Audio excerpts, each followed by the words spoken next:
told ya. Knowledge my wisdom, understand my culture. My brain is the third eye, back to get high. Cops in the bad guys, I love doing drive-bys. D-O-U-G-H-K-E-E-B. That's how everything is free. Free, brother Bukowski. He is the mentor. Yes, I'm rocking runs below. Suckers in the dance floor.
Why do they call it oven when you in the cold food of out hot eat the food? Yes!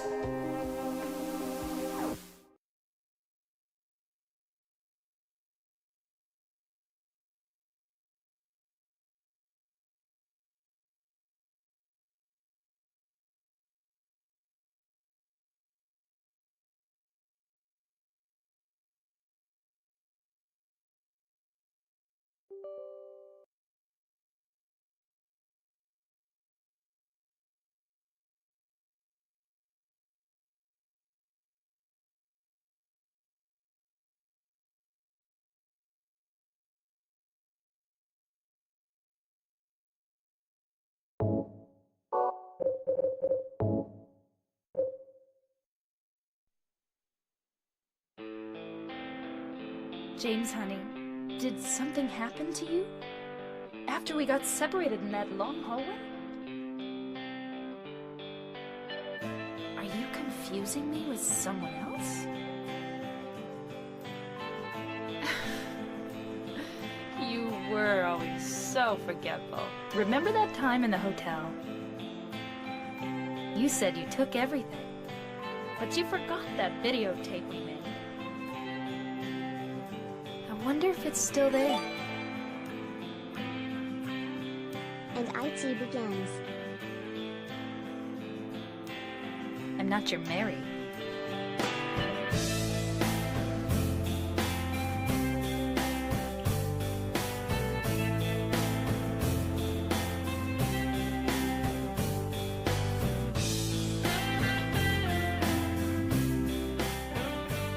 Are you taping again? Come on. I don't know why, but I just love it here. It's so peaceful. You know what I heard? This whole area used to be a sacred place. I think I can see why. It's too bad we have to leave. Please promise you'll take me again, James.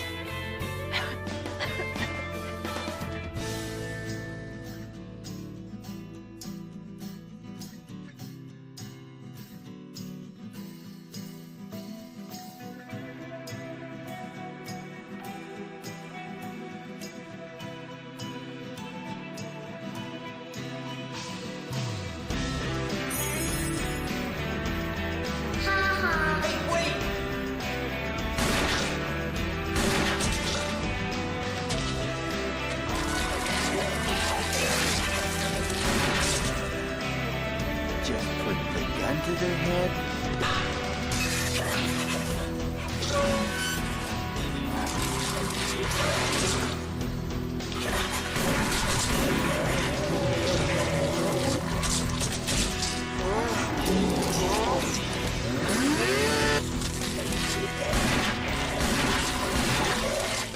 Anyway? What do you mean, anyway? You don't sound very happy to see me. What do you mean, just for that? Eddie, you can't just kill someone because of the way they looked at you. Well, yeah? Why not? Why didn't you try to save me? All you care about is that dead wife of yours. I've never been so scared in my whole life. Like that stupid dog. He had it coming too.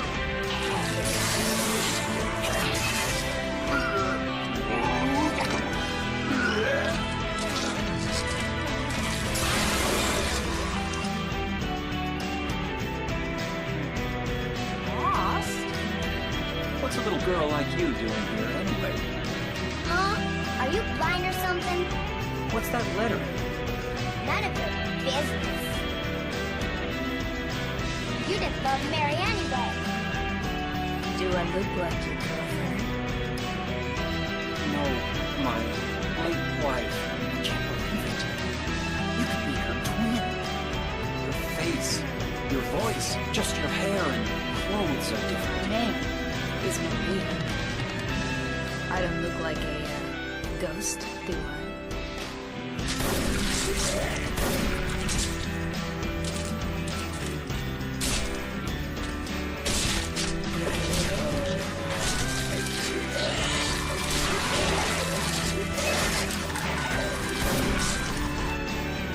Oh, it's you.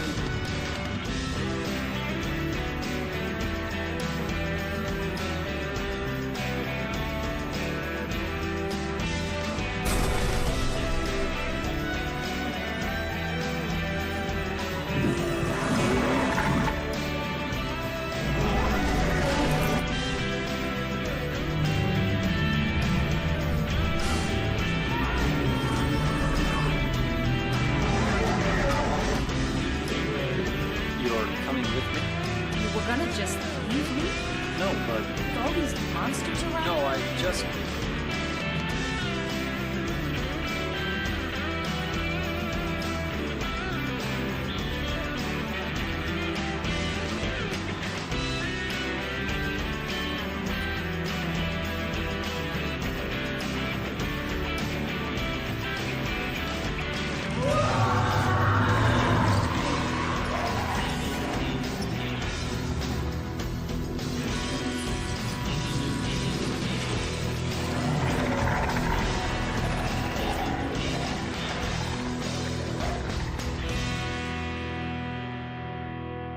I'm here for you, James.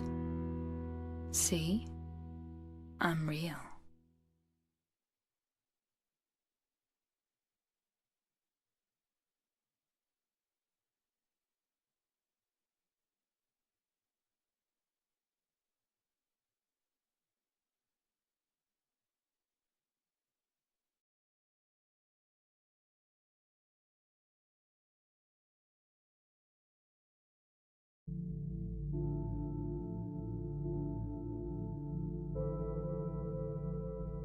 All right. Oh, ho, ho, ho. Finally. Hello. Hello. Let me move you guys along. I don't exist yet, but I can be heard. Hello there, everybody. Welcome to Silent Hill 2. So what version are we playing? OGG or Greatest Hits Collection? Hopefully not the HD collection. We're playing the Enhanced Edition on PC. Welcome. Welcome, Zach. Back on Season Hello. 5. Waited so long for that second Silent Hey, Hill. Chrissy. And can't wait for the remake that seems to go great. Oh, boy. Also 26 months. James, honey. Ah, shit. Did Maria's something talking. happen? Shut up. Shut up, Maria! Anyway, welcome also Nick. Hello. He's right here with me. Yeah. There were some complications preventing him from streaming Silent Hill 2 with us today. Yeah. And then I told him, I just grabbed him and went, no, you coming over to my place. Yeah, I'm here in the flesh. Cause we doing this shit. Phil is playing Peak. Don't slap me. I'm not there physically. I'm chilling. Zach is over there on Canada where Good. I mean, it would have been It's for the better. it would have been nice to have like a fucking like offline party for this game, but my place is pretty cramped as it is anyway. Editor says, thank you for the 19 months. It says, at least Phil is playing Peak. How long ago has it been since we said we were going to do this? Like a year. Oh my god. Yeah, it's been Me too. forever since you initially like DM'd me like, hey, we need to stream Silent Hill 2. We need to stream Silent Hill 2. No, And last I remember was like after the Hello Neighbor 2 stream. chat, how long ago was that? That was like 2 over years a year ago? now. Almost Was it? 2 years? PSX something asked, by the way, are we playing Born from a Wish 2? No. No. No. No. Honestly, I just like Born from a Wish, honestly.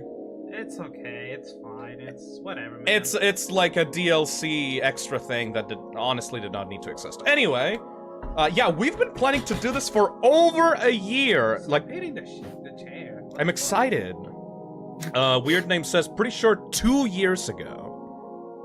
I have been playing the Silent Hill games before and after Silent Hill 2, specifically for this stream. I played Silent Hill 1 and 3 specifically so that people would get context for the Silent Hill 2 stream. I've been doing my homework. I've been preparing for this. I specifically... All you've done is play games. What do you mean? I did my homework. I did my gamer streamer homework. Hey, Hellish Angel, thank you for the super chat. Hello, Phil, have a wonderful day. Someday I will have a nice OC just like you. Oh my god.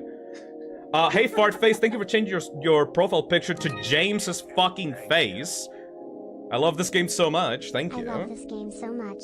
It's where I got my username from. Oh my god! Tomorrow squares up. Fartface! Oh my god! Oh my Suddenly god! clicked. It suddenly clicked! Oh my god! Thank you, Glitch Girl, for the 11 months. Okay, I've like Fartface has been on the chat for like years. Yeah. I never realized never did that. that connection. Holy fuck! It's all coming together now. Yeah. Streamer homework. Look. Silent Hill 2 might not be one of my favorite games of all time, but it is special to me. This game basically defined what psychological horror would be. Like, for the next, after its release, like, everybody wanted to be the next Silent Hill 2. Everybody. Even the future titles that Konami made by Western developers, they wanted to be Silent Hill 2 as well, and they did not fucking... They were not able to do it properly at all, ever again. Isn't it crazy how when Konami releases a, like, good Silent Hill project, like a really good Silent Hill project, everyone tries making their own version of that Silent Hill project for the next, like, 10 years. And the one time that we didn't, with fucking Kojima and PT, they canned that shit. Man, these mounds Yeah, should be like, quiet. that's what I find funny, is like, even PT, which was a teaser for a bigger game, there are still games coming out, like, this year that are, like, clearly PT-inspired still. Yep. Like, there's an entire indie subgenre of PT clones nowadays because of this game. Okay.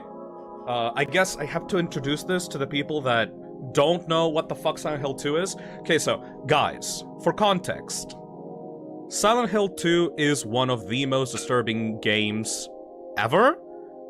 It is one of the most masterfully crafted narrative experiences that you can have in a video game. A lot of it has aged. Some of it has aged. A lot of people can't go back to it because, oh, it's a 2005 game, it's too old, blah blah blah blah blah. But I still think that it's like masterful. A remake is coming out tomorrow for this game, so this is the perfect time to go back and show you how it works. Really liked Hey, it, but Splatoon? some things felt kinda dated. Exactly, see? The combat and some line deliveries. But if that makes sense. Yes. Okay, so some people are saying, yeah, this game aged like milk. This game has some of it has aged poorly, but I promise you, the things that it does well, I have seen no other game do properly. You know? Hey, Sterling, thank you for the super chat. Also, we're gonna be talking about our thoughts on Silent Hill 2 before we start for a bit, and then we're gonna disable notifications because we need to set the mood properly. You know? Yeah. This is a game, 80% of the game is carried by atmosphere, tone, themes, and stuff, so we can't talk about those things with constant notifications going off in the background, so these are going to be enabled just for this portion of the stream. This stream will be awesome, I can tell it. Hell yeah, Free Spring. Dude, there's so much shit coming out nowadays. Yeah, and we thought that 2024 was gonna be like a filler year. Yeah, like, Yeah. Until Dawn and The Amazing Digital Circus came out yesterday. Ready Dude, for I the still need to drama. watch that Digital Circus episode. You still need to watch it? I haven't seen it yet. I haven't seen it. What? Why? I was busy yesterday. How dare you? Oh yeah, right, because like Sagan at the moment has a Jeff the Killer retrospective, an event, like Halloween event going on right now. They are selling this, like the Clyde the Killer, Jeff the Killer's inspired plush right now on Makeshift. Go buy that. That's the avatar that they're using right now on the stream. Yeah, it's Zach's Jeff Sona. Yeah, it's my Jeff Sona. I wrote it into my Jeff the Killer creepypasta fanfiction. Him and Jeff are in a toxic yaoi together. It's Ew. awesome. I'm actually pretty interested in Zach's own rewrite of the Jeff the Killer story. I haven't watched that. I actually do want to watch, like, I do. I got permission from Zach to watch it on October. Like, I want to watch it in October, like, for, like, a spooky Halloween event, like a Let's Watch thing. Cool. And judge it.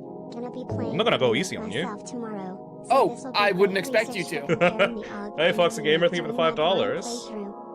playthrough. So yeah, everything is just a mess right now because there's so much cool This is shit the coming first out at the stream I've been moment. able to Hey, no watch Nick, this thank you for the season. 22 months. I've never seen nor played Silent Hill, so Never? I'm excited to see what this game is like. Oh boy, yeah. If you weren't here for the Silent Hill 1 and 3 streams, don't worry. You don't actually need to be. You can just play this one. Yeah, it's I own hope story. no one who has never seen this game is ready for the best game in the series. Thank you, Necromancer. And the worst thing to happen to it once Team Silent wasn't around. Oh my Welcome god. to the fan room. Don't mind it being on fire. with Yes! depressed faces. Necromancer is right. Silent Hill 2 is the best thing that ever happened to the Silent Hill franchise, and also the worst thing that ever happened to the Silent Hill franchise, because they can't get away from it.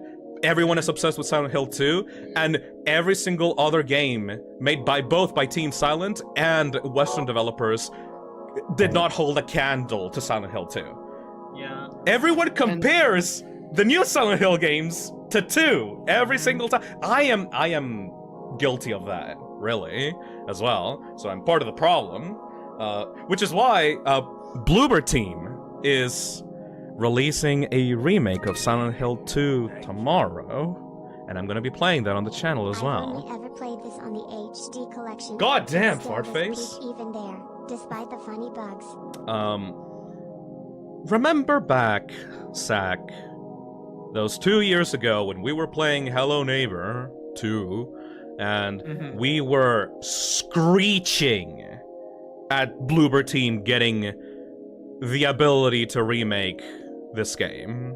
I remember it was the angriest I've ever been on a stream, and now I'm hopeful. Now I'm at a point where I've seen the newest trailers, and I'm like, this looks like a good game. This is looking good. Like, I have done a complete 180 since the Hello Neighbor 2 stream, because I felt when we were doing Hello Neighbor 2, we did not have enough material to work with to be able to form a full opinion on our expectations for the game. We just had the basic trailer we were given and the intention behind why the remake was being made, and that alone was frustrating. Yep. And now we're seeing all the gameplay, now we're seeing all the stuff that they're planning, and it is like, I feel like at this point it is so apparent that they give a shit about what they're making. They actually give a shit, which it goes a long way. It really does, because I see that now and I'm like, okay, now I'm excited for this. Yes. Now I actually see the passion that is being put into this. I want to play this. The way that the remake was announced was in the worst way possible, because the remake for Silent Hill 2 was announced right alongside the fucking movie, and there was this portion of the Silent Hill, like, stream explanation that said, like, oh, we hope that these games will be able to hold a candle to the movies, and I'm like, shut the fuck up! Hey, Groddle. would actually be in fear if they didn't actually give a shit because of the fans. Bloober Team very much clearly cares about Silent Hill 2. In fact, most of the games that they developed before Silent Hill 2 were very clearly inspired by it. Like, in some way or another. Like, the fucking... What's the name of that? Layers of Fear? Layers of Fear, obviously very inspired by Silent Hill 2 in the story. What was the name of... The Medium. That was the Silent Hill 2 Finally watching spiritual thing. Spiritual spin-off, I guess. So it makes sense that they would try to get the license from Konami to make this the remake.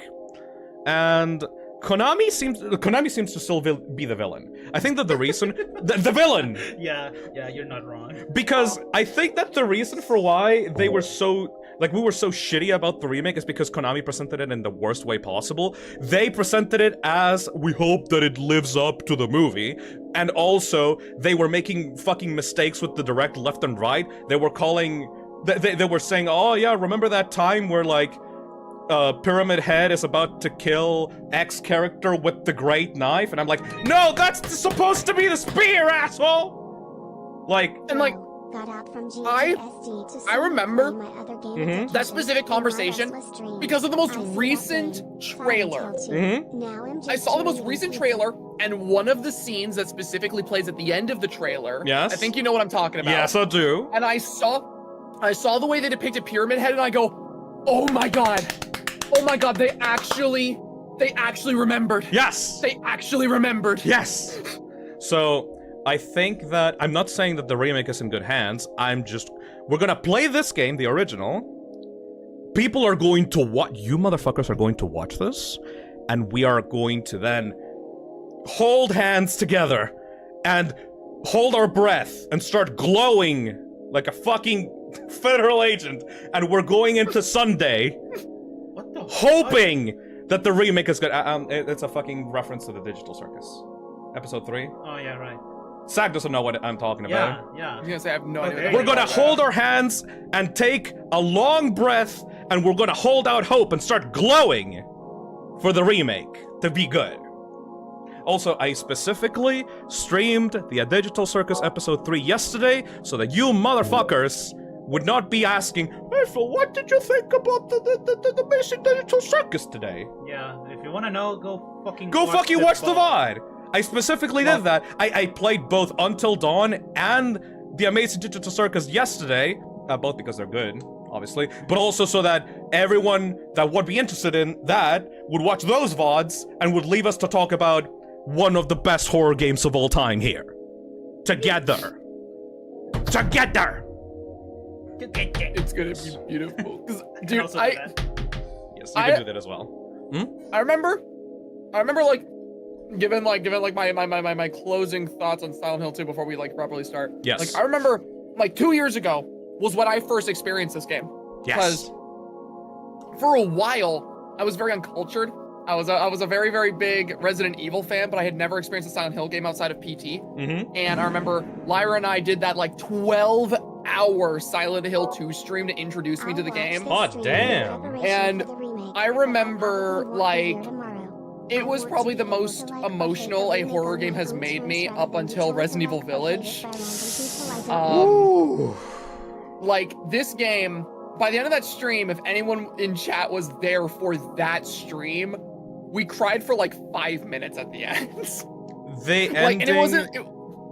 Which one did you get? Don't tell me the explanation, just give me the name of the ending. The letter. No. Yeah, you get the letter on every ending. Yeah. But, like, in water, leave... I'm trying to remember the name of the... Because, like, the letter is going to make you fucking cry either way. Okay, hold on. It was leave. Chrissy said it was leave. It was the leave ending. It was the leave ending. Okay. Yeah, I just checked. I am not going to influence the ending that we're gonna get. Mm-hmm. All the endings are good except for the obvious joke ones and the one where like James doesn't learn anything. Mm-hmm. Yeah, you didn't ask me, but I got the in water ending. Yeah. Okay, so we got leave, we got in water on the other side. I don't know what I'm gonna get. I'm just gonna play the game as I would normally do, you know? For those that don't understand, this game has a multi-ending system that you get a different ending depending on the actions that you make throughout the game. Not choices like a fucking Telltale game, but just literally how you play the game. The game judges you based on those actions, and you get different endings based on that. But still, regardless of the ending that you get one specific fucking letter, and that letter crushes your fucking spirit and grinds your bones into paste. Yeah. I'm not prepared for the letter. Yeah. I will start crying again. Hey, Joe Farrow, thank you for the 17 months. Hi, Phil. Not related to Silencio Gil, but did you watch Dandadan? It's really good. Also, I kinda wanna never saw watch that. Silent Hill 2, so I'm happy. Oh, I to watched that. meet you. The fuck is Dandana then? It's a It's new a anime. new anime that came out. Yeah, it came out a couple and days it ago. looks really I good. watched, Huh. there's only one episode out for it right now, and I watched it. I watched it day one. Neat. I'll probably watch it after the stream. Maybe. Oh, dude, it's fantastic. Like, not on stream, but like after it ends. I know. Yes. People described it as being like regular show, but Japanese. Neat. I don't know how accurate that is, but Also, someone It's bought the batshit poster. insane. Thank you. Hell yeah. Also, speaking of that specific donation, a lot of people will probably want to ask me off-topic stuff, and usually I accept off-topic questions on the chat because I'm playing meme shit. Random question, but Huh? did Signalize take inspiration from this? Motherfucker! Octa Joker! fucking Oh, course. come on! Signalis is basically in the I need to Silent Hill watch 2. Dandadan. Yeah, Signalis is basically like Silent Hill 2 in space. Yes. So, I appreciate your to leave guys' donations. I really appreciate them. You are all very nice. But I'm not gonna allow this shit to derail. This is a very special game. So, I'm gonna turn off notifications starting now. And then I am going to stop the intro music. And we're just gonna get to play the game right away. Oh, so silent. We're in Hilling. Hill. We're Hilling right now. Let me share the game with you, Zach. Okay, is the music still Hell working? Yep. The audio's still working. Yep. Okay. I can't change my emotions, by the way. This game is 20 years old. Mm-hmm. So there's some PC stuff that is a bit awkward. So I'm gonna be green throughout the entirety of this, but it's fine. I would rather be green all the time than not get to play one of the best horror games of all time. Yeah. I don't give a shit. I've been waiting for the stream for 2 years. How long will the stream be, Phil? So I replayed the game in order to know where I'm going, so like I don't get lost. Mm-hmm. Still, we're gonna be talking a lot. Mm-hmm. Ideally, 10 hours. we're gonna be yapping, probably like 9 to 10 hours. That's my guess. Mm-hmm. And I'm not gonna take it slow, but I'm going to take it atmospheric. There is a very slow walk at the beginning that sets the tone for this game, and I'm going to be taking the walk. I'm not gonna be running. Okay. So we're gonna just be talking. Every time a cutscene happens, we're gonna shut the fuck up. We're gonna let the cutscene play out, and then we're gonna talk about our thoughts on the cutscenes. You know? Yeah. Sorry to make this a serious stream, but like this game deserves it. Mm-hmm. Anything else? Any other thoughts on the game before we start? No. No? No. No, I think we're good to go. All right. Just fucking hurry up. Stop stalling. It's always 30 minutes before I actually get I to don't play care. a game. Start it. All right, you impatient fuck. We're gonna take it in action level normal, When the silent this hill. and normal. Yeah, that's fine.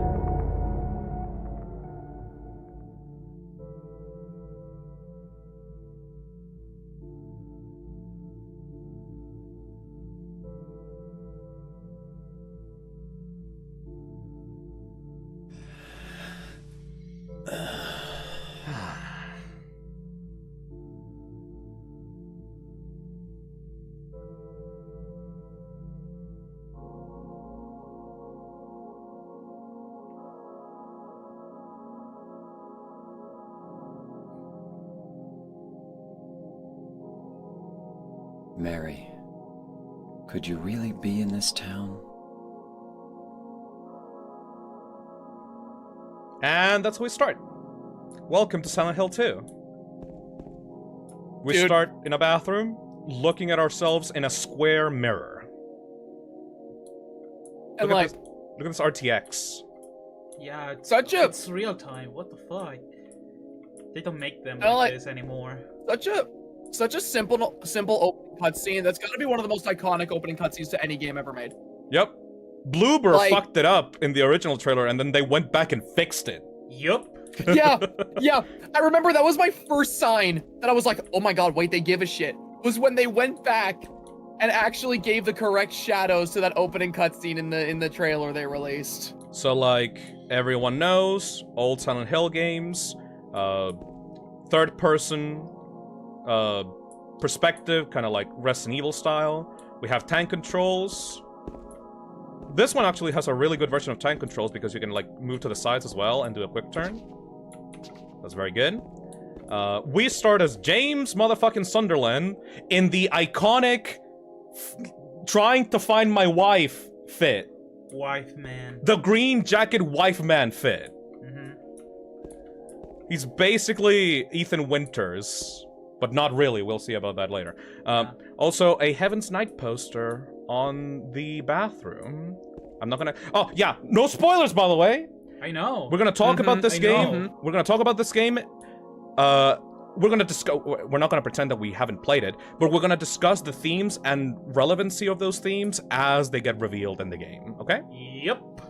And here we go. Second best opening ever. Immediately.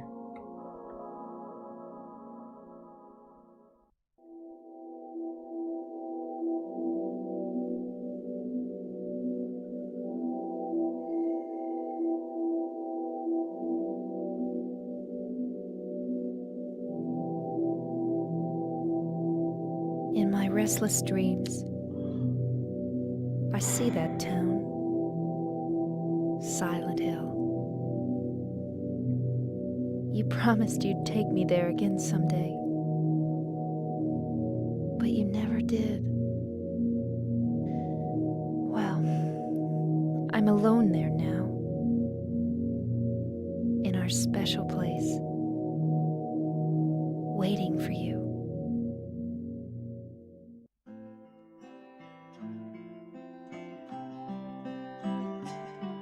I got a letter. The name on the envelope said, Mary. My wife's name. It's ridiculous. Couldn't possibly be true. That's what I keep telling myself. A dead person can't write a letter. Mary died of that damn disease 3 years ago. So then, why am I looking for her? Our special place.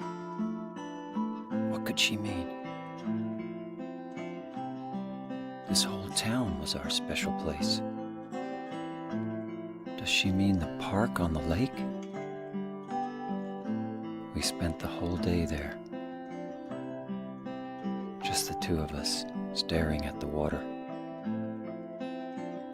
Could Mary really be there? Is she really alive? Waiting for me?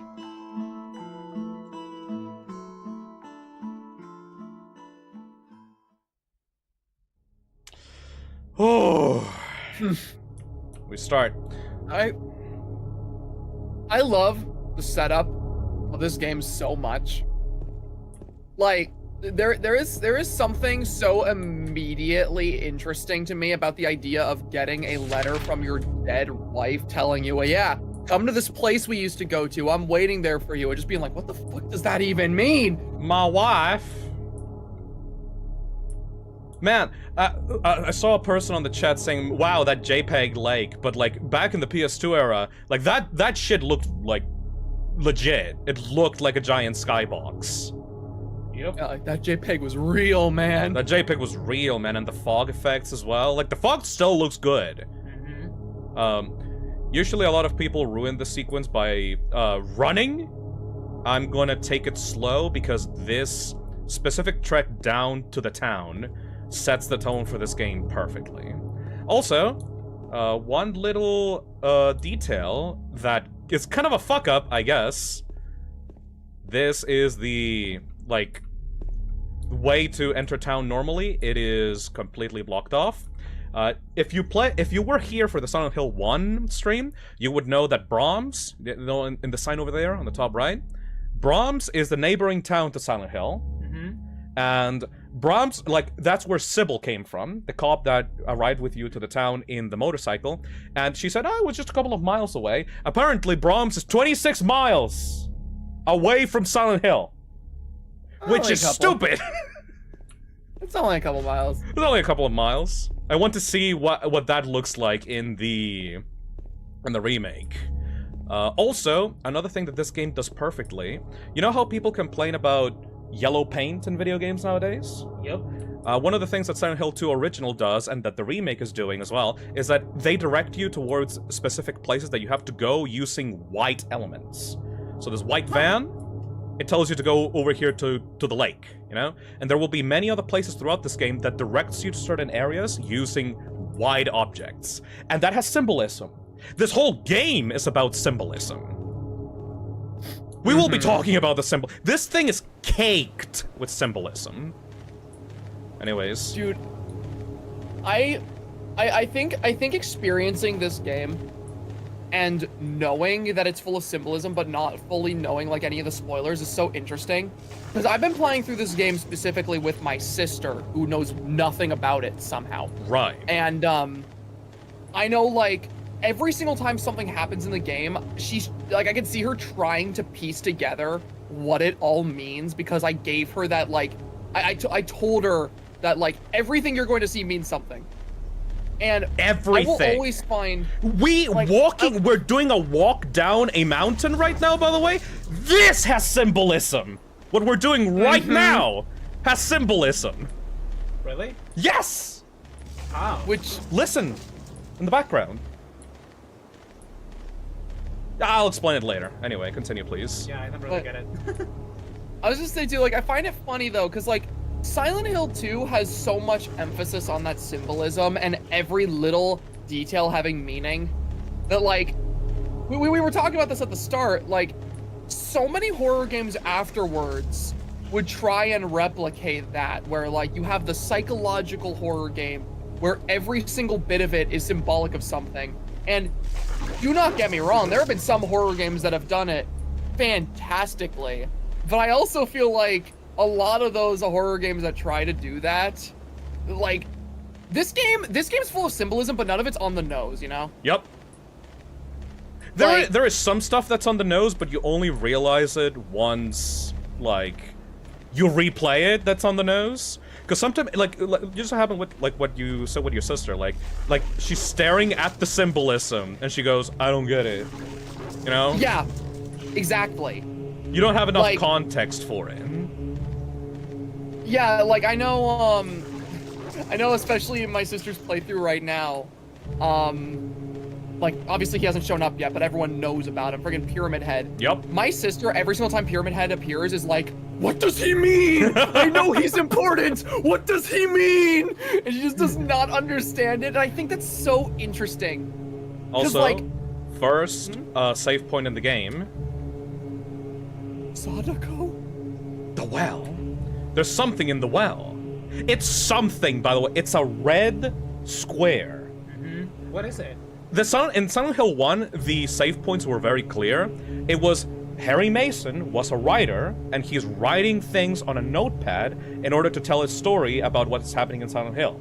So, like, he says, oh, I hope that my notes will be able to help future survivors, survive this town, right? In Silent Hill 2, it's a fucking red square. Yeah. What's that? Looking at it makes me feel like someone's groping around the inside of my skull. It gives me this weird feeling.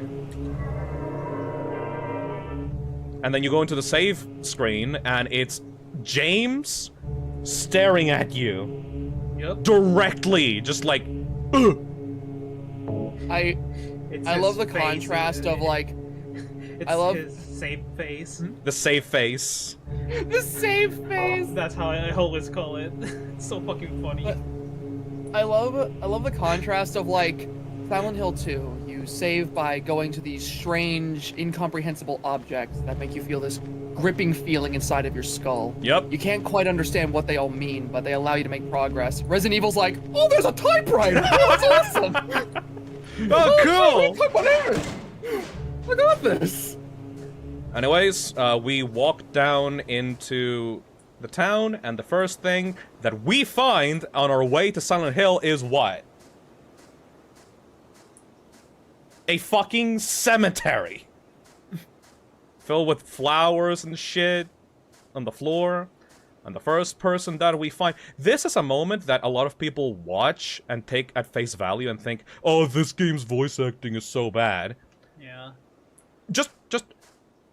I never really got it myself, why people call it bad. It's just so awkward. Yes. But Yeah, that's on purpose. Yeah, I have my opinions about the voice acting, but I'm gonna let this play out before I give them. Go. Like, this is what I believe is the most weird fucking interaction between two human beings feels ever. So weird. Uncanny, even.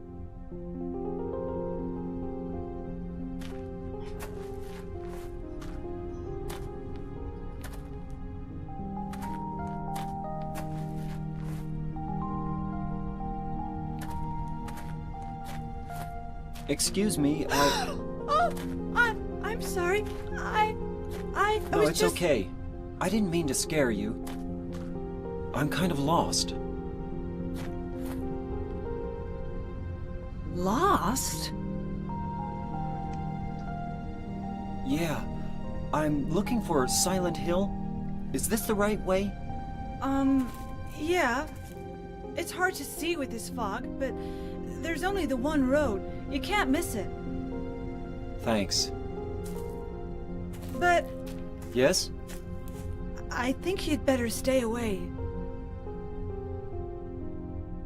This town, there's something wrong with it. It's kind of hard to explain, but Is it dangerous? maybe. And it's not just the fog either. Okay, It's... I got it. I'll be careful. I'm not lying. No, I believe you. It's just... I guess I really don't care if it's dangerous or not.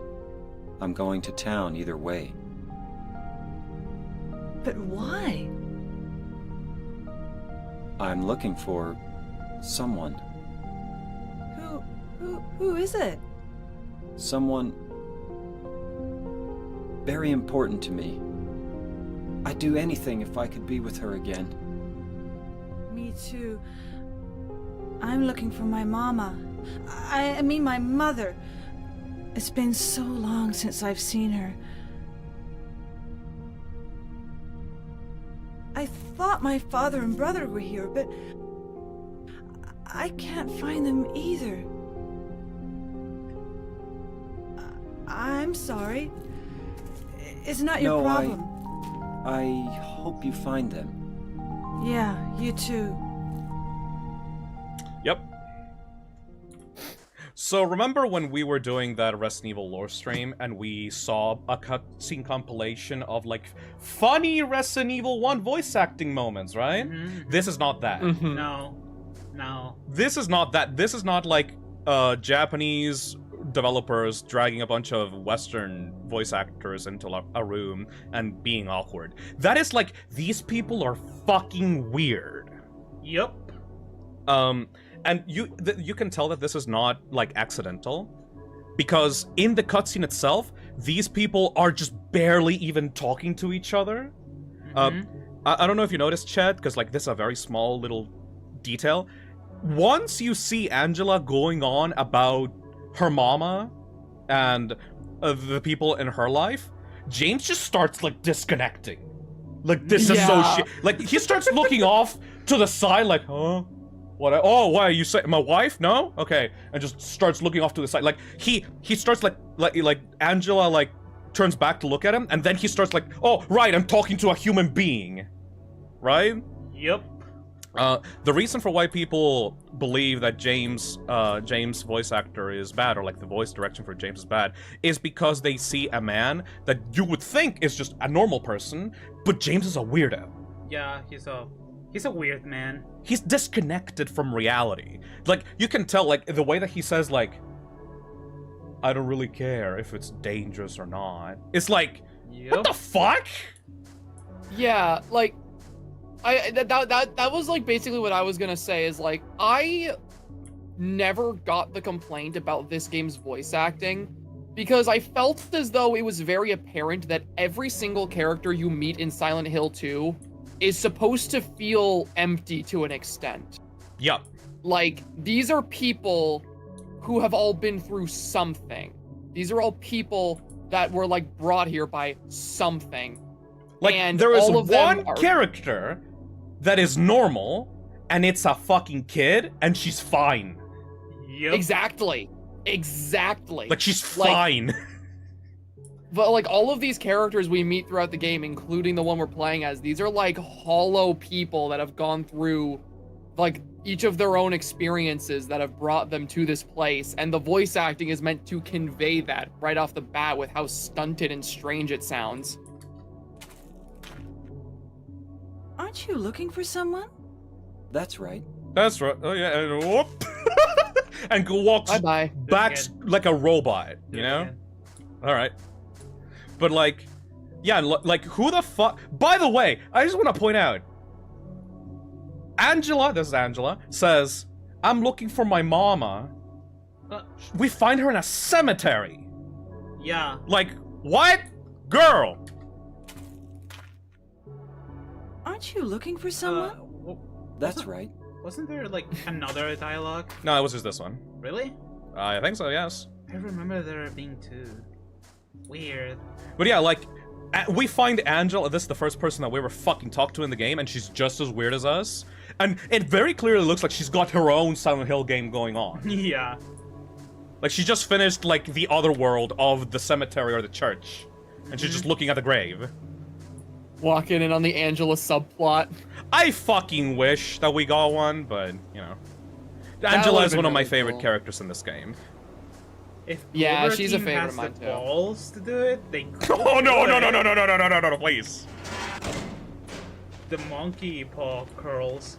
Oh, I wish that Angela got her own subplot, The Monkey Paw Curls, by Bloober Team, the developers of The Medium. You know, God. You know that you can't save everyone, guys. I'm still mad about that. I love Angela. Yeah, Everyone loves that game Angela. was... I have not met someone who's played this game that didn't like Angela. She's one of my favorites. But yeah, this I think I'm gonna start like sprinting now. I think we established like the mood of the game. So. Okay. We're just gonna Also, start sprinting through town. Also, I hate to do this so early on, but I'm just gonna quickly run to the washroom. That's all right. By the way, don't play the Silent Hill HD collection. The Silent Hill HD collection was made by Konami to celebrate the anniversary of the Silent Hill franchise, and the PC, the port that they made for Silent Hill 2 is so fucking bad that they replaced a bunch of textures with Comic Sans, including this one. Silent Hill Ranch. Wasn't that because they used like an incomplete version of the game Yes. as a base? They because used- they didn't have the completed one? They used a beta version that was not gold mastered for the re-release because they lost the they lost the fucking final build of Silent Hill 2. Motherfuckers. Also, once again, the white vans, they're just continue to guide you through the game. It's very good. But yeah, do not play, if you want to experience Silent Hill 2, the original, please play it on PC with the Enhanced Edition mod made by fans. This is what we're playing right now, and it looks immaculate. Same with Silent Hill 3. There's some weird stuff changes there too. Yes. I've been playing all the Silent Hill games on PC with the community-made mods to fix some of the weird stuff that is going on in those games. I just fucking love this game, man. I could talk for hours, and I will, about it. Oh god. Did you get lost, Nick, on this first portion, like while you were walking through town? Not here, no. I was just a little bit afraid because of the weird animals that I could hear in the background. Yeah. Those are animals, right? Right? Kind of. Like, I don't really know what else they could be, and you're never really shown those, I think. There's a lot of stuff in this game that is like a weird noise that happens in the background, and it never tells you what it is. Yeah, like... It makes you so fucking confused. I didn't really get what the meaning from that is, because you told me it had meaning, but... I'll explain later once we get to that cutscene. Right. But you know, James walking down, whatever. It's just the dogs and the flying dinosaurs from the last game. If you played Silent Hill 1 or 3... I haven't. No, you don't need to, but that's the thing, like, if you played those, like, you're not gonna get any context either. Okay. Also, I love danger, keep out! Fuck it, we don't care. This game is so dripping with symbolism that the first goddamn building that you find in the game has a meaning to it. And I know, you will recognize it. I will be fucking mad if you don't. The first building that you meet once you get to town. We're about to get into town. James doesn't give a damn. Building? There will be a building right in front of the street that we're going to... Right now, there will be a building, and you will recognize it. Barely anyone talks about this. So we're gonna walk across town. We're finally in Silent Hill, by the way. Welcome to Silent Hill. Yeah. And the first building that we find is... Flower shop. My god. Yeah! Right? Right? Right. Flowers! After all that trek down here, flowers. Flowers. Fucking my god. I'm gonna be exploring around town to get some items. While we... Yeah, right, this is completely blocked off. Let me watch the... This is our inventory, by the way. We got a photo from Mary, a photo from when she was still healthy. It's pretty nice. Yep. That's our wife. And we got the letter from Mary. That's definitely Mary's name on her own handwriting in front of the envelope. In my restless dreams, I see that town, Silent Hill. You promised you'd take me there again someday, but you never did. Well, I'm alone there now, in our special place, waiting for you. Okay. We're gonna keep a look at that letter, like every now and then throughout the game. Zach is not here, but I'm gonna mention this building once they come back. Anyways, welcome to Silent Hill. Everyone is gone. There's not much going on over here. Just like in the original, but this is like an upgrade from the Silent Hill 1, like, pixelated town into the PS2, like, era. Hello there. It's blood. Blood? Blood. Mary? Mary, what the fuck? Why are you in a straitjacket? That shadow just now. Time to follow it. There's literally nobody else in the town. I can't fucking wait. I'm trying to... Oh yeah, more white vans. Just keep on going through here. And there is something around here that is very important to the backstory of this game. Yes, this one! That not many people actually come across or read on their first time playthrough. Something is written on it. Too bad I can't read it because the surface has been rubbed away. What up? Sorry, I just thought you were gonna say, too bad I can't read. The end. Remains of... I know what this means, so I will just fill in the blanks. Remains of the Blood Swamp. The executioners of the land surrounding this monument were... The remains of the land surrounding this monument was originally a swamp, but was later filled... I don't remember what this was, actually. Nicknamed Blood Swamp because the executioners poured the water used to wash their tools, the execution tools, in here. Perhaps it's for this reason that many performed something to have happened in this area.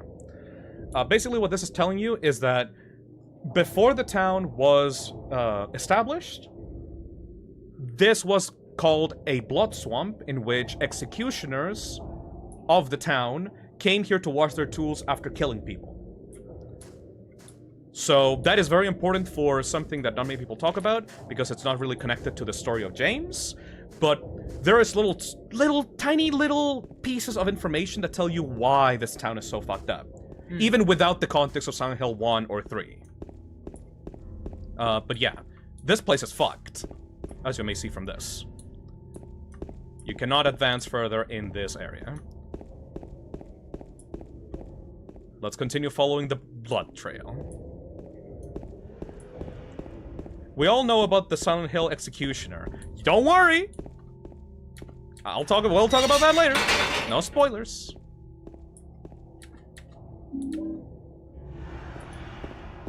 Just getting my red squares. Oh yeah, one thing that I love, whenever, like, James walks over an item of interest, not the red squares though, because he doesn't like those, but every single other item, like, you can pick up, he will look at it. It's a non-intrusive way of, like, letting you know that there's something you can interact with in the environment. Huh.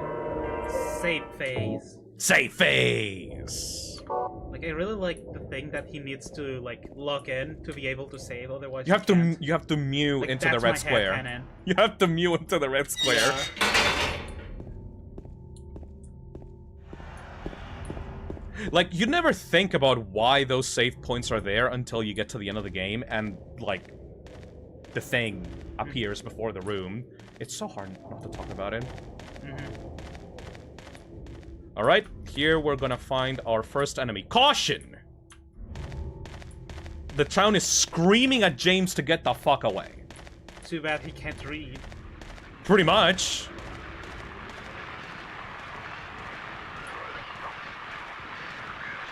He doesn't give a shit. No shit's given, James Sunderland. Oh, yeah, one thing about this. Like, wait. Oh, yeah. No, I know. Shut up. Listen.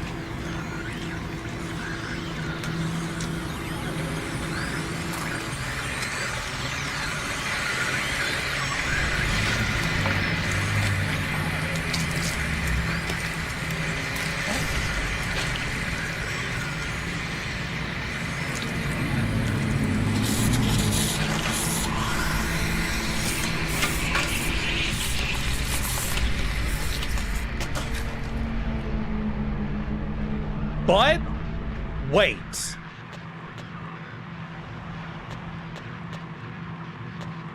Kill him. Is it dead? What the hell is it? It's not human. I don't know if you noticed, But I did. once you first encounter the first enemy of the game pauses. I'm back. Hello. We just killed the first straitjacket. Oh, okay. The first lying figure. I was talking to chat saying that I don't know if you noticed, but even though you get your weapon and the thing is scary as fuck, the thing doesn't actually attack you until you swing first. Yeah. The first lying figure of the game, you have to beat it mercilessly into the ground because you're scared by it. But you never, like, it never actually attacks you until you attack first.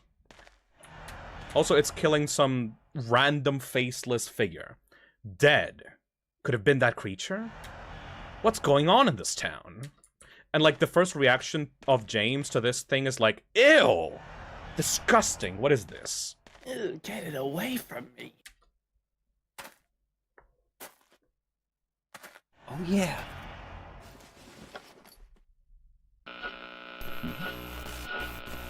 This thing broken?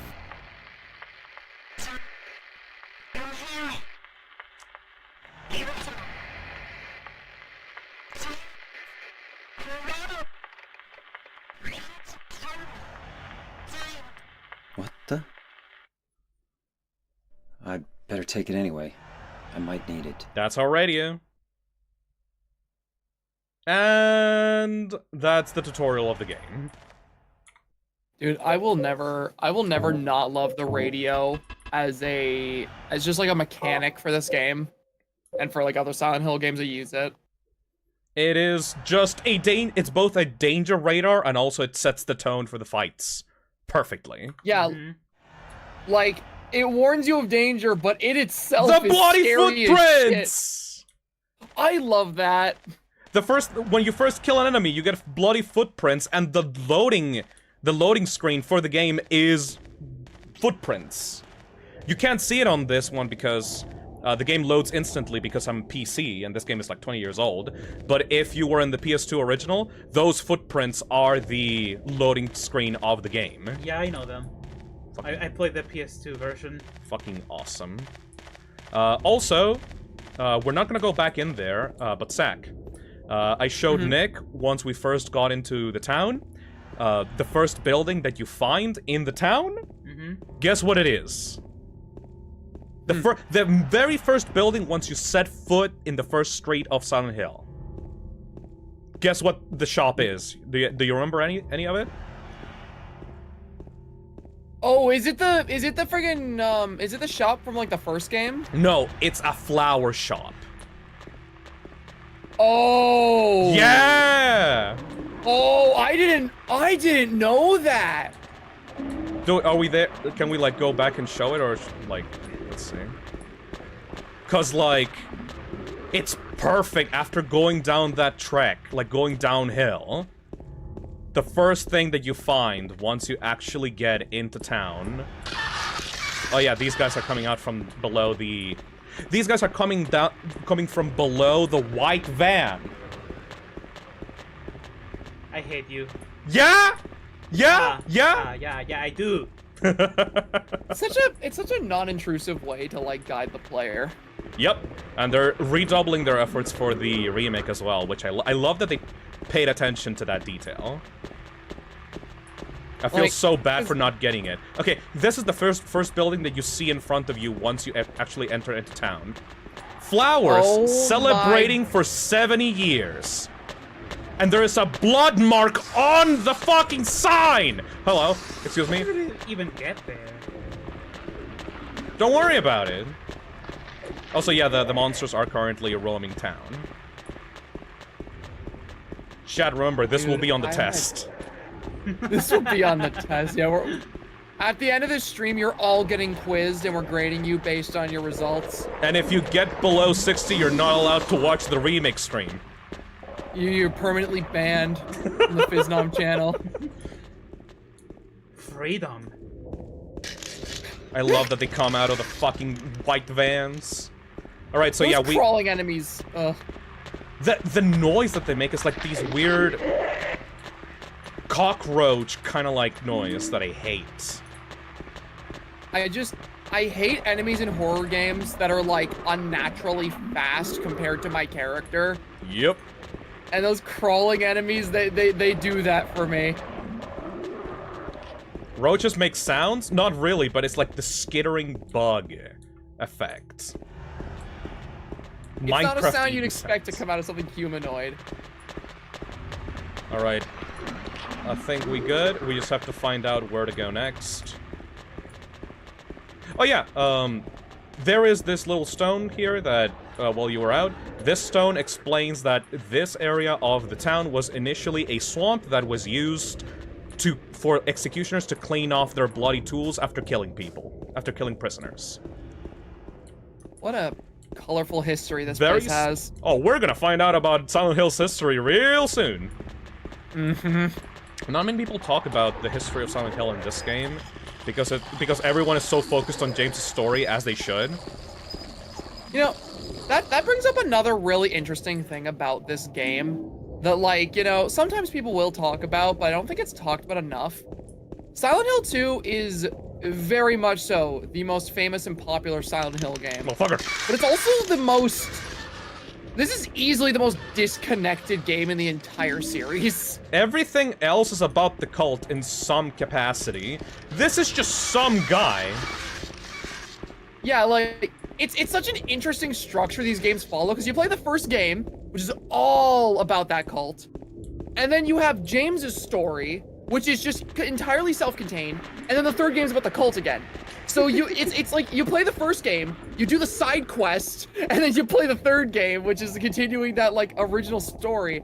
And I just find that so interesting, because like, what is with these like survival horror franchises and having the one game that deviates the most from the originals be like the best one? It's because the developers had an idea for a game, and they wanted to use a popular franchise for it, and they poured all their creative juices into this one, and then the rest was kind of obligatory after the success of the second, you know? Right, yeah, I guess that makes sense. Also, I love this. There's a memo on the ground. I'm going to write everything that I've learned so far. Maybe that will help you out somehow. If you're reading this, it probably means that I'm dead. Run!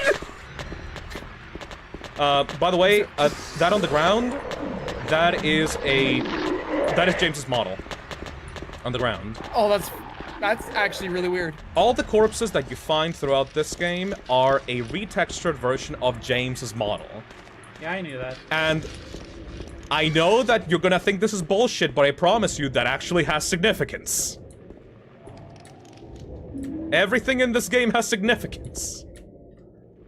Yeah, don't they also keep that in the remake? Yes, they keep that in the remake, and they make the bodies filled with like goop to obscure the fact that it's James. Oh. All right, this is our first area, our first main area. This is the Woodside Apartments. And what an opening this is. So I guess we should start like discussing the symbolism of the areas and the town and stuff. So this is this is obviously like, this is not a spoiler. This is all a journey of James's own head and James's life, specifically when it comes to his wife, right? Mary. Mary at the moment is James's wife that died because of a disease, and that he had to be with like Mary on her final moments while she was sick, right? This area, the Woodside Apartments, is a representation of James's life with Mary, because he also lives in an apartment, and how it degraded over time. The apartments is great. It's a great first opening area. It's a bit confusing. It's pretty small. I know exactly where to go, so we're not going to get lost. I don't think we're even going to need the map, so we're going to be good for this. No balls. No balls, no using it. No. Dude. Okay. I'm confident. During this part, though, I am going to complain about one thing. Oh? The fucking canned juice puzzle in this apartment is stupid. It is so dumb. I fucking hate it. I don't blame you. I hated the stupid canned juice puzzle. And I remember watching the trailer for the remake, and I'm like, oh, of course they faithfully adapted the canned juice. It's back! Did you get also stuck on that? Yeah. Yeah, everyone gets stuck on that. No, literally, it's so funny. I remember, I literally, like, I saw the entire canned juice puzzle during that 12-hour Silent Hill 2 stream with Lyra. My sister starts playing the game. Oh no. And she gets stuck on the canned juice, and she turns to me and goes, how do I do this stupid canned juice puzzle? And I just look at her, I'm like, I have no idea. I don't remember. So I look it up online, and I'm like, how do you progress Woodside Apartments? And I see people on Reddit. How the fuck do you get past this? What's the canned juice puzzle? I'm like, does nobody have an answer? There's a trash chute. There's some kind of strange garbage stuck in the hole. That's all it tells you. Also, don't fight the enemies in here. Conserve ammunition. You can just run past them. It's okay. Just keep rushing. We'll do that. Yeah, no, like these guys. Mr. Resident Evil Man. No, these guys like are a pain in the ass to fight. It will take you too long. Well, yeah, I took my time. All right, so That's why I got that ending. I said that this apartment section represents James's life with Mary in his apartment. James lives in an apartment. By the way, this guy, you know the job, like James's job in real life? No. In real life, in his in the story, he's a fucking convenience store clerk. He works at a convenience store. That's lame. No, James is lame. He's a convenience store clerk, and he can barely afford rent in an apartment with like him and Mary. Wow. He's just schmuck everyday guy. Also, is this just familiar to anyone? Okay, that's enough. A photo of Mary when she was still healthy. That's enough. Let them figure it out. I wonder what he's trying to get at. And there is a dress here. John. I got a flashlight. Yeah. You got the light. And we get the fuck out of there. So that I love those enemy designs. That is a room where the moment that the light is taken away from Mary, the monsters start appearing. Also, now that we have the light, we need to get the fuck out of here. This room, I don't think that this... Oh, you can't open this. I don't think there's anything important here. Yup! Never mind! Excuse me, sir. Yeah, bye-bye. Kill it! No! Bitch. Conserve ammunition! We need to go to the second floor. Oh my god, what a pussy. Dude, I'm just role-playing as James. This guy's a coward. You're a coward! Fuck you! Don't protect yourself into James. Don't I be would so never James want. Core. I would never want to be James Core. I was gonna say being James Core is actually just like that's a self-report.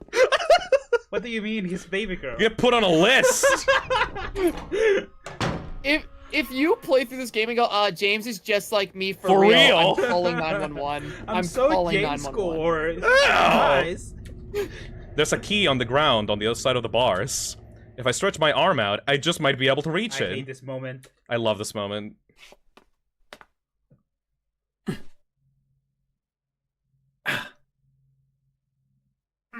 What a fucking loser.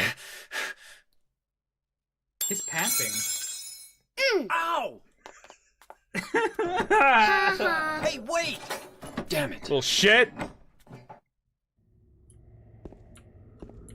Anyways, James is like, I can't reach it anymore. He has a fucking piece of fucking wood. Yeah. With a nail. I can't reach it no matter how far I can stretch. You have a piece of wood, James! How do I get it? But who's that kid? I don't know how I get it. I don't know how I got it. It's too hard. It's literally me. For real. For real, for real. James is a bit stupid. He's a little bit stupid. He's a little bit incompetent. He's just a sad, wet man who shouldn't be here. I love this room. This is the first firearm that we find in the game, and like it's just a random gun that you find in a shopping cart. Mm-hmm. But also, if you look at the walls of this, it's filled with bullet holes. Yeah. And it's just like this weird moment of like, why? Like, what happened in this room? There's a lot of rooms and locations in this game where you could tell the developers had an idea of like something that happened here, and now you're just like left to wonder. Oh, you mean there was a hole here? It's gone now? You know? Yeah, there's a lot of rooms where like it just doesn't tell you any other context for it.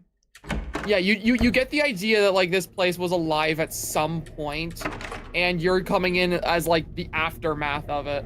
It feels like a husk that died, and then it was transformed in order to specifically fuck with you. Yeah, it's so interesting. Alright, so now we have the gun. Time to go back.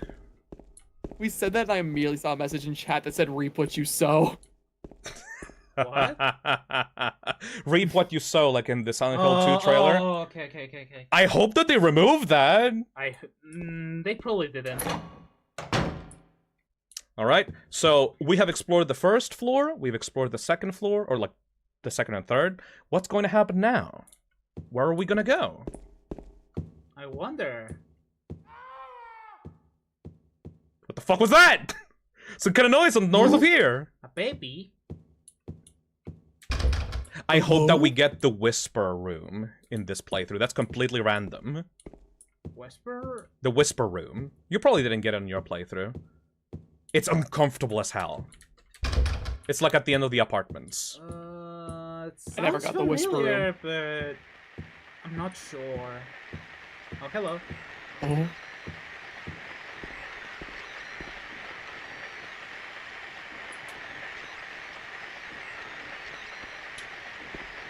It turns red once you stop looking at it. Oh, I never noticed that. He glows like a motherfucker. God! Red pyramid thing. The red pyramid thing. I love that the first time you see the most iconic monster in the entire Silent Hill series, he's just there. No comment from James. Yeah, like, you think about the introduction of stuff like Mr. X or Nemesis, which are like the most iconic monsters in RE to me. And like, you know, it's this big dramatic cutscene that's like really crazy, but like, Pyramid Head gets introduced in Silent Hill 2 in the most like, laid back, mundane way possible. Like a weird hallucination. Yeah, he's just your neighbor. This note? You might not even notice him. It must be from the person who lived here. 3 needles stand of 3 different heights. The fat, the tall, and the thin. From slow to fast, they move to the right. Scott rests not on 3, but 15. Like, he's just your neighbor, and so you go like, hello, neighbor. Ugh. Also, that's James. Shut the fuck up. That's James's model! No! Oh, shut the fuck up. Staring at a static-filled TV. Also, blood trail. Like, someone dragged the sofa from here and just shoved it next to the television. Why? It's so bizarre. Where's the canned juice puzzle? That is, later. You'll see. Also, he disappeared! Where you go? Where'd he go? What you gonna do? Let's go to room 202. Man, I sure hope I don't see that red pyramid thing again. That's the official name, but it's not even Pyramid Head. It's Red Pyramid Thing. That's the copyrighted name of that creature. I don't care what they say. That thing's Pyramid Head. Yep. Oh no, I kind of like Red Pyramid Thing better. It's... I like that they commit to it because games called it that. Dead by Daylight calls it Red Pyramid Thing, I'm pretty sure, right? Dead by Daylight calls it the Executioner. Oh! That ain't bad! Not bad. Yeah, it's a pretty cool name. That's a pretty good name. I just like how, you know how there's like a new Nendoroid of the Pyramid Head? Yes. They call it Red Pyramid Thing. Are you gonna get that? I would wish I could, yes. You By the want me way, to get it? yes. Also, welcome I'll do it to right now. the butterfly room. I hate this sound effect. I don't know what it is, but I hate this sound effect.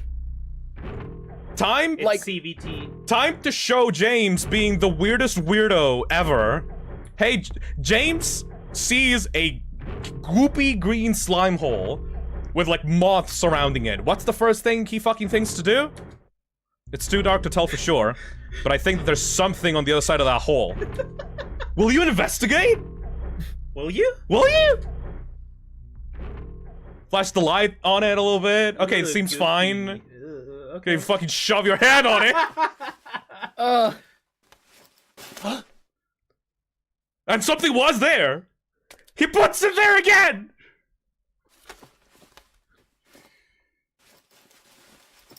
I mean, who's gonna notice? He has like a green jacket, anyways. Ew. You know? You got the clock key. By the way, if you were playing this on the original PS2, with the DualShock controller, if you put your hand in the hole, as James slowly puts his hand on the hole, the controller starts to vibrate like a motherfucker. I remember that, yes. And like, it goes like, it starts to vibrate to the point that it can fucking like shake the table if you put it on the table. Yeah? And then it stops as soon as like James takes his hand out. Also, there are dead butterflies on the bed and ground. There's nothing else of interest here. There are dead butterflies on the bed. There's nothing else of interest here. Wow. Dude, I hate that sound effect. Yep. Because, like, we're in the middle of some, like, local apartment. Why are we hearing the sound of industrial machinery on, like, the second floor? Yep. So weird. Butterflies and moths are a very important piece of symbolism in this game, by the way. If you know anything about butterflies or moths, just keep paying attention to that. Yeah. Are you sure you want it? I want it. Okay, I want the red pyramid thing. Okay. Pre-ordering the red pyramid thing right Pandora now. live on stream. Live on stream. Thank you. Genuinely, thank you. Time to solve the clock puzzle. What's this? Henry, Mildred, Scott. It's a very simple puzzle. Yeah, it's really easy. There is writing on the clock. The scars from the past shall remove the nail that stops time. I don't get it. Yes, you do. And we're gonna enter the clock key. That's such a stock sound effect, fucking door opening sound. And we're gonna put this to 9:10.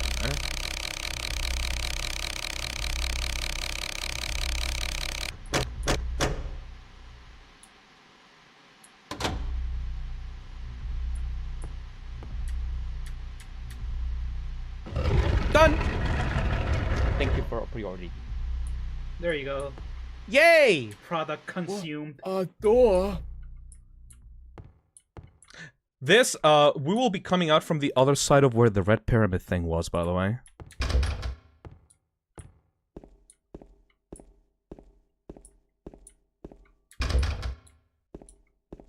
Another red square. Nice. The save phase.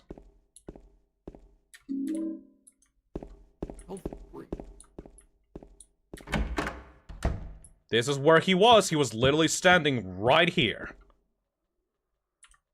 Oh. I wonder where he went. This is the second part of the apartments. My memory starts to blur after this, but hopefully we will be able to... So Felcore. Felcore. We are going to get a couple of coins in order to get to the end of this portion of the game. Handgun bullets. We're not gonna fire a single shot until he appears again. Spoken like a true survival horror player. You gotta do it. I mean, this game is like kind of on the easy side of survival horror.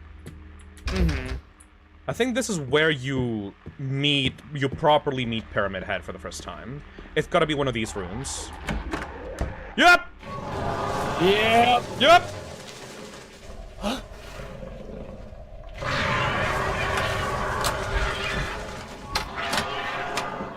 This is such a fucked up scene.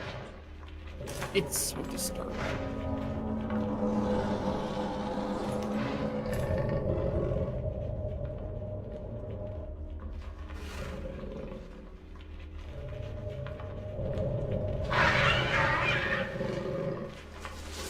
Yeah.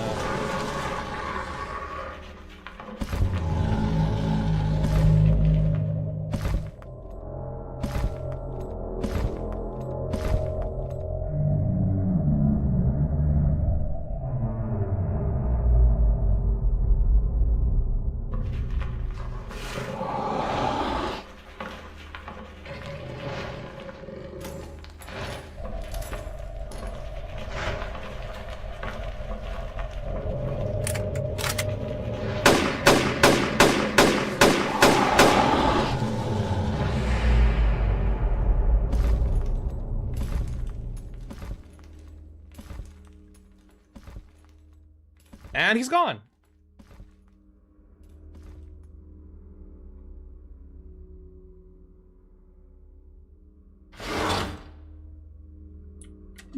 Got the courtyard key. But,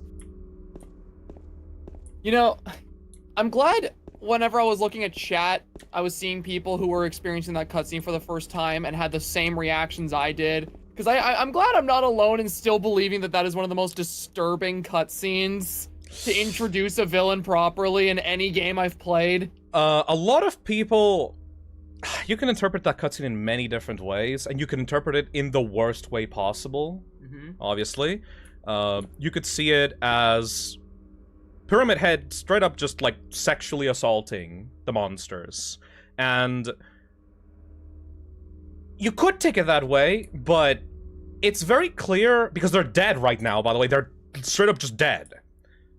It's very clear that Pyramid Head is not like a very sexual being, but he is, in fact, using his strength to overpower and put down these female-looking monsters that he comes across as, you know? Like, it's not overtly, like, sexual assault, but it is sexually coded, and also just, like, this nerve-wracking, terrifying, like, figure that has like power over these female figures, you know?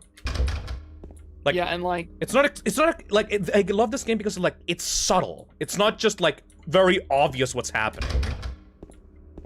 Yeah, and like that right there, I think immediately showcases why Pyramid Head is as scary as he is compared to like a lot of other horror game monsters. Because like I find, like, you know, while a lot of Resident Evil's most iconic monsters are iconic for the actual, like, gameplay aspects of them, like, chasing you and fighting you, I feel like Pyramid Head is so scary just because his presence alone in any cutscene he's in just feels so disgusting. Yep. Like, this thing is meant to make you feel as gross as humanly possible every single time it's on screen, and you don't even know why. And one of the best parts about him is that his motivations are not clear. Hold on a second, let me kill this thing. You failed. No, I didn't. Also, I love his Gary's mod as attack. like the crowbar attack from Gary's mod? Yeah. We're gonna put this... Okay, we're gonna, heal ourselves a little bit. What I love the most about Pyramid Head is that unlike Mr. X from Resident Evil, he left you alone! Yeah. Like, why? What the fuck is wrong with that thing? Like, he's very clearly a very menacing monster, but his motivations are very unclear from the first moment that you find him. He is not instantly on kill mode 24/7. He seems to just be kind of watching you. Judging you.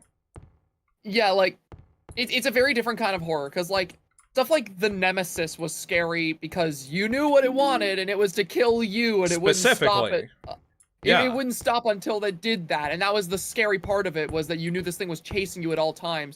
Pyramid Head's scary because it's like, you just see this thing doing something in this room that, like, you can't tell what exactly it is, but you know it is bad. Very bad. You know it is wrong. And like, you have no idea what it wants to do to you. You have no idea why it looks the way it does. You have no idea why it behaves that way. You just see this thing that you know is fucked up in some way, and there's no context given. Yep. I adore it. It's so disturbing. Getting flipped up, turned upside down a little bit, but don't worry about that. And, like, I feel like this is gonna be a discussion that happens multiple times, but like, it's also why I see stuff like that with Pyramid Head in this game, and I appreciate him so much that I'm also just like, man, why the fuck did they start using him in other Silent Hill games? Because he was the most iconic thing from this game, and everybody loved this game, and everybody was like, oh, cool, muscular Pyramid Head. He looks like a fucking whore in the Silent Hill 1 movie. He looks like a bouncer. He looks like a fucking, like, strip club, male strip club dancer in that movie.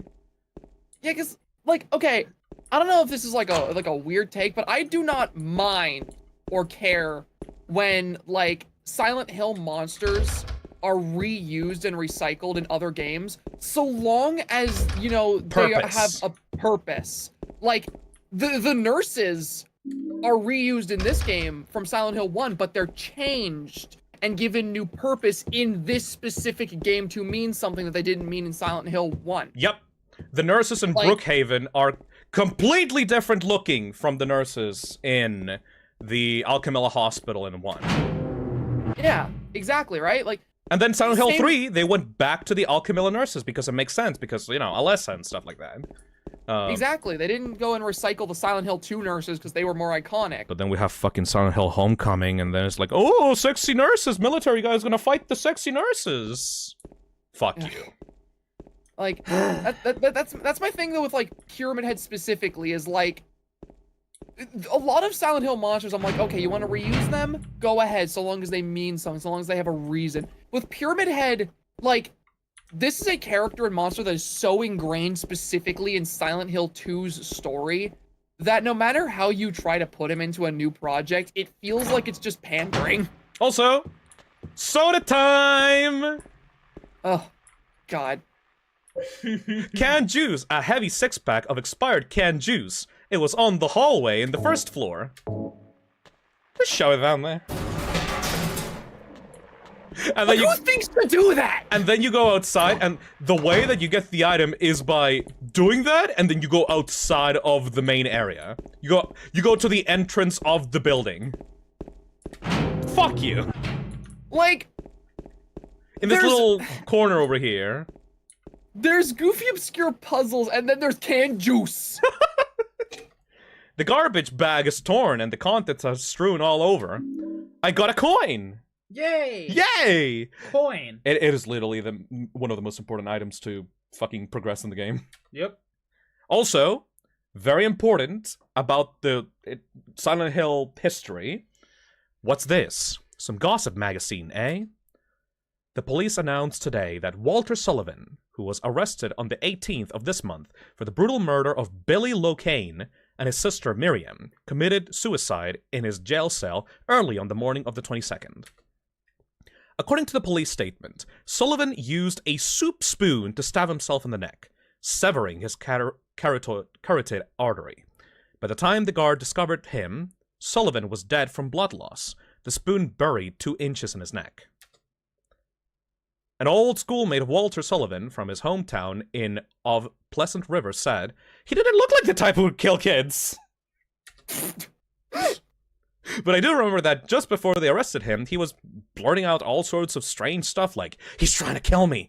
He's trying to punish me. The monster. The Red Devil. Forgive me, I did it, but it wasn't me." The schoolmate then ended, "I guess he was just kind of crazy." That Walter Sullivan is the main antagonist of Silent Hill 4. Yeah, is that a prequel? No. It is Huh? a sequel to Huh? Silent Hill 2. Huh? Is the kid dead? Don't worry about it. Huh? He's a ghost. That's fine. Yeah, it's fine. Okay, I don't care anymore. It's a sequel to Silent Hill 2, specifically because you can find James's father in Silent Hill 4. And James's father goes like, oh yeah, you know, James went to Silent Hill for some reason, and he just kind of, I haven't heard from him since. So it kind of leaves the ending open-ended of Silent Hill 2. But yeah, that's a connection directly to back to this game. Silent Hill 4 is very interesting. I know it's not as good as the like initial 3, but I still think it's a very, very interesting horror game. And I enjoy it. It was my first horror game of all time. Literally, the first one. And that intro sequence fucked me up as a kid. Oh yeah, it would. I really like that game actually. It is my feelings on that game are complicated. Anyways, speaking of complicated. Oh boy. Oh yeah, this. What's the meaning of this? You're crossing over to another apartment that is much more grimy and gross, and Okay. it's basically the other world. Okay. It's just okay. Okay, hold on.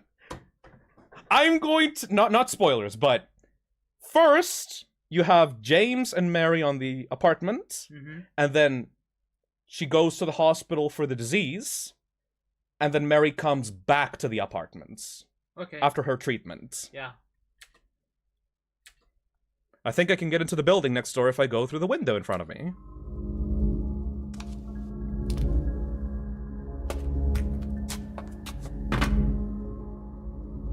So fucking weird. Welcome to the Blue Creek Apartments. This is basically the what was the name of the others? This is basically the other apartments, but severely more fucked up. It's basically the other world of the apartments. What a bloody ass bathroom.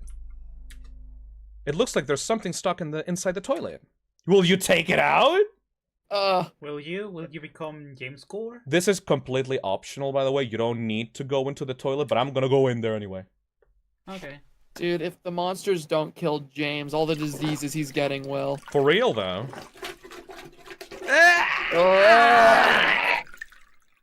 He's like splashing around in there, trying to grip Why is he it. having fun with it? It looks like a wallet. There's some kind of memo in it. 11, 4, 5, 14. We need that for a combination. So it's like right, left, right. That's it. Huh? Wait, no.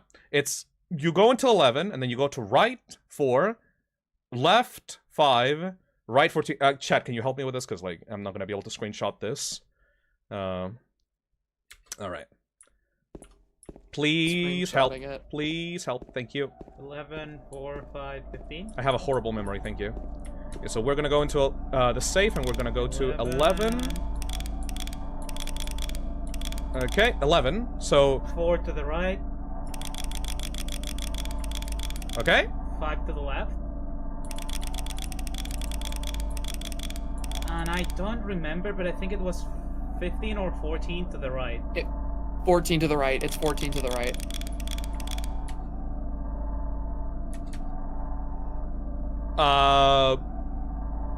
Let's try with the other side. Okay, 11, and then 4. You tried with the right, so maybe go to the left now.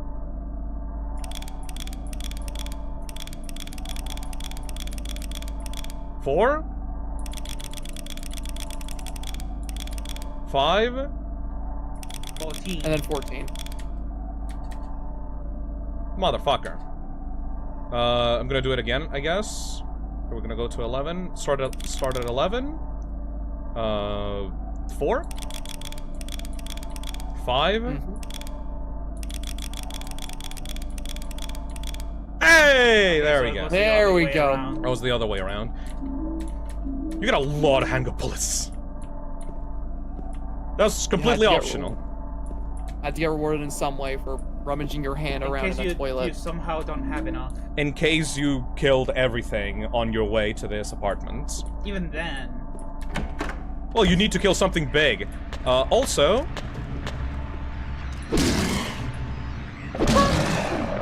God, I love the animation of him beating the shit out of these things. I want to point out, by the way, the Blue Creek Apartments is filled with water in the floor. A lot of water. Wow. Very important. Also, another thing, I guess we talked about the meaning of the monsters and how Konami fucked up the inclusion of the monsters in the future games of the franchise. Let's talk about the actual meaning of these monsters. So, what I just killed was the lying figure. The lying figure is a female form with a being held up in a straitjacket that constantly coughs and throws vile stink clouds at James, right? Now, without spoilers, this could represent Mary ill in bed, lying in bed, coughing up from her disease. Coughing up stuff back at James while he was watching her die in bed, you know? We also had the mannequins with the 2 legs that specifically represent the bottom part of the female figure. Yeah, because for some reason they have a lot of female legs. Yes. To represent sexual themes. Sexuality. It's very clear that James is a leg man. Yeah. One of the things that I fucking hate about the mannequin specifically, if you're outside of their range, they just kind of stand there, completely motionless, like we're seeing here. It is so fucking creepy. But yeah, they don't have a face. They're completely legs. They're meant to represent James, the way that James views the female form and the way that he is specifically aroused by the female form without actually caring about the face of whatever he's attracted to. There's a note stuck on the door. Dear Tim, I have to run an errand, so I'm gonna go head out. I left the house key with Uncle David. You know where he lives, don't you? The key is in the room near the first floor staircase. I'll be back as soon as I can, so please watch the place while I'm gone. We could talk about Pyramid Head's symbolism and what he represents, but there's a point in the game literally spells it out for you. So we're gonna wait until that. Also, yeah, I saw someone in chat say literal objectification. Yeah, exactly. There's a reason they're mannequins. Yep. You find the first mannequin in the room with Mary's dress. It's a mannequin. You fucking heard that, right? Yeah. Yeah. The rare moments of someone just rattling the door after you saw that it's locked. I don't think I ever had that happen. No, me. it's just random events that can happen from playthrough to playthrough. God. Fucked up. Anyways, let's go. They don't make horror games like they used to. Well, they literally do. It's coming out tomorrow again. I know. They literally do. By the way, I am kind of afraid that apparently the remake of this game is twice as long as the original. Hopefully that doesn't mess with the pacing of this game, because the pacing of this game is tight once you know what you're doing. The Blue Creek Apartments. I just hope that means we're gonna get more ability to actually explore the town itself in between these big major areas. God, I would love that. I really hope. I think that would be really cool. I really hope those 5 extra hours are spent on Angela's point of view made by Bloober Team. Oh no! No, thank you. What you do when you complete the Woodside Apartments and suddenly you get a cutscene of Angela's POV and you begin the Angela subplot. No! God, no! The visceral reaction that had, oh my god. Please! Okay, this is a new path, I think. Yes. Is this where we find Eddie? No. Nar. because you could hear him. Yeah, this is I was the gonna this is the say, coin you'll hear room. him. Yeah, that boy makes himself known. Oh, face save. When we get Say to phase. Eddie, I'm gonna need to turn down the friggin' stream because Disgusting. I get very easily triggered by stuff with puking. Ugh. Alright, let's continue exploring. Fuck these things! That is actually have meaning. That is a remnant of Alessa's power. Because Alessa hates bugs. That is actually not something to do with James. That is just... What is that poster thing on the wall? I don't know, you can't actually interact with it. Weird. I knew what you were going to say, but I was so ready for you to be like, these are actually symbolic. These symbolize cockroaches in apartments. But really big ones, though. They're really big because, like, they're annoying. Ow.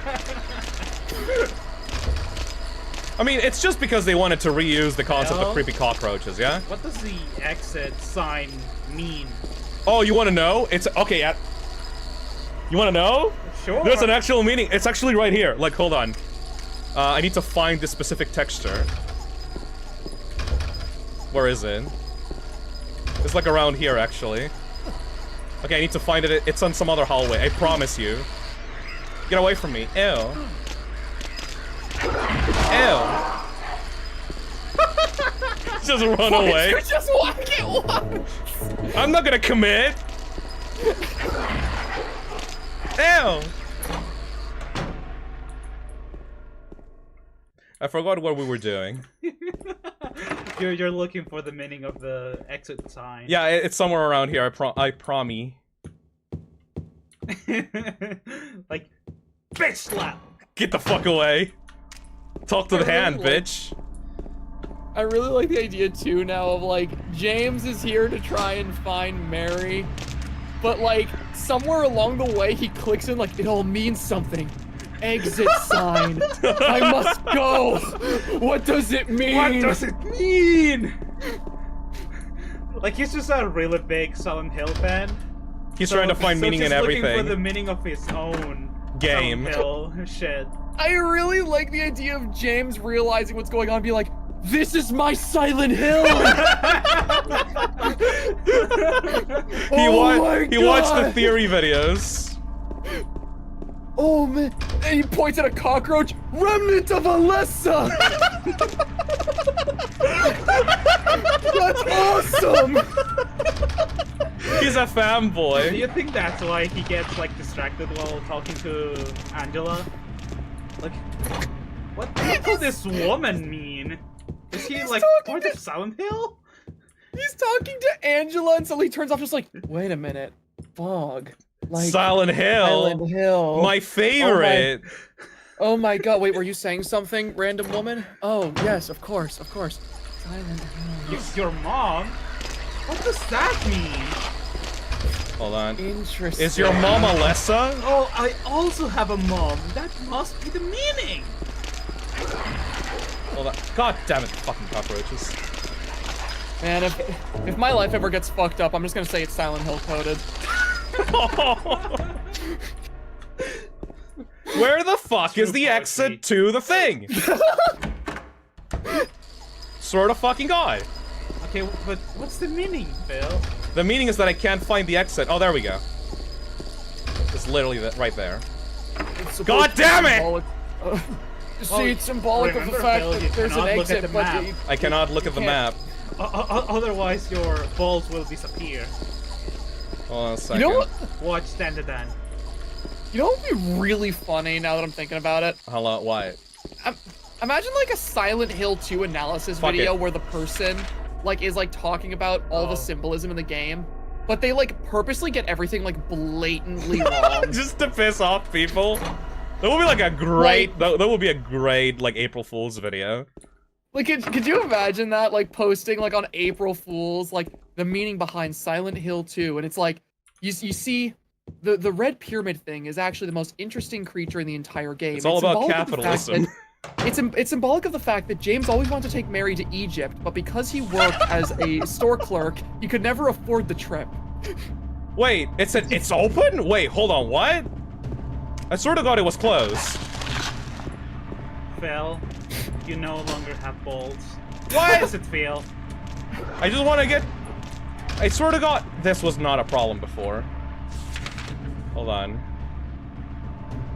Oh! Phil? What? Do you think the red pyramid thing is red because it represents communism? No, I want to see a feel like that, where like it's like clearly not a joke. Like they are completely deadpan in their delivery, like it's a serious analysis, but they're saying the most bullshit things about what everything symbolizes in the game. That would be great. It's like, yeah, you see the lying figure creatures. They look like they're in a straitjacket because James is crazy. Cuckoo. They're in a straitjacket because they lied. That's why they're called lying figures. It all makes sense. They were put in a straitjacket because they lie so much. That's all they did. They lie really hard. They lie really bad. Okay. It's their name. How do I get to the 3rd floor? Phil, I thought you knew. I think you were an expert. I was replaying this game yesterday, and I was able to get to the 3rd floor no problem. He forgot. Isn't there like So isn't there like a hole in the wall in one of the apartment rooms? That's how we got in here. Yeah. But I remember there being like, it's either that or there was like a way onto like an actual like patio, like a porch outside that you walk across. I'm exactly trying to find that actually. Cause like, all of the rooms in this one are closed. Oh, motherfucker! Okay, I remember what to do now. I remember what to do now. You remember. I remember. That's symbolism. Every time you get lost, it symbolizes James feeling lost, and definitely not a skill issue. Truing though. You see, the mannequin enemies are symbolic of the fact that James is really bad at art. I've never seen the cutscene because I've never had to come back here. Oh, shit. Yeah, we need to go to the courtyard first. How do we get to the courtyard? Good question. I think it's, you go down here. You know, looking at this, I'm really glad I played the PS2 version. Why? I don't know, something about the shadows and shit hits different in the PS2. There we go. Like, Finally. this looks too clean. I suppose. I mean, if you're playing this on a CRT television, it looks really good. I kind of like it. No, I mean, it looks fine, but I definitely prefer how it looked in the PS2 version. That's fair. I think there's a certain authenticness to it. Yep. Fucking run! Maybe it's because of the fact that I grew up with, like, games that look like this, but I do not get whenever, like, some people will just straight up refuse to play a game like this because they don't like the older, like, graphics and style. I think it's not about the style, I think it's about the controls and the obtuseness of some of these games, because modern games kind of, like, hold your hand too much. No, I totally get it for controls, and, you know, how these games used to feel to play. But, like, I do know people, like IRL, that refuse to play games like Silent Hill 2 just because they don't like the old graphics. Okay, And- now I'm back on track. Now I know where we are. Eddie should be, like, right here. Oh, there he That's is. not Eddie. It's on that door over there. It's heavy. That's not Eddie. No, he's more disgusting. Speaking of which... Okay, I'm turning the game down now.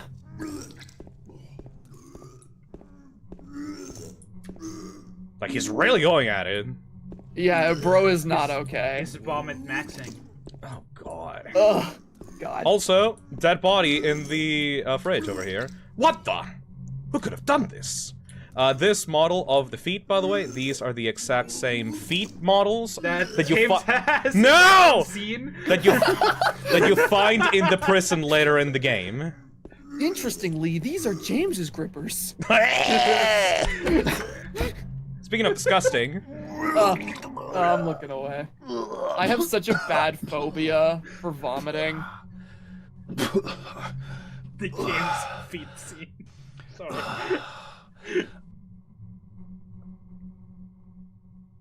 God, he looks so nasty. Oh, even I'm Wasn't getting me. disgusted. I didn't do I know, it. I hate it. I Do hate what? it. I hate I it. didn't do anything. I swear. He was like this when I got here. My name's James. James Sunderland. Eddie. Eddie. Who's that dead guy in the kitchen? I didn't do it. I swear I didn't kill anybody. You're not friends with that red pyramid thing, are you? Red pyramid thing? I don't know what you're talking about. Honest. But I did see some weird looking monsters. They scared the hell out of me, so I ran in here. Well, I guess this place isn't too safe either. What happened here anyway? I told you, I don't know. I'm not even from this town. I just...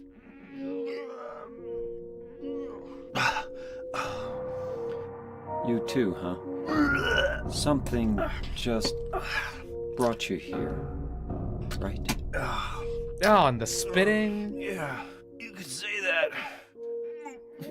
Well, whatever it is, I think you better get out of here soon.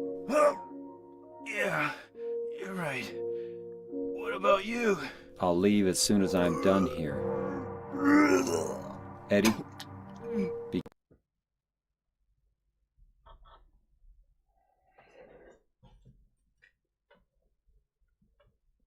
Hold on a second. Hold on a second. Doopy doopy doo. The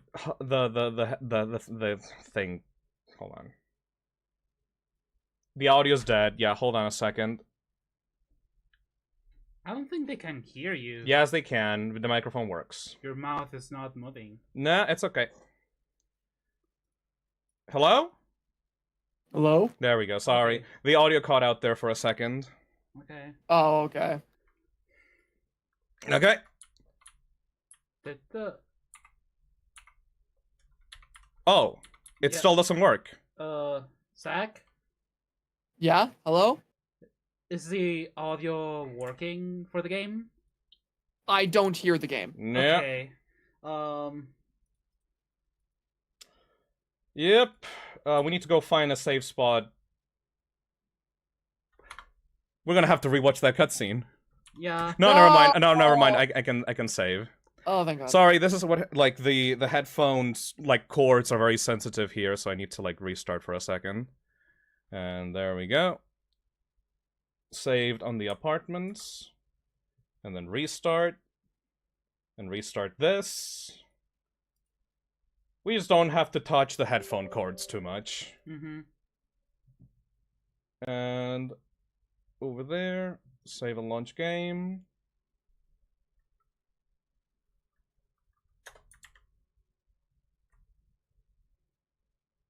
And then open the model again.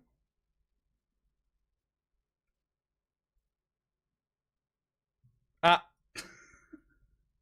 Yeah, that's weird, isn't it? And we're back. Oh yeah, probably have to... Oh, no, not really. Okay. Oh yeah, I need to screen share again. No, I think it was... can't see the game. Oh wait, yeah. Alright, let's not touch the headphone cord again. Okay. Hello there, everybody. Sorry for that. Anyways, let's go back to the vomit. Whoa! Eddie, are you okay? Yeah, I guess. Bro vomited so fucking hard he cut the stream audio. Yeah. Do you think he stops vomiting because he is now embarrassed by you being there? He pukes his fucking guts out throughout the entirety of that cutscene, and the next time we see him, he's eating pizza. Yeah. It's so fucking... I hate it. I hate it so much. Yeah, but like, now he stopped doing that. Like, he stopped vomiting. I like that he does that thing that actual people vomiting do, where like after vomiting, they do the little spit, like the bleh, Yeah. bleh. Also, exit sign. to hell! Oh my god. Hey, hurry It's up. locked! You can't exit hell! Okay, that's enough. See, this is symbolic of the fact that you can't exit hell.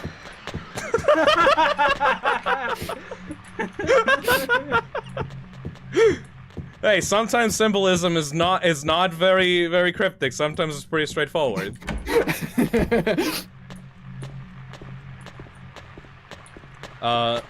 So Great Bar, thank you for the super chat, but we're not going to talk about the symbolism until we actually get to the cutscenes that the game shows. No spoilers, motherfucker.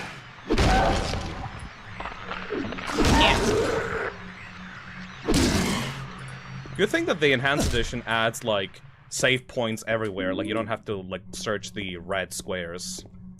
Yeah, I appreciate that. All right. Let me. Ooh, we're actually a little bit low health.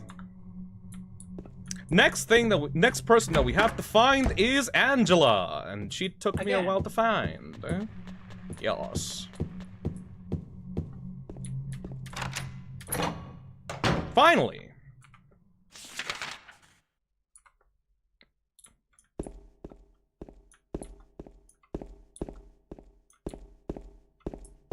I do believe this is back where Pyramid Head was.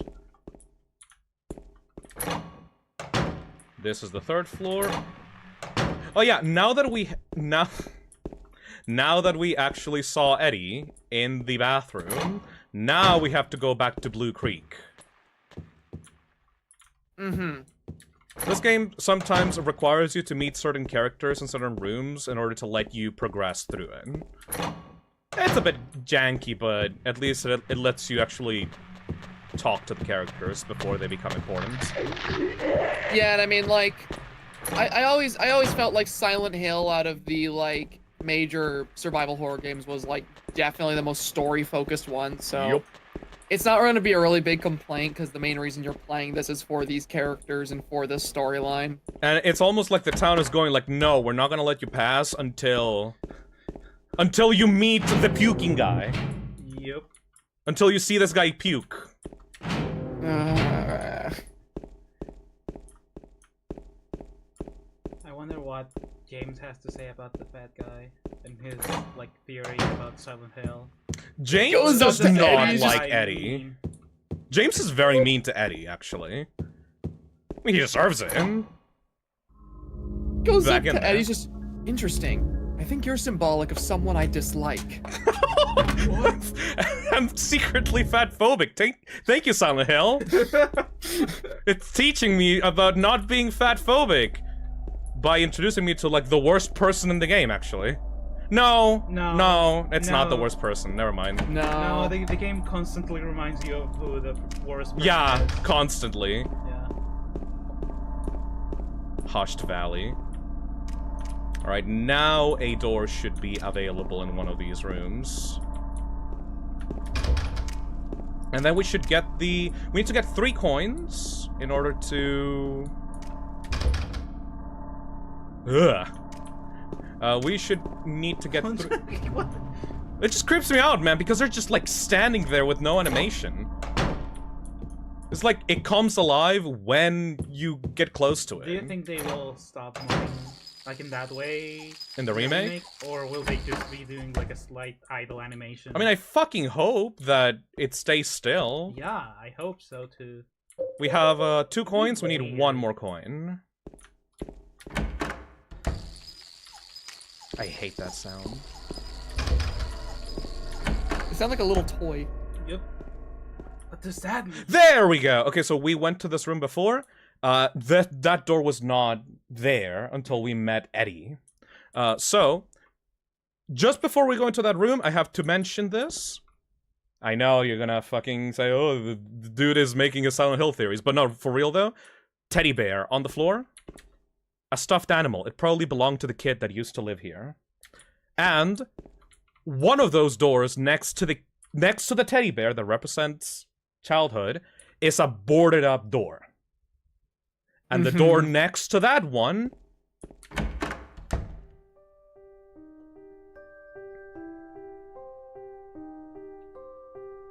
Oh, it's you. Yeah, I'm James. Angela.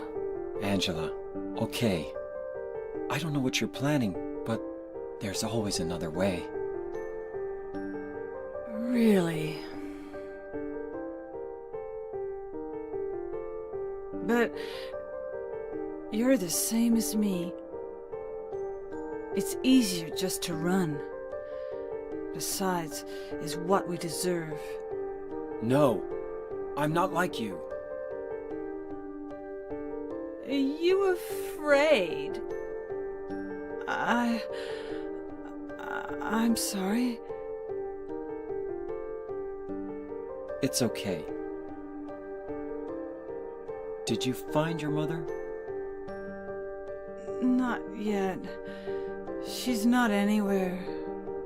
Did she live in this apartment building? I don't know. So, all you know is she lived in this town. What did you say?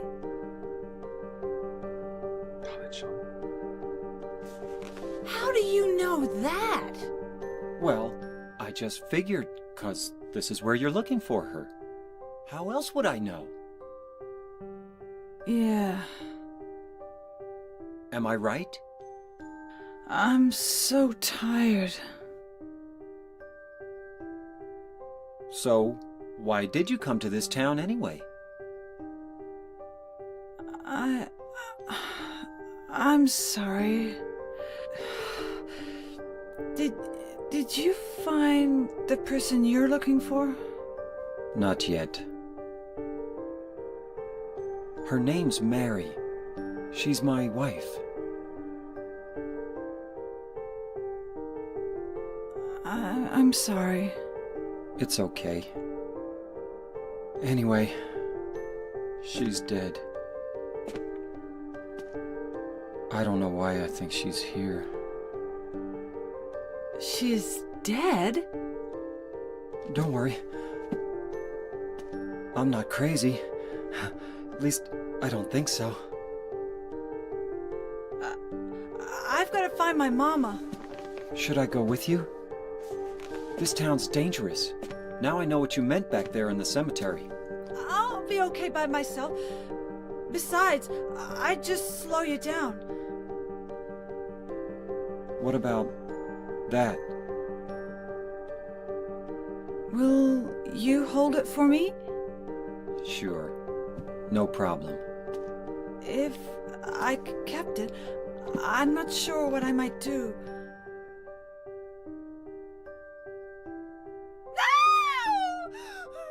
No! Oh, I'm sorry. I've been bad. Don't!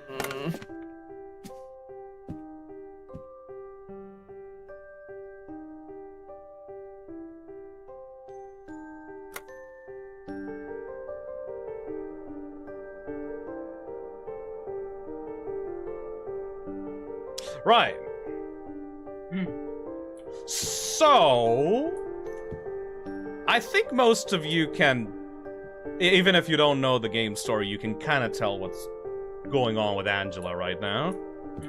But the coin that you find in this room, by the way, is called the Prisoner. Yes. And if you go into the inventory, the Prisoner is a woman with her eyes blindfolded. So, you go into this apartment and you find a teddy bear lying on the floor right next to these two doors. One of those doors is boarded up, and the other one is a white door where you find Angela in. And the moment that you find her, you're in this weird... What the fuck are you laughing at? Sorry, it's just that in the previous camera angle, James was looking at us, so it was like James was explaining it to us. Right. Anyways, guys, time to hear my Silent Hill 2 theory. So, alright, so I just met this girl Angela, and I have my own theories. Let's talk about that. So you find Angela in the mirror, and the first thing that you see is that she's like hunched down in there, like she's been there for hours. She's staring at herself in the mirror with a fucking bloody knife. I'm not gonna look at that. Angela's knife from Angela. I don't plan on using this as a weapon. So she asks you to take care of it. The camera angles in that scene has you looking through James like heights, and he is talking down to Angela. Like the way that he talks to her is like, "Hey, buddy, are you okay? Should I come with you? Don't do any dangerous stuff, buddy." Like the camera angle is looking down on her while she's like laying down on the floor, like a kid, even though she's a grown woman. And the moment that James tries to grab or come close to her, she immediately freaks out and just runs away from the room. Like you have more power than her. In the situation. Yep. This is why Angela is like the best mirror in James's story. Like I'll talk about that later, but like Angela is like a perfect foil to James when it comes to like the themes of like man and like having power over women, and the way that these two interact is super fucked up. The way that Angela speaks in this too is like, I need to go look for my mama. Will you hold on to this for me? And it's like, ugh, girl. The way she corrected herself before, but not this time too. Yep. Super fucked up. Anyways, now we have all the 3 coins. It's time to... Hey, sorry, I need to add to Angela that even though she looks a bit like old, yes, she's in like her, she's like 19. She's 19, yes. Yeah, she's 19 years old. So she's not really that old. You're right. I completely. Yeah, you're right. Like Angela is 19. She's a grown woman, but we have those camera angles and we're talking down to her like that, and she is in that room staring at herself in the mirror. In the room that she had to go to because the other room that had a teddy bear in there was blocked up. It's... Oh! Anyways, time to solve the puzzle. There's something written on the desk. 3 bright coins in 5 holes B. At one end sits the seducer of she. The wind from behind the woman doth play. The formless one, no, lies furthest from they. The old one beside the serpent sits not. 'Tis to the prisoner's left that he doth rot.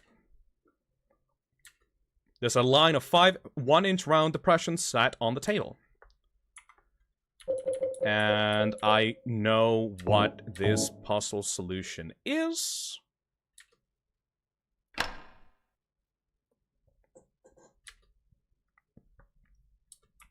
You insert these in these exact positions. And this is the last puzzle in the game that I actually remember, so woof! The other ones we're gonna have difficulty.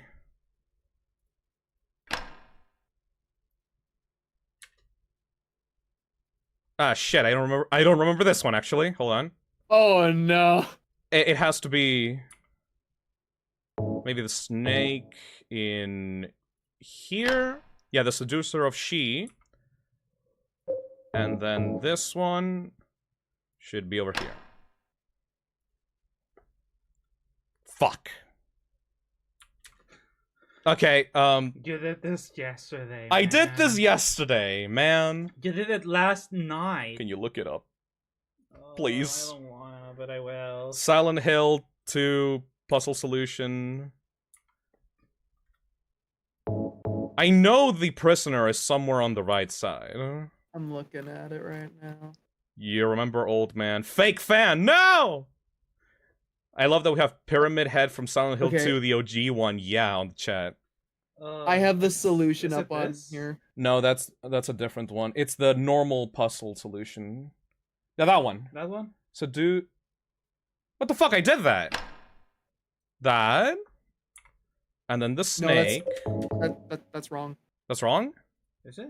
The snake should be on the end where the woman is. It should be old man and prisoner next to each other, then the snake on the end. Oh, this. This? That... I do not remember that. I have a horrible memory. There we go. And... there we go. And finally... oh, man. there you go. Thank you! I appreciate that. The Len House key. Alright, time for the end of the apartments. We got all our characters, we got all of our sad backstories for each one. Eddie is currently still vomiting. Still vomiting. Fate worse than death. Toilet looks like shit, by the way. Hold on.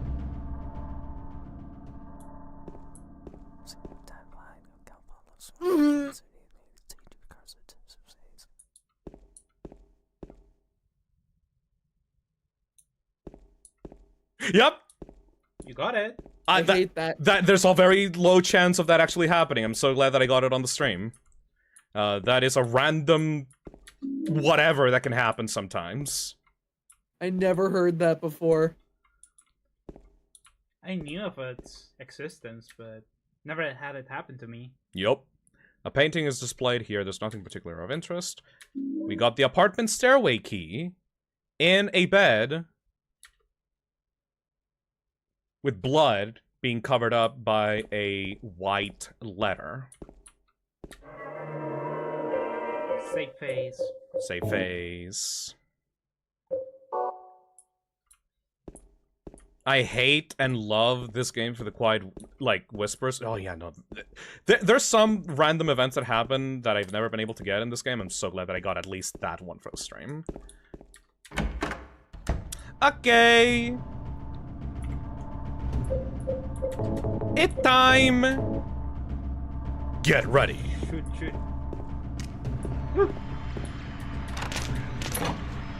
Oh, that's good. We're getting out of here. Oh. Ugh. Fucking disgusting.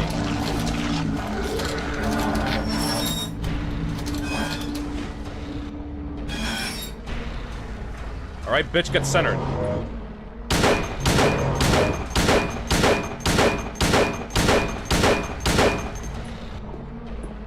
By the way, that knife is an instant kill.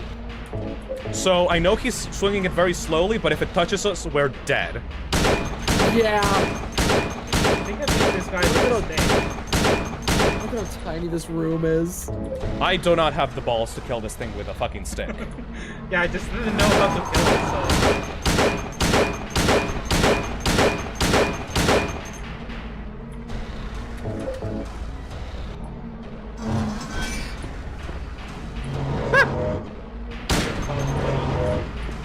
When chat said I love how he struggles to drag it. Yeah, I love how just like Pyramid Head's entire like existence looks like encumbering and difficult for him. His existence looks painful.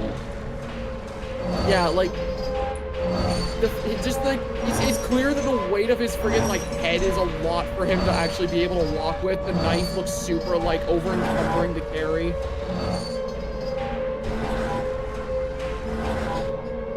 You better run! Yeah, you better run! Out of here, bitch!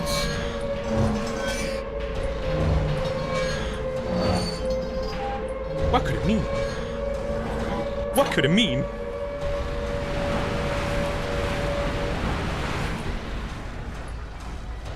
This is symbolic of that one time my apartment flooded. Okay, but anyway. But water is important though. Yeah. I know. Look at how fucking Rusty. filled with mold and Yeah, this game is full shit. of water and rust and red things. Not red though. Very wet game. In comparison to Silent Hill 1, Silent Hill 1 is very rusty and red and bloody. Silent Hill 2 is more like wet, rotten, and depressing. Just like James for real. So James Core. James Core is rot and wetness. Yes. If there are 2 words to describe James Sunderland, I would say wet and depressing are 2 very good descriptors. So that is the first area of the game. That is the Woodside and Blue Creek apartments. Now that we're out of the apartments, it's time to meet the second most important character in the game. Yeah. It's just a very short walk until then. Yeah. You're missing the... Oh shit, you wanna see a funny thing? Hmm? So there's an animation that James can do if he falls down on a set of stairs. Oh, I know it!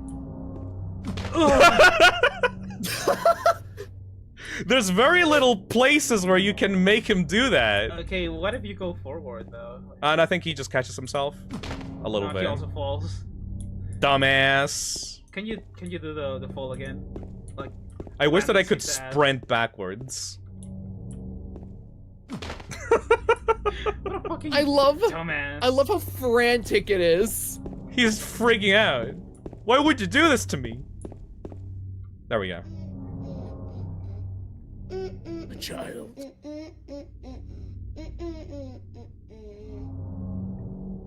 You! It was you, wasn't it? You're the one who stepped on my hand. I don't know. Maybe I did. What's a little girl like you doing here, anyway? Huh? Are you blind or something? What's that letter? None of your business. You didn't love Mary anyway. Wait! How do you know Mary's name? Yep.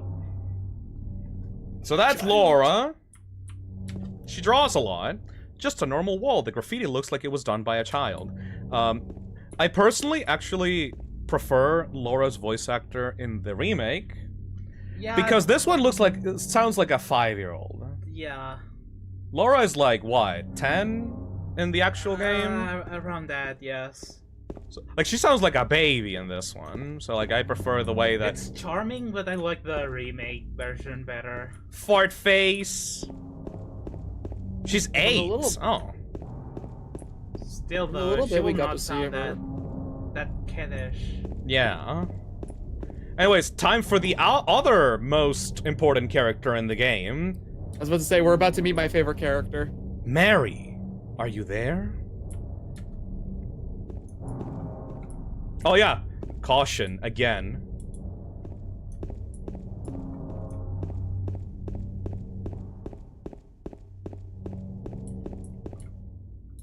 Oh hey, the gondola was actually here in the original. Neat.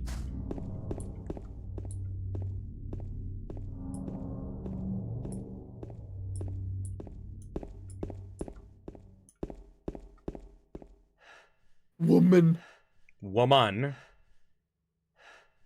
This is my favorite Silent Hill Mary? character.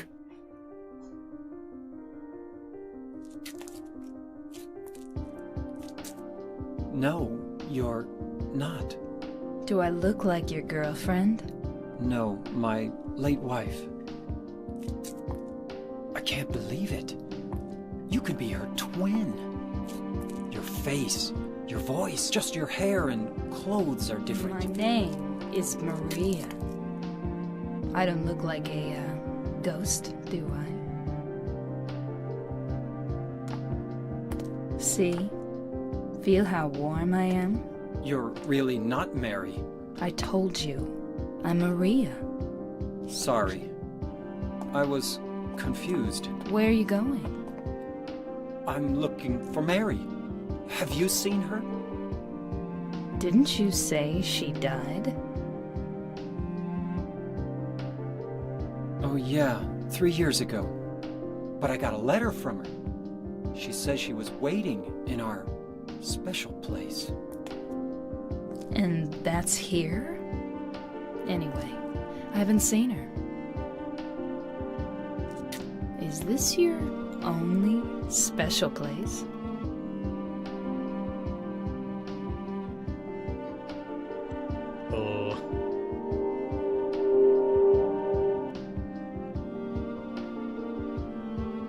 Well, there's the hotel too, I guess. The one on the lake? I wonder if it's still there. The Lakeview Hotel? Yeah, it's still there.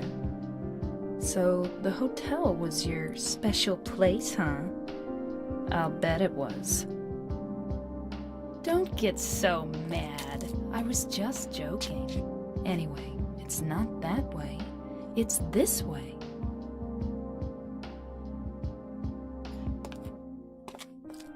You're coming with me? You were gonna just leave me? No, but... With all these monsters around? No, I just... I'm all alone here.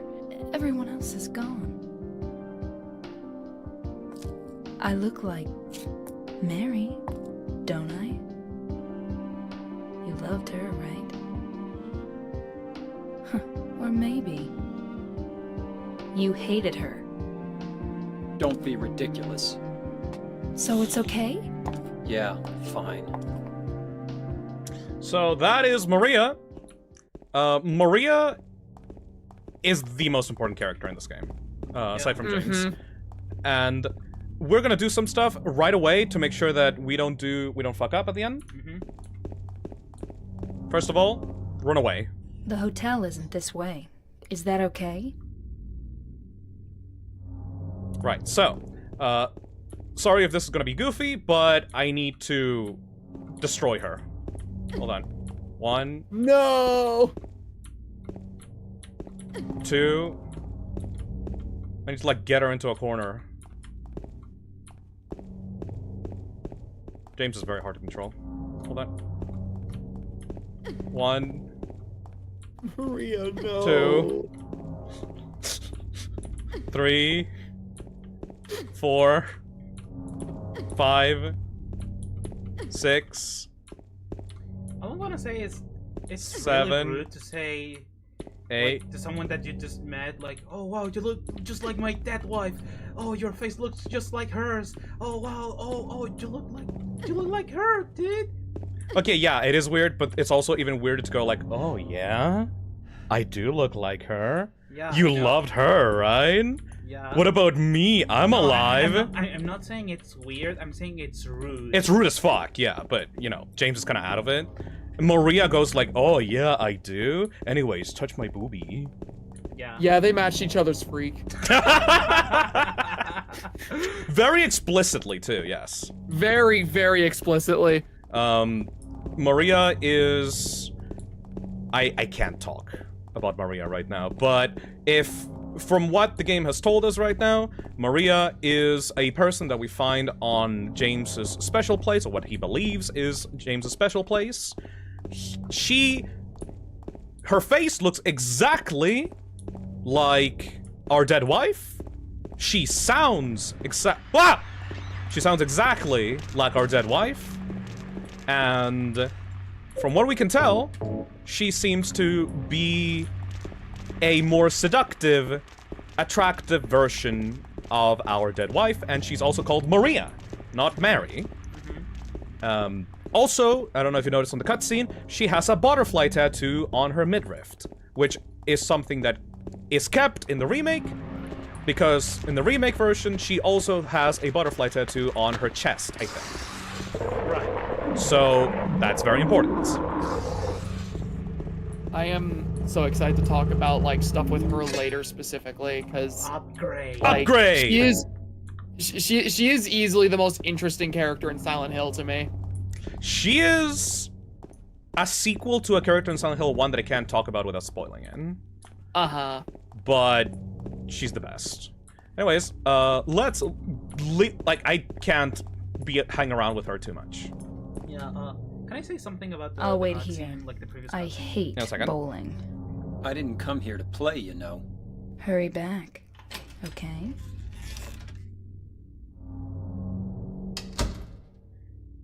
Like, Mhm. you know how he goes to that place? Because that's what he thinks He it's- thinks is the it's- special place. It's a special place because it's, like, his special place. Yeah.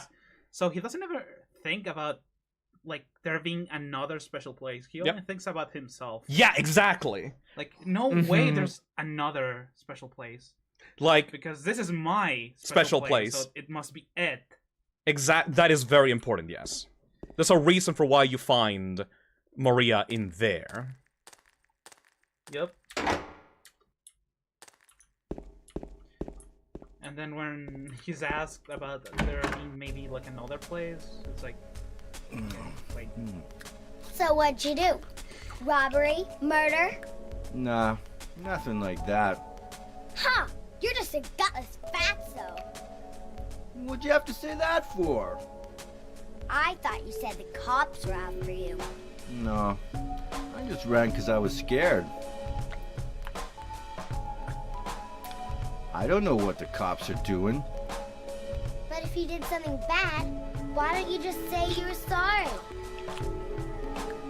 Well, I guess I run away a lot too. It's no good. They wouldn't listen. Nobody will ever forgive me. Did you find the lady you're looking for? What's her name? Mary? I love that you can overhear them talking before James comes in. Mm-hmm.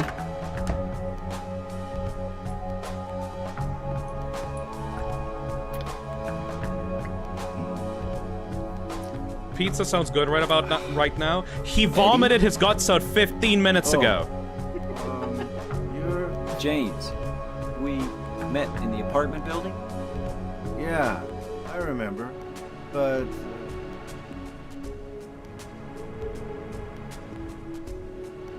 Are you alone here, Eddie? No. Random bowling ball.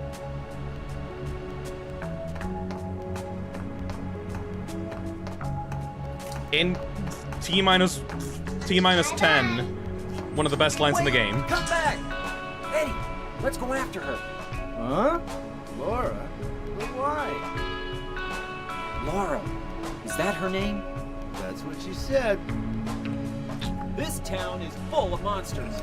How can you sit there and eat pizza? She said she was fine You by said it. herself. She said a fatso like me would just slow her down. Forget you. So yeah, How could you just sit there and eat pizza? one of the few moments in the game where you can actually see the characters talking to each other and not just James. Yep. So you can tell, like, no, these are actual people and not just James having a fucking mental breakdown. I also love that, like, Eddie was made to be hateable, you know? Like, he doesn't give a shit. Who is that girl, anyhow? Yeah, you can tell. I don't know. The devs All I know is her hate name. him. I swear. Definitely. Like, based on a specific ending. Yeah. I'm glad someone else in chat asked, where the hell did he get the pizza? Don't worry about it. Did Silent Hill just create a pizza for him to eat? Like, No, he just found one in the bowling place. Don't worry about it. Maybe it's expired or something, but he doesn't care. I like that I said that and immediately I saw someone in chat just say, "Shut up, Zach." Did a little girl run out of here? Yeah, she was too fast for me. Aren't you gonna go after her? So we're gonna go after Laura, but in a second, I want to show you something really fucking funny. This only happened. Where are you going? Shut the fuck up, This isn't the Maria! way that little girl went. I know. Anyways, I want to show you something really fucking funny. And this is the only time that you can see it in the game, and it's like, this is the only goofy part in the game.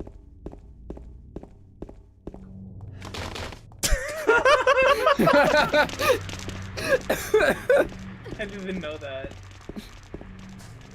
It looks Your like they were on like a spring-loaded catapult. Hold on, it happens again.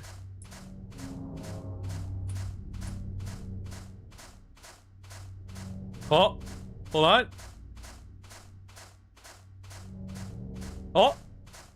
Oh, no, it only happens one time. Okay. The boing.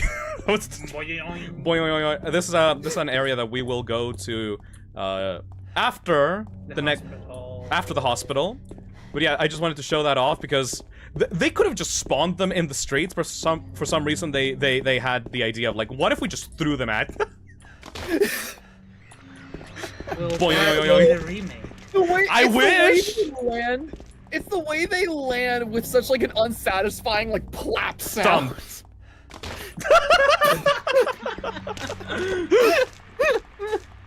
Oh my god. I like it. I like it very much. Silent Hill spring-loaded those things at you. That's how they're born. Just out from the fucking bushes. Yep. Alright, let's go find that kid. It's called the symbolism spring. This Just symbolism launches bushes. shit. That is how women are treated in this society. Like ragdolls. I was gonna say, what the fuck did that mean? Like objects as ragdolls. This is society. Men see women like Gary's Mod ragdolls. James is secretly the jonkler. No wonder that only happens when you go to the historical society. Huh. Historically, how women were treated in Silent Hill. Yeah. Alright, here we go. She went through there. Okay.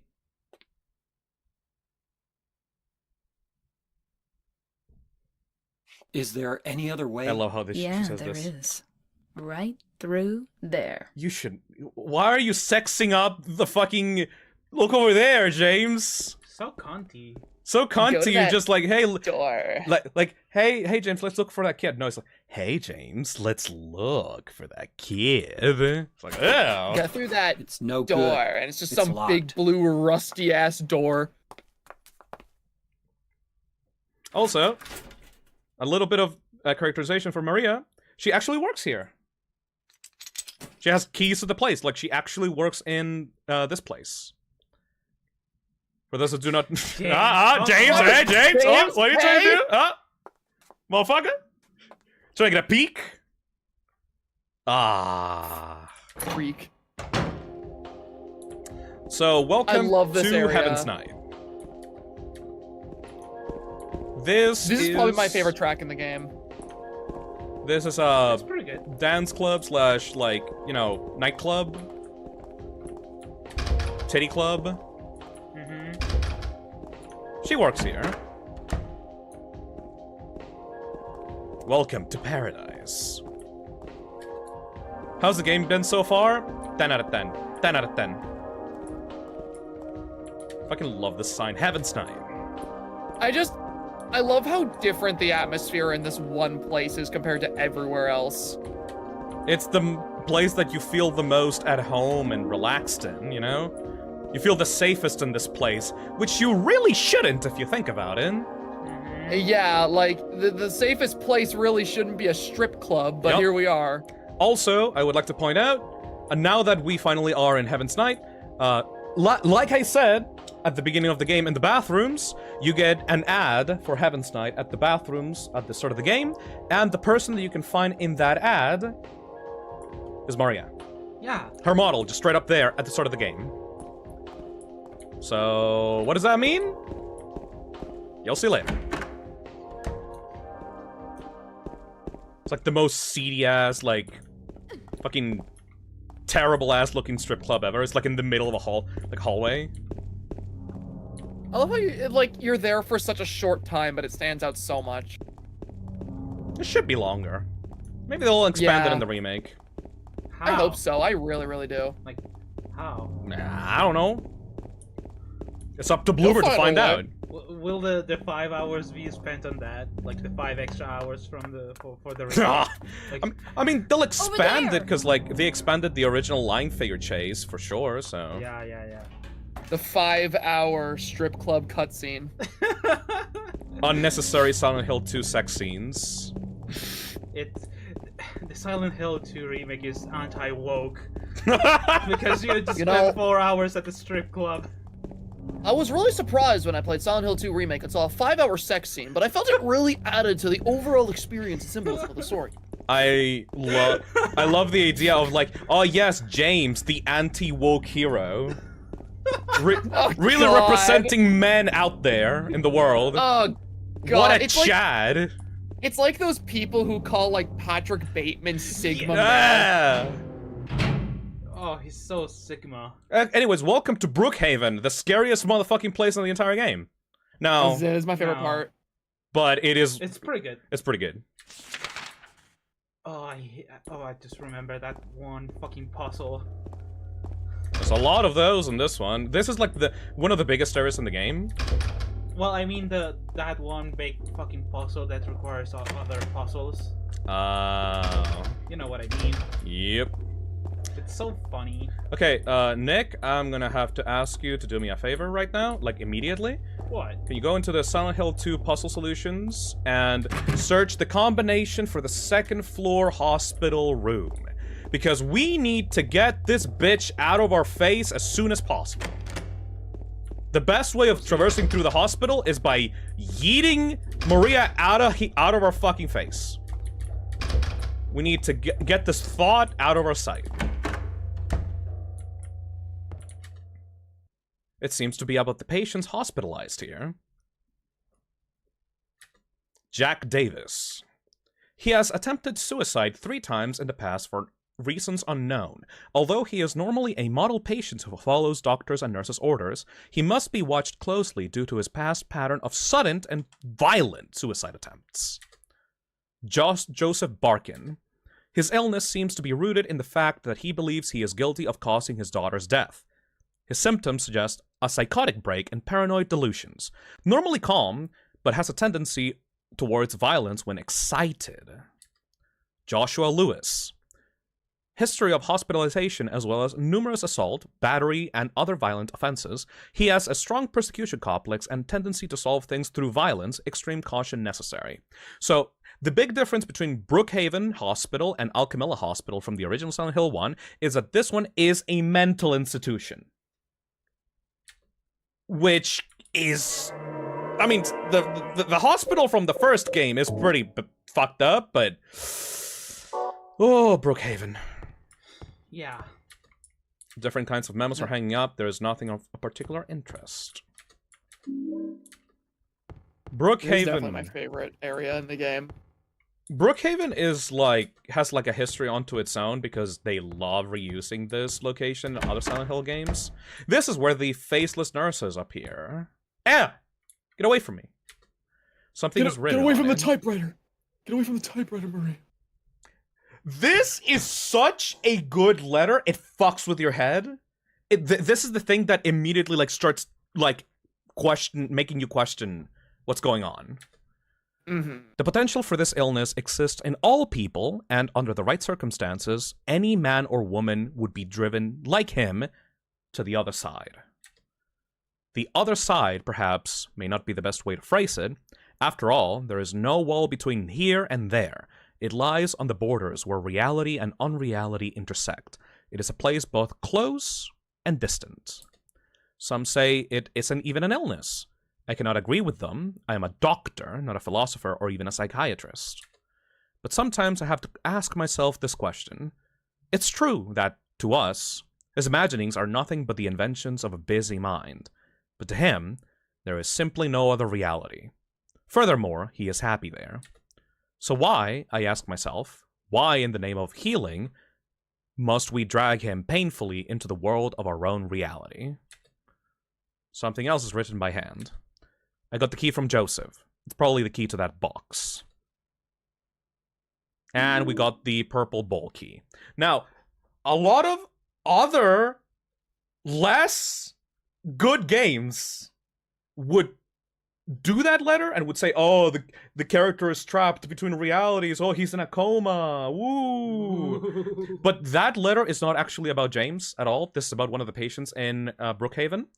And it is a very specific patient, the guy that is in the cell with the locked box. And he is supposed to be an example of the way that this condition can affect other people. This is not about James himself. Other horror games go like, oh no, it's all you. It was all you, James. But no, this is like weird other stories from other people also in Silent Hill, you know? It just puts that idea in your head, but it's not like a massive reveal or anything, you know? Mm-hmm. Yeah, it's just that ingrained idea that everyone in Silent Hill is going through their own twisted experience. It's not just James. Yep. Everyone has their own Silent Hill game. Oh, their own Silent Hills. If only we would have had a game where we explored that. Oh wait, it got cancelled. Anyways, we are going to go.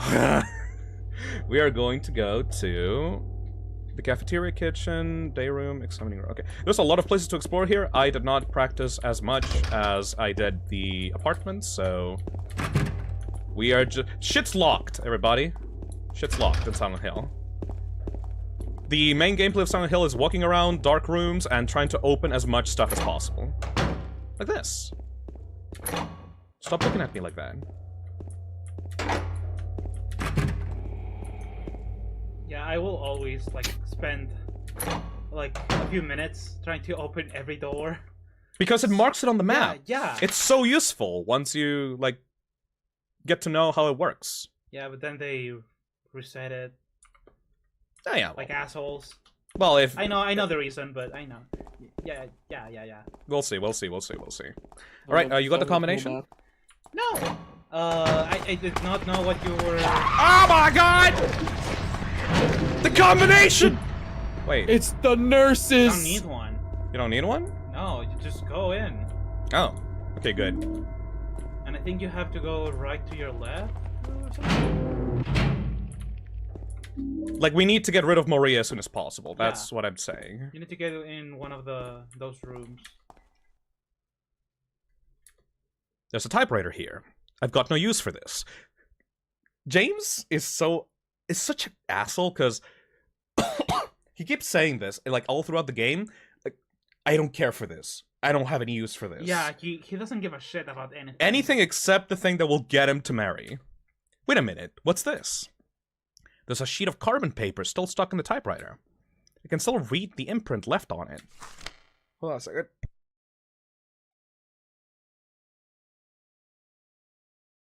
Oh, I need some water.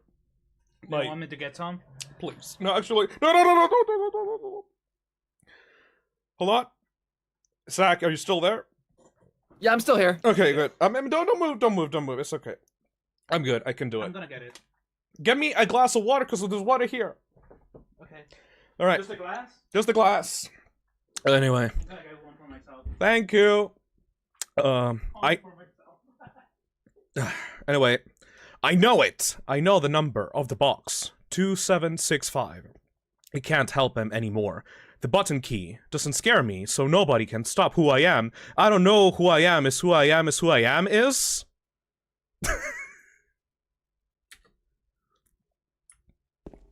I had a hard time saving the game. He's trying to be a Resident Evil protagonist. He's trying so hard, but has no idea what he's doing. Anyways, the nurses are scary as fuck, so I just started, like, blasting in this part. Dude, the nurses are probably my favorite monsters in this game. Like, just they started are creepy blasting. as shit. What key did I get? Lapis Eye key. Perfect. They have so much more symbolism than it initially appears. You can see from this one... I hate the way they move.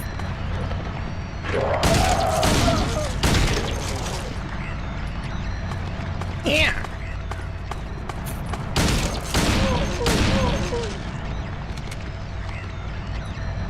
Yeah. I love the way that they just, like, writhe around on the floor. So, the nurses... I'm back. Hello there.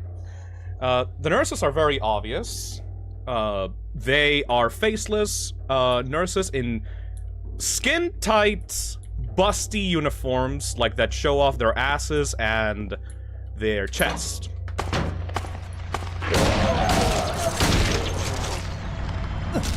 They are...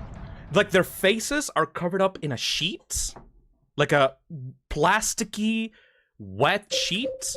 And they have a red square covering their mouths. You know? Mm-hmm. Many of the designs for the future of the series, for the nurses, get rid of most of those other bonus design features. Get it! Move out of the way, Maria! Alright.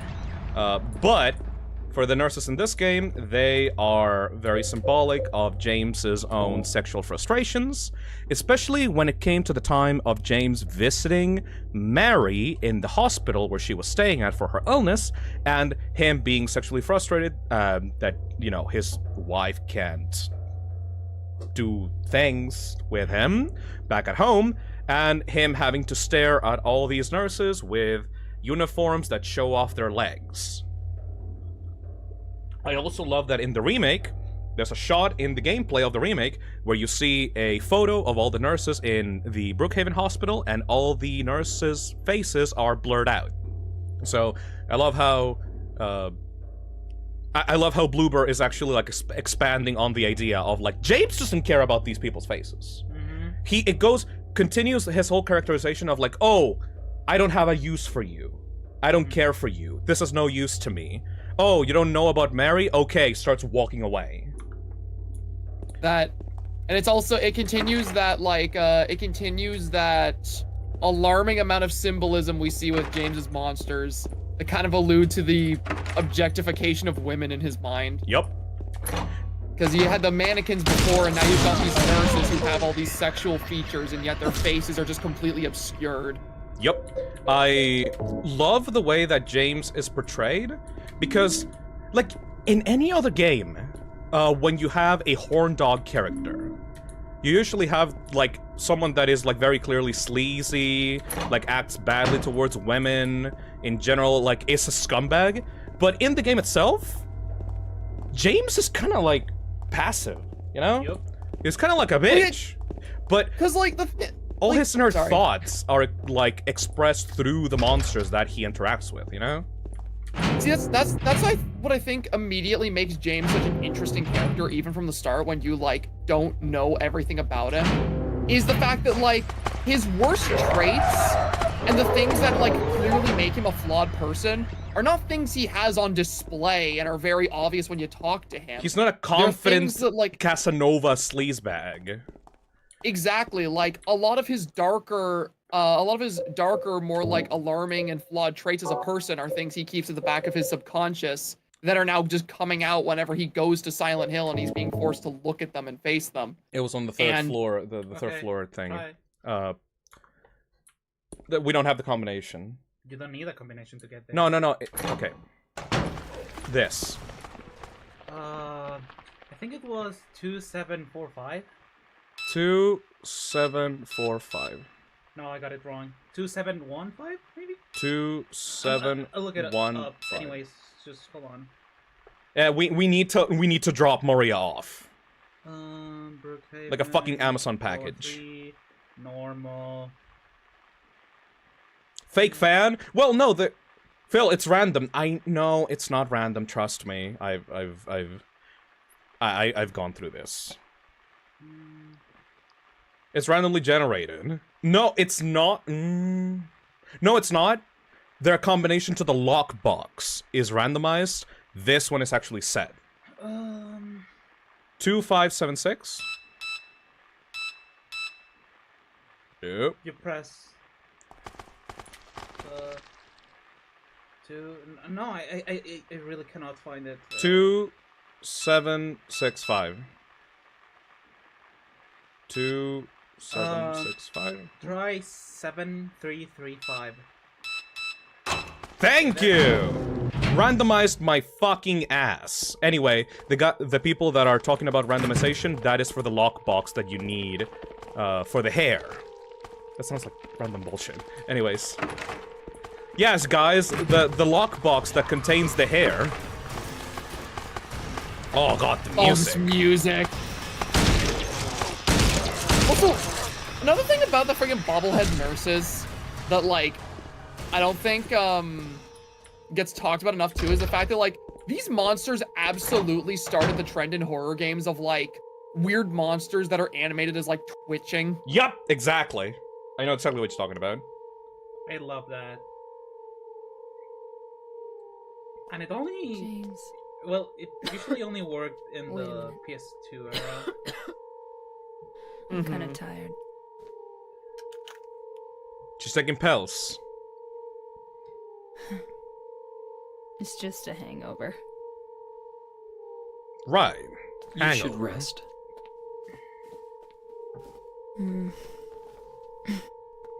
So comfy. I'm gonna go look for her. For Laura. I'll be back as soon as I can. He has to explain who he's looking for. For Laura. Not for Mary. For Laura. Sure, buddy. James, I want to ask you something. What if you can't find Mary? What will you do? I haven't thought about that. He doesn't really care if it's dangerous or not. Got the roof key. Alright, we will not visit this room again. Third floor, I mean, don't... you can, but you should not. You should not. Anyway, now we're free to explore the hospital without Maria. Also, gonna point out again, has Mary's face, has Mary's voice, and now suddenly she starts coughing up because she is ill. No, David, it's a hangover. It's a hangover, sure. And you have to leave her in a bed in a hospital. Yeah. There's something stuck in the drainage pipe. The hole is too small. I can't get my hand inside to reach it. Maybe if I had a long, narrow tool of some kind. This puzzle is so fucking weird. I remember what's solving this. Oh, it took you a while? No. But it was stupid. That's how bizarre Silent Hill puzzles are. Each area has that one puzzle. The apartments has the Coke cans. Yeah. The hospital has the fishhook. Mm-hmm. The prison has the cement, like, horseshoe. Yeah. That one is That's like... the most funny one. That one? Oh my god.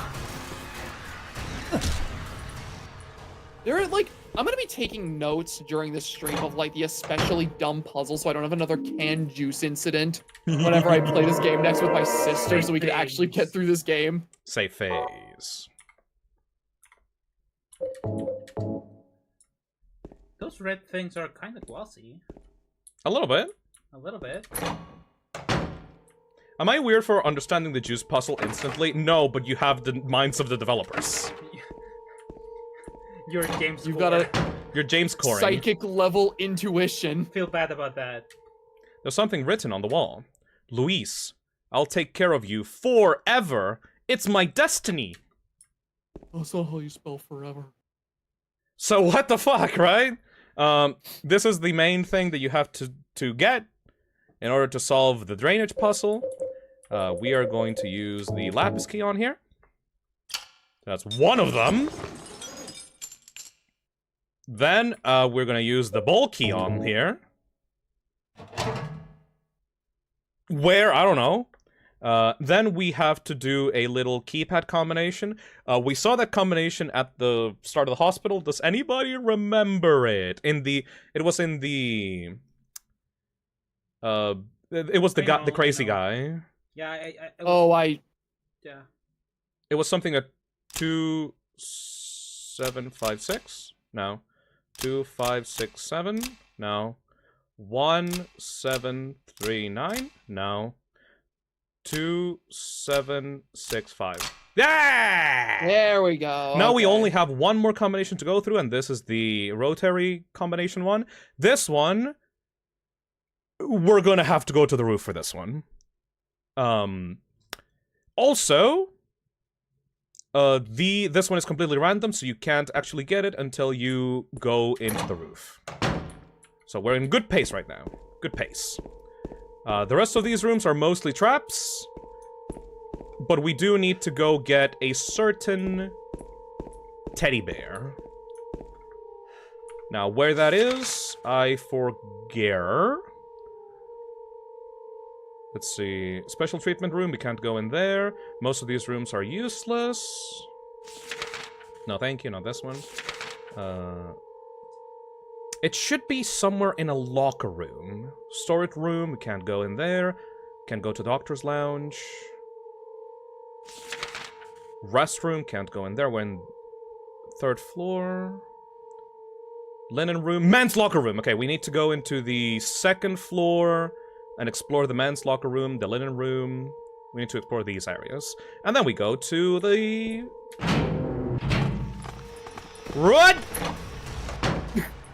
And then we go into the roof. Now, this makes me appreciate the remake map a bit more. Dude, the remake map is great. James literally physically pulls it out and starts drawing on it. Yeah, it's super cool. Oh my god! I haven't seen much remake footage because that will make me want to buy the game. I'm kind of waiting, like, a little bit because I have some Doubts? Yeah. Well, I mean... And some other things to use my money on. Ah, yeah. Well, the thing with the remake is that the reviews have come out, and people say like 10 out of 10, 10 out of 10, 9 out of 10, 10 out of 10. Yep. So it's like, I am surprised. Yeah. I saw a tweet that was basically like, Silent Hill 2 remake is the only remake where like receiving a 5 out of 10 is absolutely devastating for the community. Because people were expecting it to be such shit. Also, shotgun. This will be useful later. Why is there a shotgun in a hospital? I don't know. Maximum capacity is 2 shots. Tough to use, but can attack opponents in a group. We are not going to use that for a group. Locker room won't open. Locker room won't open. Is that straight up a Coke can in there? I don't trust the reviews yet. That's fair. Ow. There's a part of me that's still also a bit, like, skeptical. Just because I've spent the last, like, 2 years being like, oh, this game's gonna be shit, this game's gonna be shit, this game's gonna be shit. So, like, there's a part of me that's still, like, hesitantly optimistic about it now. You got the bent needle. In this game, it just straight up looks like a fishhook. It doesn't look like a needle at all. In the remake, it actually has, like, the little bottom tip thing that's green that looks like an actual needle. So, I thought this was, like, an actual fishhook for, like, the longest time.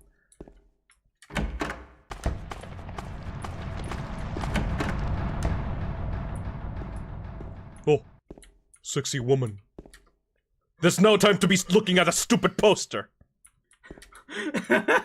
Okay, James. There's something inside the pocket of the white lab jacket. I got the examination room key. Locker room went open. Woman. Woman.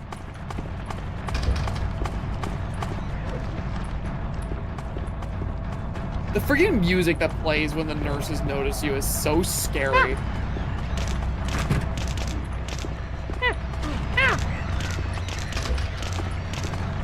Get away! Okay, that one hurt. Oh my god.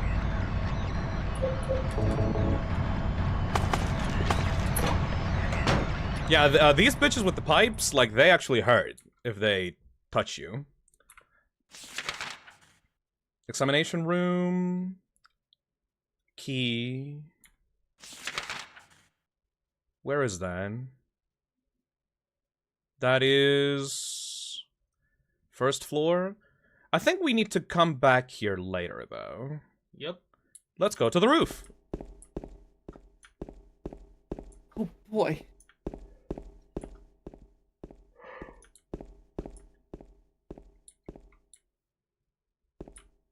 Why wall? Oh, I love this. I love this part. This letter, if you read this letter right here, it kind of pushes you to a certain ending. But I need to read it, because it's good. There's something on the floor. Is this a diary? May 9th. Rain. Stared out the window all day. Peaceful here. Nothing to do. Still not allowed to go outside. May 10th. Still raining. Talked with the doctor a little. Would they have saved me if I didn't have a family to feed? I know I'm pathetic, weak. Not everyone can be strong. May 11th. Rain again. The meds made me feel sick today. If I'm only better when I'm drugged, Then who am I, anyway? May 12th. Rain as usual. I don't want to cause anyone any more trouble, but I'm a bother either way. Can it really be such a sin to run instead of fight? Some people may say so, but they don't have to live in my shoes. It may be selfish, but it's what I want. It's too hard like this. It's just too hard. May 13th. It's clear outside. The doctors told me I've been released. That I've got to go home. And then the rest is scribbled out. Like... And then the book is left on the roof. The diary ends here. There are no more entries. What was that diary doing up here?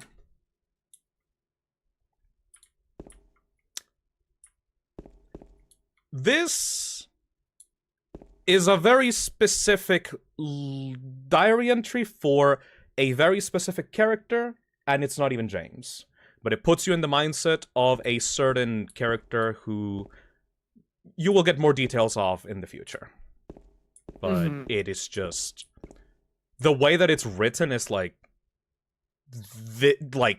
can you even argue with that person if it's like really what they want? Yeah. It's fucked up. Oh. I think I heard something. Here we go!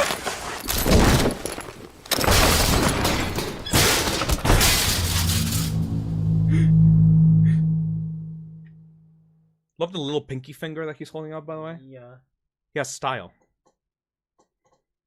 I never really noticed that his fingers look fused together. Oh, it's a glove. Yeah. It's a surgical glove, melded together. That's so weird. Also, just want to point out, James goes to the roof of a hospital, and he reads a diary about someone trying to kill himself. And the moment that happens, that motherfucker shows up and just pushes you off the roof. And it strikes a cool-ass pose. Too low health. Oh yeah, no, it sends you to like 1 hit point, by the way. Like... That shit hurts. Hurts! It emphasizes the point that the moment that James thinks about those kinds of feelings, he starts showing up. You know? And this is where we find the combination. This is completely random. 8, 6, 24. Turn the numbers. Better not forget them. So I'll write them down here. The other one, my secret name. 8, 6, 24. Thank you for spamming on the chat, because that is very necessary. We're gonna have to go back to that lockbox, and it's gonna be a pain in the ass if we don't remember it. Because now... the hospital gets fucked up, buddy! He's so calm about it. I thought you were going to... It appears as though there are sexualized nurses coming to beat me up. Oh well. He's disconnected. Leave my poor James alone. Oh yeah, This right. is rather unfortunate.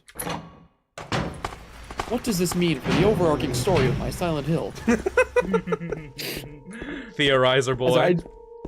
I keep bringing that joke back, but I just cannot get the image out of my head of James being a massive Silent Hill fan. It's so funny to me.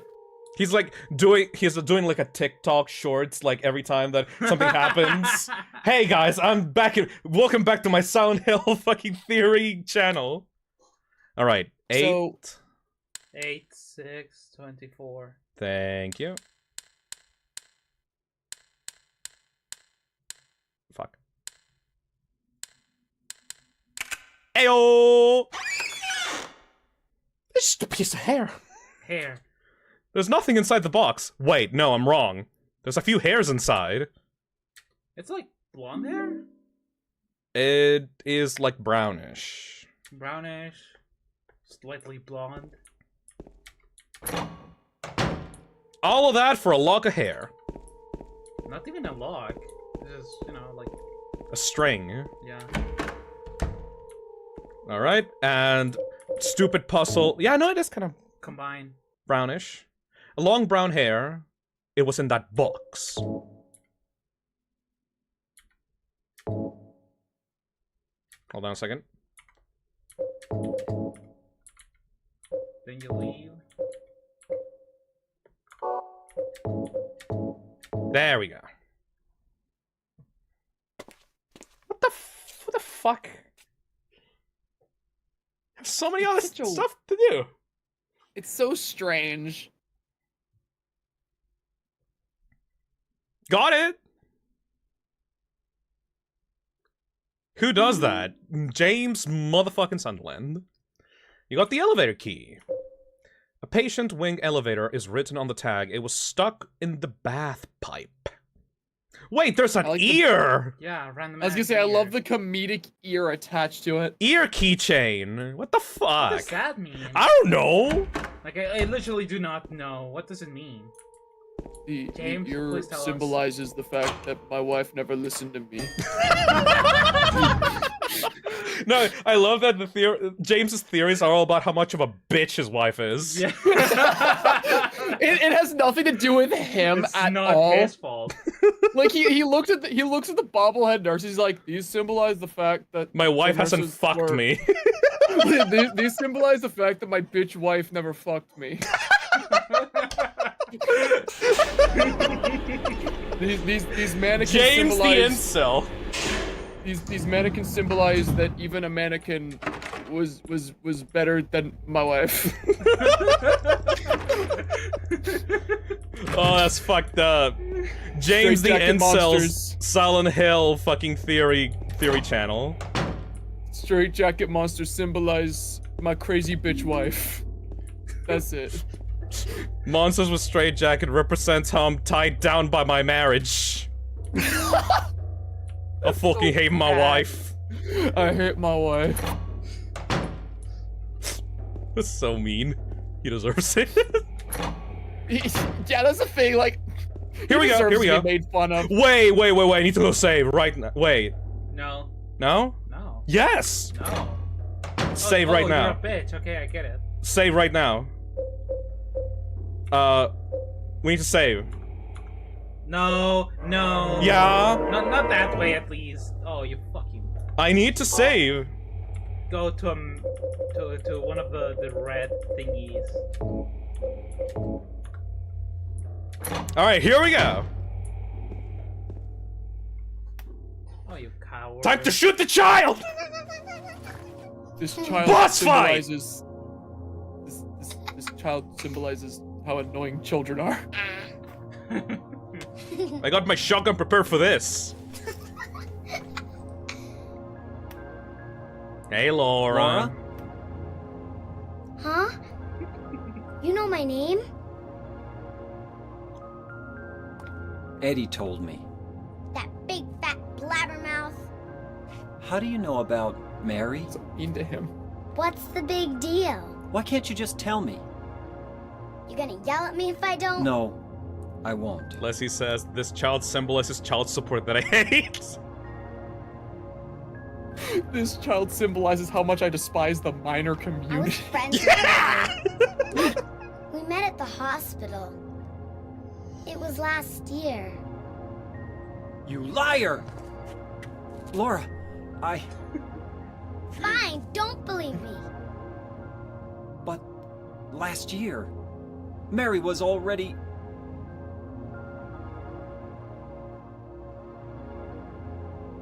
I'm sorry, Laura. Anyway, let's go.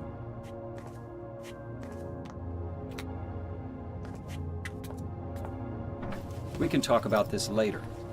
This is no place for a kid. There are all sorts of strange things around here. I can't believe you haven't even gotten a scratch on you. Why should I? That's such an important line. Wait! There's something I gotta get. Later, okay? But it's really important. What is it? A letter from Mary. Huh? I wanna go get it. Is that okay? Yes. I'm just picturing James as that freaking like neuron activation. Bruh. Real shit. Locked in. Come on, hurry up. Is it in there? Yeah, in the back. Oh boy, here we go. Totally not a trap. What are you doing, Laura? I hate children. It's further back in the desk.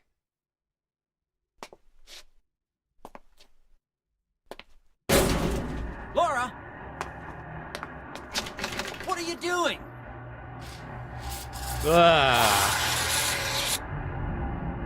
Ha ha, I tricked you. Open the door, Laura. Why should I? I'm a liar, right? Want me to open it? Huh? Huh? Do ya? What's the magic word? Say the line, Laura. Laura? Okay, I guess I won't open it. I think I'll just leave you like this. You snotty little brat! Open up! Why, you... It's you... alright. Laura? You cut me! Yeah! Yeah! Anyways, run! Oh, these ones.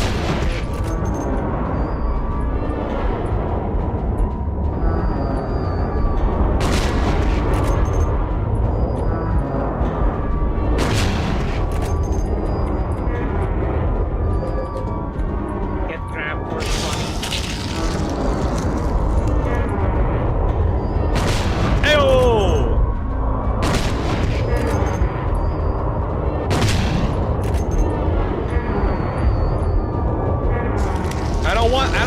I don't want those grippers on me.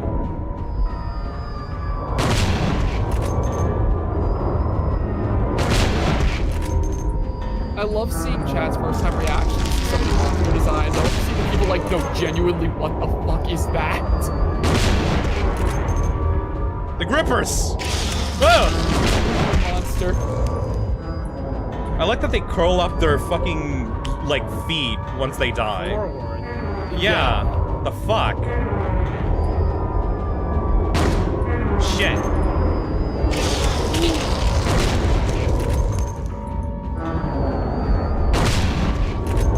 Yeah, once you beat this, in the game. Oh yeah, shit gets fucked. Like, it's so weird. I wonder how they'll do that in the remake, because... Here we go. Like,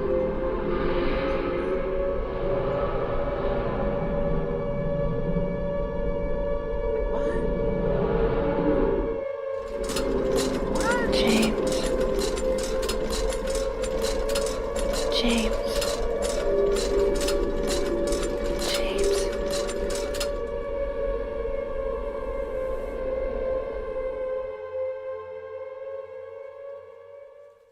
And welcome to the other world. Again.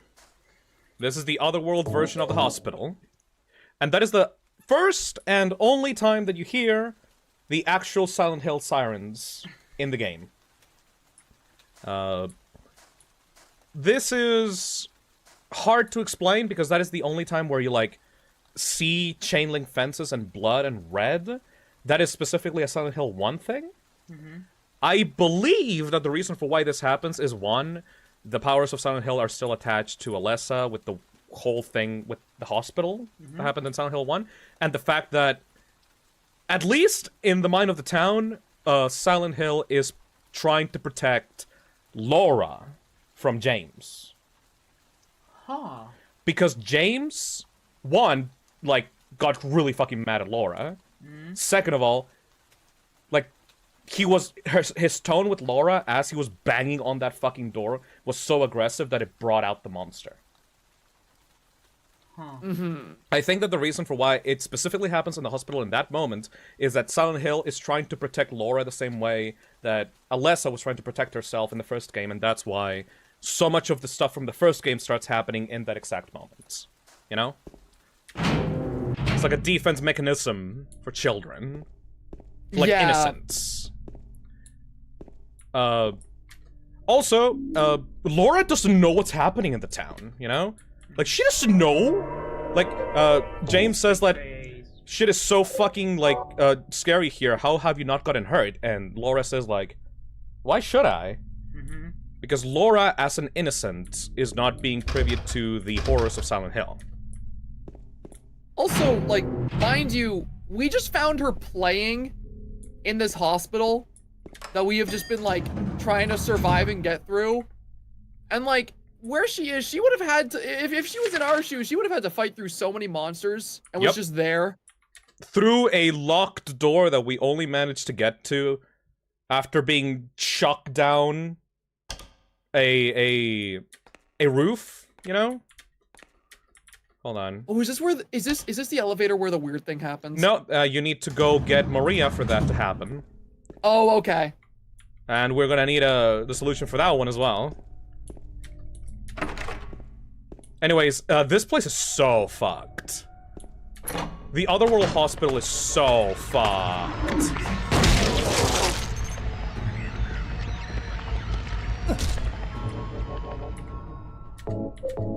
Like, look at the textures in this room alone. Yeah, ah! Right. The fuck? What even was that? Someone threw a rock through the window. And it didn't even break. That was the soggiest kick I've ever seen. So, James's Otherworld is characterized by rot and drapes, like white drapes on doors and shit. You can see...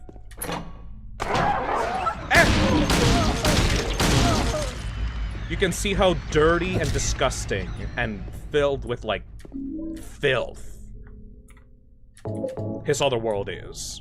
And don't worry, you will actually get to see other worlds of other characters in this game. This is the first game in the series that actually shows you how other characters see Silent Hill. And it's fascinating! Mm-hmm. Shit's locked. Alright, back through the elevator. Wait, where was the examination room? Okay, so I got the key. One there, but... I can't really use a key on there. Yeah, have you tried the door behind you, like C4? No, you haven't.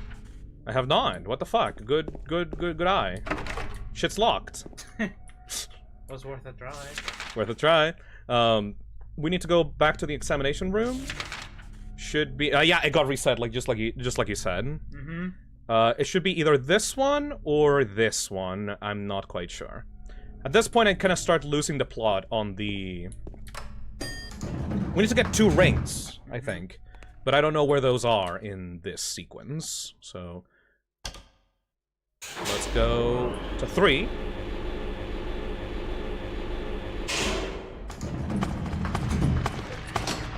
This is the door that we need to open. It is a woman calling out through a door. There's a painting of a woman on the door. Oddly enough, the hand part is actually 3D.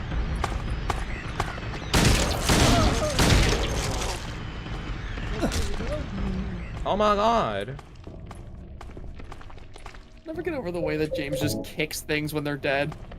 It's just, like, they disgust him. Just, ew. That's a thing that I love about the way that James treats the monsters. Like, he doesn't find them scary, he finds them disgusting. And he hates them. Yeah, at no point does he ever, like, really feel all that scared of the things in front of him. The flesh lips do because, like, that's a giant thing that's coming through the ceiling. Hear this. Oh yeah, this room. There are empty medicine bottles here. Is this what Maria was taking? Is Maria sick now, too?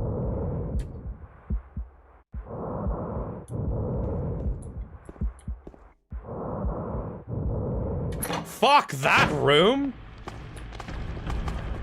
I think more horror games need to do the friggin' Silent Hill thing of just walking into random room and hearing a sound effect that really should not be playing in that room. That will never not be effective to me. Silent Hill 2, 1, and 3 have this magical thing of like, oh hey, we have a bunch of like, we have an open survival horror location. You can explore whatever rooms you want. Most of those rooms are locked. Some of them are actually useless. But some of them, we just put spooky shit in there that you can completely miss. I love it. I remember there's like one point in Silent Hill 1 where you're walking around the city and you can like, I think it's like by like a bridge. There's that one like, I don't know what the word is, like an outpost. And when you go inside, it is just playing the most like disgusting, horrible sounds I've ever heard. And it just like did not fit that room at all. And that room otherwise was not scary in the slightest. Yep. And I just remember that made me like super uncomfortable. There's a piece of paper on the bed. Just some doodle. Huh, there's something written on it. She is an angel. No one knows. Only I can see the lady of the door. They cannot walk along her bridge of thread. They fall from the weight of their crimes. Like bloated and ugly corpses, their sins, she devours them. Sin and sinner alike. She saves me. She is an angel. That piece of text is written by one of the orderlies. Most likely the one that is like on the other side.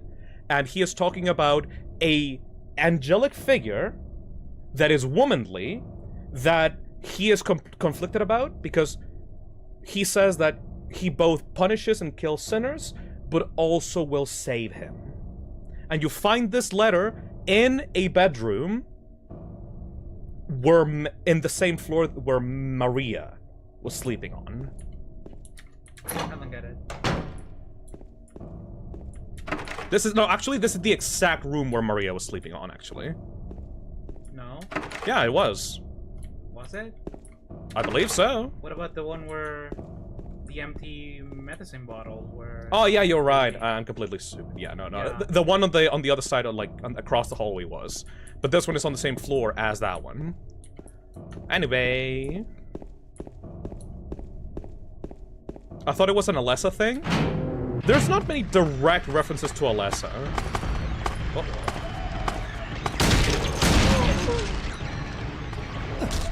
It could be about Alessa, but it could also be about Maria. Again, you can interpret this game in so many different ways. Yeah, like, we're bringing up, like, a lot of interpretations of these things that, like, everything symbolizes in this game, but, like, this is such, like, a subjective experience. That's why there's so fucking many analysis videos on the internet about this. There's hours upon hours of video content that you can consume about this game. To the point that some people have given up because there's barely anything new that people can bring to the table that someone else hasn't already talked about, you know? Yeah, and like, I think it's kind of interesting because like, I feel like some people look at stuff like this and I've seen some analysis videos where they act like Silent Hill 2 is something that needs to be like solved. Ugh. More. I look at that and I'm like, not every work of art is something that needs to be solved. Sometimes it is just your subjective view of it, and that's all there is to it. There is no concrete answer to it. Just like Signalis, in my opinion. Signalis is like, it has the same factor, but like to 200%. Yep. You need to play that, Zach. Abso-fucking-lutely. Dude, I feel so bad. You've been asking me to play that game for like nearly 2 years. Yeah, now you have the pressure of me asking you to play it. It'll be fine. I feel like if you keep asking someone, like, the less and less someone is willing to do it, you know? Yeah. It's like that ADHD thing of, like, I won't do it now that you're forcing me to. So, like, yeah, you can get to it whenever you want. Yeah.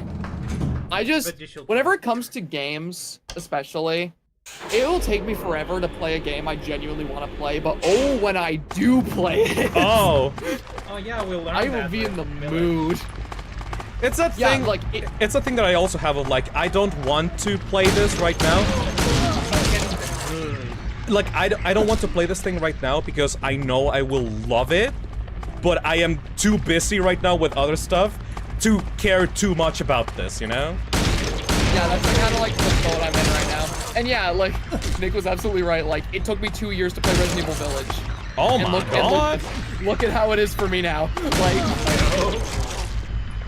I'm so stupid. I tried to press the parry button when the nurse was trying to attack me with the pipe. I pressed the space bar to parry.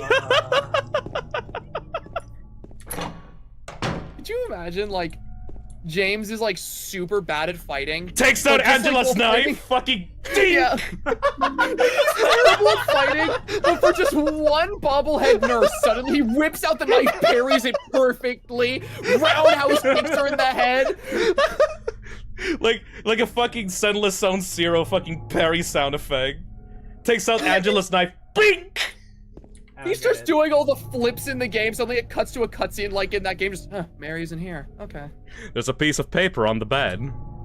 I was locked up inside the basement's basement. It was so small and dark, and I was so afraid. I dropped my precious ring, but I will never, ever go back there.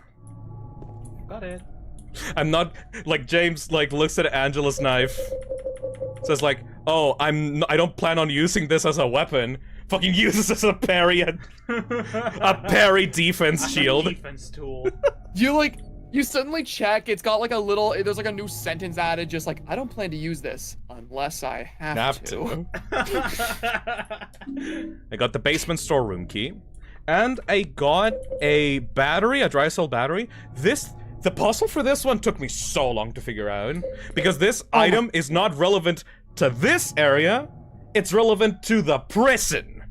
And that's so weird. So mean. That's just mean game design. You can totally miss that. Yep. Right? Like, Totally. Oh, fuck. Well, not really. Like, you need to grab the battery first before you get the basement storeroom key, but it'll just leave your mind like that. You know? I thought when I was in the prison, I legitimately thought that it just materialized into my inventory. Yeah, but you cannot. You can't just like not grab it and then. Oh, if you softlock yourself, that would be so mean. Anyways, so this wall mural here is actually extremely important. Part of the wallpaper is torn. I can see something drawn on the wall beneath. Are those hands searching for something? Or are they just a sign of pain? This is actually extremely important for what is going on in Silent Hill outside of James' story. Okay, I don't get it. This is like nobody talks about Silent Hill's mechanics outside of James' story in Silent Hill 2. I will talk about this later once we get to the prison, but just remember that. Remember the hands grasping at something. That's like an aspect of Silent Hill 2 though that's so interesting to me as well though, is the fact that like James' story is so well contained that sometimes people just forget it's a continuation of the games before, because all of the elements that like reference stuff from Silent Hill 1, they are in your face. Oh my god, hi. That's completely optional. You don't have to go there. Go anyways. Nuh-uh. Sorry, continue. Shuddy. I was just saying that all like the details and all the hints towards like the stuff going on with Silent Hill 1, it's very like environmental. It's not like James picks up a note and he goes, huh, Alessa. Interesting. Okay. It's always just like, oh yeah, there's bits of the environment that you recognize from Silent Hill 1. Oh, there's little things that don't really make sense with James's story, but when you think about the overarching Silent Hill story, oh yeah, it starts to line up a bit. There's something that looks like a refrigerator. Will you open it? I don't think you can. Get some more canned juice. Yeah, no, then just leave this room. Yeah, you don't need it right now. For now. What a beta male. It's no good. The door is too heavy to open by myself. What a manlet. What a sad, sad man. Not even, like, Zach, I'm not even talking about, like, the connections to Silent Hill 1. You can actually play Silent Hill 2 and completely make your own theories on what's going on outside of James's story with this game. You don't need Silent Hill 1. Oh, like as an isolated experience. Because they're stuck with the hands and a certain boat that can explain what's going on paranormally in this town without the events of Silent Hill 1, and I found that fascinating. Oh, that is very interesting. Yeah, I never thought about that. I'll explain, because like the prison tells you more about it, right? The prison doesn't have anything to do with James. Anyways. So this game really was just made so that you did not have to play 1 or 3. At all. And then just go over here. We're almost at 75%. Oh shit, yeah! The vinyls are... 370 people have bought the vinyls. Holy fuck. Thank you, guys. I think that's something that like I would like to see more horror franchises do in general. Is just like create experiences that take place in like the same setting, but you don't have to do any like quote unquote required reading beforehand to be able to enjoy the isolated experience. Like obviously like I think telling an overarching story is cool and can make, you know, the entire thing more interesting as a whole. Oh shit! But oh my god, hold Hey Pyro, on. how's it going? Been lurking on your streams for a while. Really enjoy watching them. Also, you have a cool character design. Oh wait, that's actually him. Yeah, that's actually him. That's actually Pyro Cynical. That is Hey, Pyro. crazy. What? Very neat. Neat. Oh, that's awesome. I'm a often Pyro Live slop watcher, so Yeah, same. Yeah, that's cool. that's very cool. Thank you. Thank you. Yeah, thank you for showing up. That's crazy. Are you stalking like all the people trying to play the original before the remake comes out? Because like, that's a good point. I specifically played like I played this game when I was a kid, but like I'm specifically playing this just to make sure that people know how the original feels like. We're fucking nerds when it comes to like Silent Hill and this game in particular. Well, I only played this game for the first time this year, like a few months ago. I but indoctrinated you into I it. loved it. I loved it. Yeah. There are red handprints on the shelf. Move the shelf, thank you. You know, I love this and pretty much every single Silent Hill game I've gotten to experience, mainly because I've avoided the really bad ones. But like, Mary? oh, Maria. sorry. Hello. It's you. I love this thought you scene. were. I'm scared of attractive women. Sorry. Anyway. Or you're glad attracted to alive. scary women. Anyway! What do you mean, anyway? Oh yeah, right. You don't sound very happy to see me. I was almost killed back there. Why didn't you try to save me? All you care about is that dead wife of yours. I've never been so scared in my whole life. Oh my god. You couldn't care less about me, could you? No, I Then just. stay with me.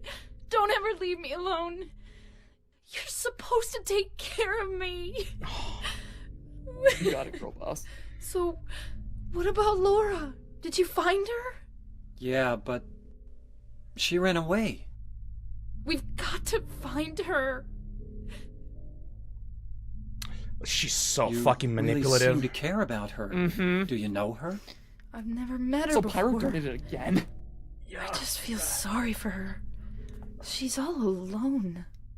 And for some reason, I feel like it's up to me to protect her. Yep. Okay, so thank you, Pyro, again for super chatting £100. The notification sounds are disabled because we are focusing on the actual game, but I really appreciate that donation. Silent Hill 2 be like, my le wife, le sad pillow. I mean, we keep talking about it, but most of the important fucking notes in this game are in a fucking bed, like a white sheet. What could that mean? What could that mean?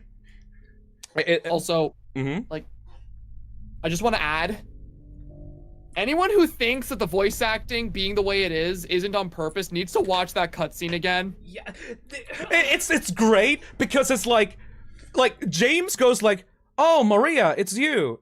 Anyway, I'm trying to find Mary, and Maria goes like, "What the fuck? Yeah. What do you mean anyway? You abandoned me. What is wrong with you?" I'll definitely miss the voice actress in the remake because she does such a good job. They do such a good fucking job. Like, the letter, this scene, oh my god. Also, I love that.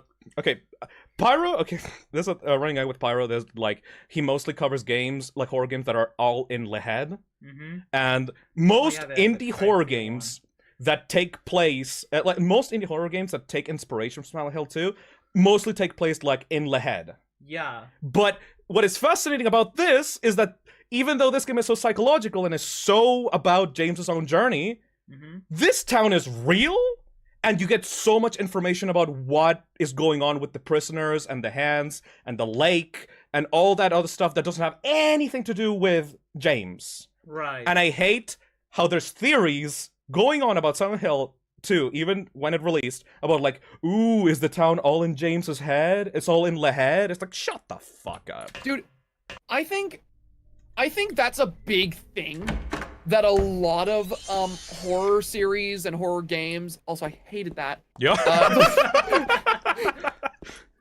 But like that's something that a lot of horror media that tries to replicate Silent Hill is really missing. Yes, Silent Hill as a location does change to reflect the like inner workings of someone's mind who goes in there. But also the threats and everything going on, it's tangible and real. Yup. Like there are other stories going on within Silent Hill. There are other people who are going through their own experiences that you can learn about. It isn't all just about James. And if something kills James in Silent Hill, he actually got fucking murdered by something. It's not like he's just in his mind getting killed by some psychological monster. No, Pyramid Head is actually trying to cleave him in two. Yep. With, where the fuck is the elevator? Oh no. Move out of the way, Maria! So mean to her. What I love about this is that it really does feel like... I did that metaphor before, but I'm gonna do it again.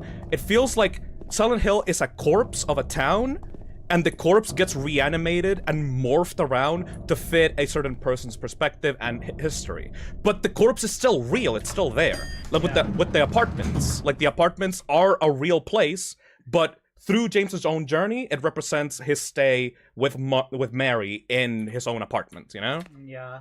Yeah, like, exactly. it's a real-ass place that people can go into, but it was morphed around to fit this one guy's vision. Yeah. But it stays there Yeah, after he dies. And I just think I think stuff like that is very, very missing from like a lot of psychological horror experiences. Like I know another one. Here we go! One I can. Oh, okay. I'm gonna shut up. Hi there, everybody! Thanks for tuning in. Welcome to another exciting edition of Trick or Treat. Here you either answer the questions correctly and win a great prize, or fail to answer correctly and receive the punishment. Lord time! Depends on you. And our lucky, or should I say unlucky challenger today is James. James Sunderland! You ready to play Trick or Treat? Okay, here's your first question. Merry-go-round, haunted house, roller coaster, Ferris wheel, and teacup. Silent Hill is home to a thrilling amusement park that both children and adults love. Let's see, chat, can you actually guess it? What is the name of this amusement park? Let's see, chat. Let's go. 1. Fantasyland. 2. Silent Hill Amusement Park. 3. Lakeside Amusement Park. Okay, That's Lakeside. Quickly, on Number 3. to question number 2. Silent Hill witnessed a gruesome murder a few years back. A brother and sister were playing in the road when they were attacked and chopped into pieces with an axe. Torn flesh, smashed bones, splattered blood, and finally, bitter tears. What a terrible tragedy. What a gruesome end to such innocent lives. Now the question. What was the name of the murderer who committed this vile act? 1. Walter Sullivan. 2. Scott Fairbanks. 3. Eric Gaines. You remember? Now for our third and final question. That's one. Walter South of the Sullivan. lake is a deserted old neighborhood called South Vale. From there to Pale Vale, the central resort area northwest of the lake, there's only one road you can take. Just one road, no more. The third and final question is, what is the name of that road? 1. Bachman Road. 2. Rindell Street. 3. Nathan Avenue. And Well, 3. that's the last of our questions. Have you got it all figured out? When you know the answers, head to the storeroom on the 3rd floor to collect your prizes. But be careful if you're wrong. Well then, everybody, thanks for tuning in. See you again sometime. Bye-bye.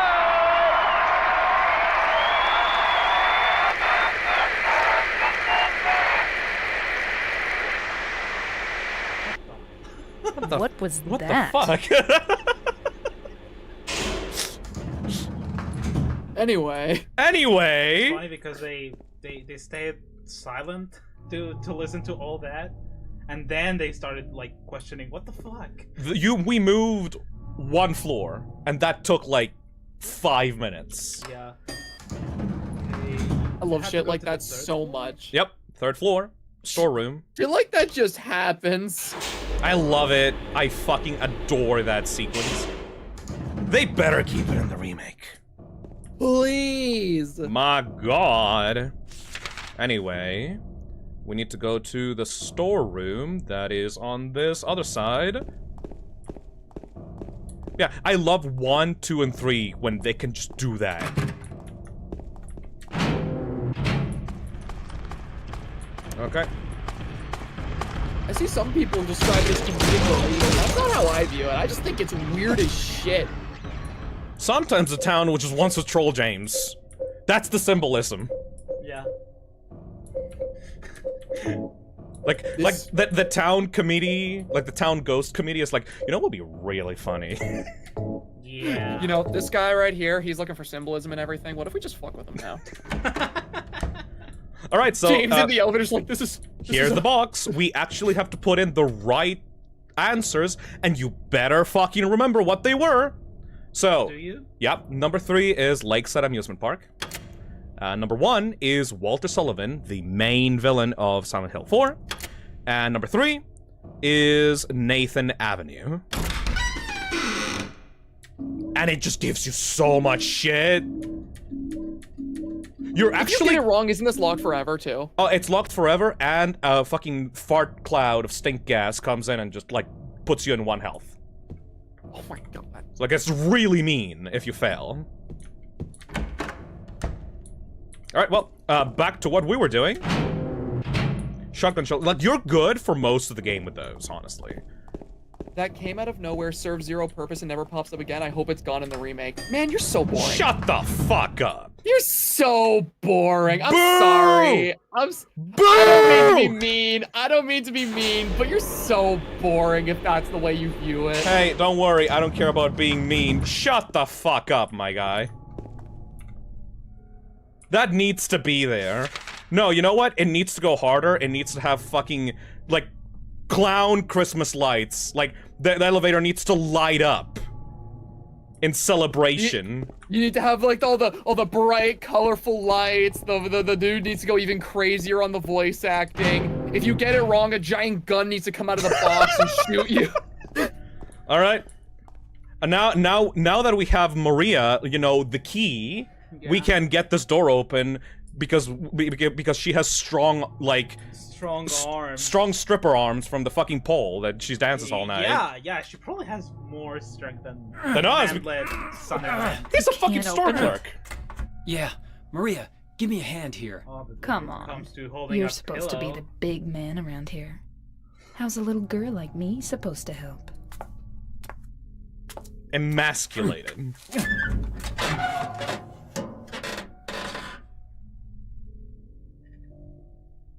What's this?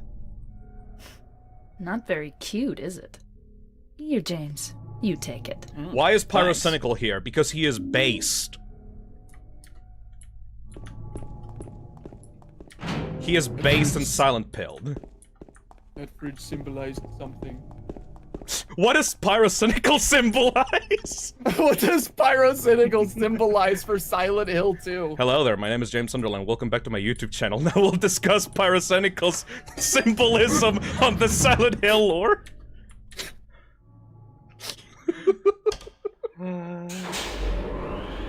For political reasons, what the fuck? Huh? Alright, here we go. Let's not fuck up in this sequence. Okay. There's a painting of a woman, blah blah blah blah blah blah. Insert the rings. This is the copper ring I found in the basement of the hospital. It's engraved with a picture of a spider, more specifically a black widow. And you find it in the basement where you first meet Maria. Wow. Yeah, fuck you! And the lead ring from the refrigerator, it's engraved with a disgusting bloated face. Which is white. and you find a white fridge. Does that And there's still two work? rings of a ring that represents one person and the other person. Right. Right? Yeah, that Huh? symbolizes that white straight men are weak. disgusting- Yeah, of course. disgusting and evil. All of them. I Not just really James, all of like them. this headcanon that James is such a piece of shit that all the symbolism about how much he sucks completely flies over his head, and he's like, "This is why my This is bitch about wife my sucks." bitch wife. What could it mean? Alright. Time for one of the most frustrating sequences in the game. Oh, you know what? I'm gonna cheat. Fuck all y'all. This is one of the actual sequences that I hope they improve a lot in the remake, because Oh, yeah, okay. like, fuck you, Maria. I'm gonna say that, but then I'm gonna get really sad in about 5 seconds. Oh, I love that fucking... There's a note on the ground. The handwriting is too hard to read. I took the director's key, the one in the museum. I hid it behind the praying woman when I went out for the day trip. I picked it up, but I did not steal it. I am not a criminal. A criminal. Bitch loves Mortal Kombat. Oh. Oh, you just remind me of the DLC that sucked ass. Oh. Alright, this is legitimately, Maria's AI can just fuck you over here, so I hope that we get a good run. No, it's fine in normal. It's only really difficult in hard difficulty. Like, just run here. Really. Just start running. Just start running! Don't look behind you, James! Or not. Hurry up! I know! That's what I'm Maria getting saying! hit. Maria! Maria! You sound like Shadow the Hedgehog right now. Maria! Maria! Maria, Shut up. go! Open up!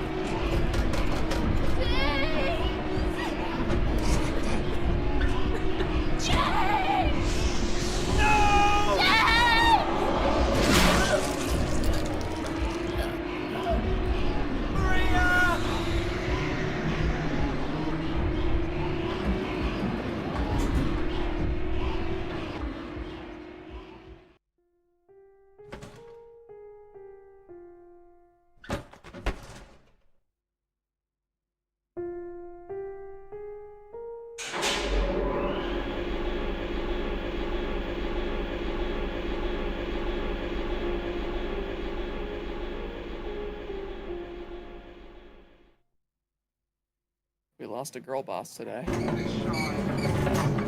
Yep.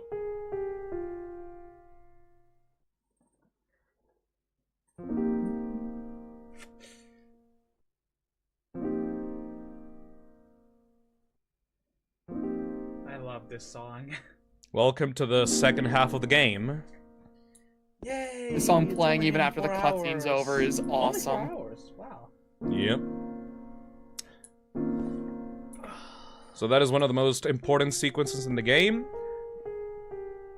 I think, I need to repeat this.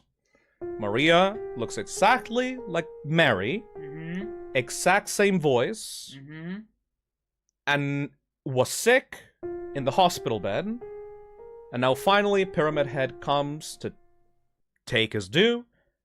And the first thing that he actually does that has any weight to it was, now that James is trying to escape Pyramid Head, he gets trapped in the elevator. Across the white door of the elevator, he can see Maria getting killed by Pyramid Head. The thing representing his wife getting killed by the executioner. Pyramid Head is very clearly a representation of James's own guilt and desire for punishment, is specifically due to the death of his wife. No spoilers yet, but it's very clear that James suffers greatly because of the loss of his wife due to the illness. He feels responsible for it almost directly, and Pyramid Head is directly there to remind him of the death of his wife constantly throughout the game. I don't think is out of place for me to say either that when we were reading that note on the roof, the note is not directly from Mary. A lot of people think that it's from Mary directly, but it's specifically meant to represent people that are stuck in the hospital, ill, and feeling useless, and feeling like they would be better off dead so that their loved ones would be able to go on without them. Move on. Because they would be better off without them. This hospital is so good! And adding on to that, I saw someone in chat ask, okay, well, what does the pyramid mean? And think about it like this. It is a giant metal object that is constantly weighing down on the body of the person who has it. Yep. And they can't remove it. He is a physical manifestation of self-hate, guilt, and punishment. He who is not bold enough to be stared at from across the abyss is not bold enough to stare into it himself. The truth can only be learned by marching forward. Follow the map. There's a letter and a wrench. I'm sorry. I'm seeing all these people in chat being like, oh, it symbolizes the weight of his guilt. That's so interesting. And then there's one person in the middle of them said, James is the pyramid. The Illuminati? Of course. That's so good. I need to do... It's probably Hey, Laura! Not even like that dumb of an assumption. It's just the way you made it sound. I wish I was a fucking, like, video game analysis guy so I can make, like, that April Fool's, like, video, like, explaining Silent Hill lore and just getting it completely fucking wrong. Yeah. Also, careful with the cord, by the way. I know. Yeah. I really love just like, yeah, so, you see, the pyramid on Pyramid Head's head is James. James is the pyramid. Of course. James is saying this. And it is triangular because James isn't quite a circle, but he isn't quite a square. So he is a triangle. All right. Now it's time. He's now theorizing in third person. Now it's time for the second half of the game. We're gonna be exploring the town once again, but this time in complete darkness instead of fog, mirroring the way that the first game went. And also we're gonna be exploring a bunch of buildings in complete darkness. And we are getting our next objective not from Maria anymore, but from a fucking piece of paper.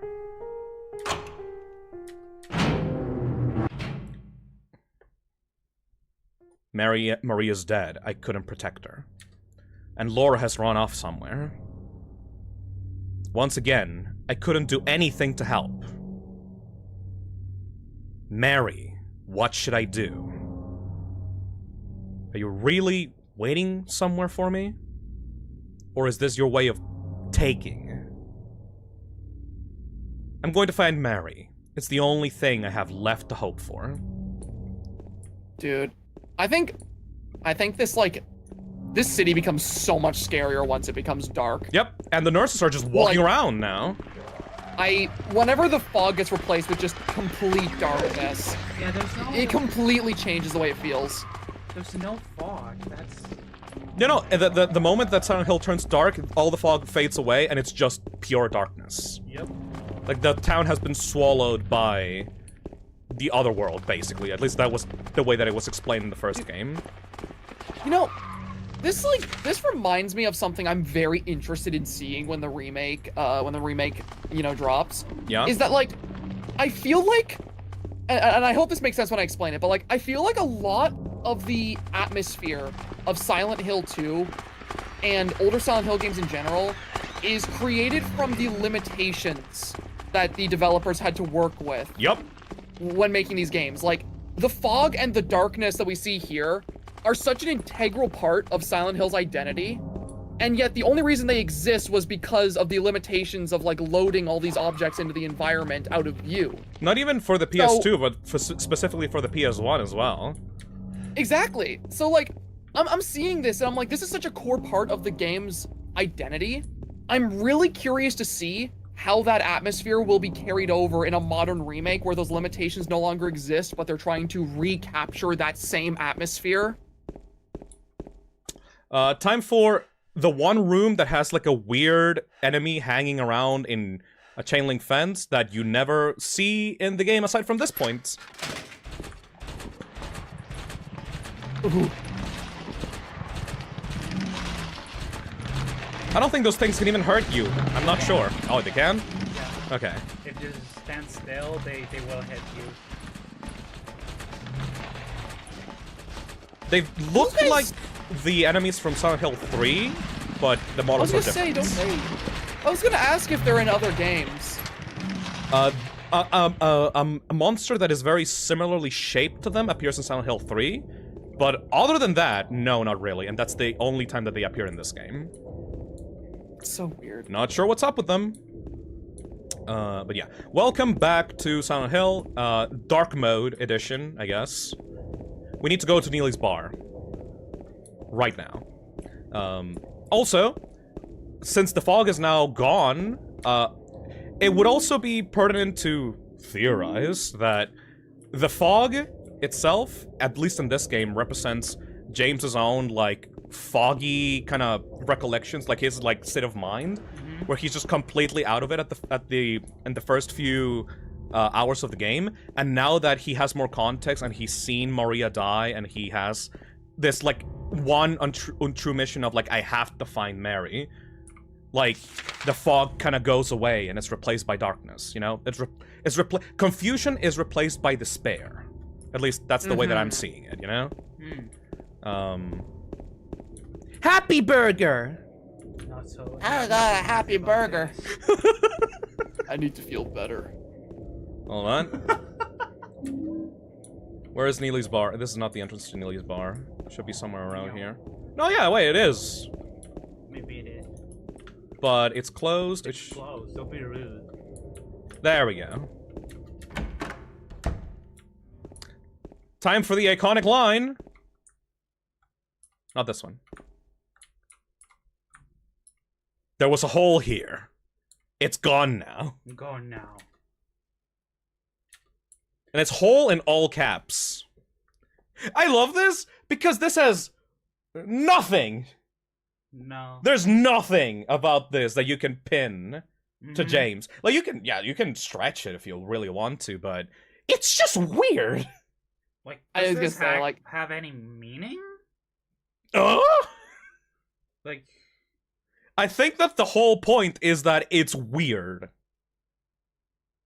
This was here at the start of the game, by the way. Like, you could go to Neely's bar and come here and see this message. It's been here the whole time. I think someone just drew on it. Like, this is not Silent Hill. This is just some guy drew this, I think. It's just there to make you uncomfortable and make you think about what it could possibly fucking mean. You know?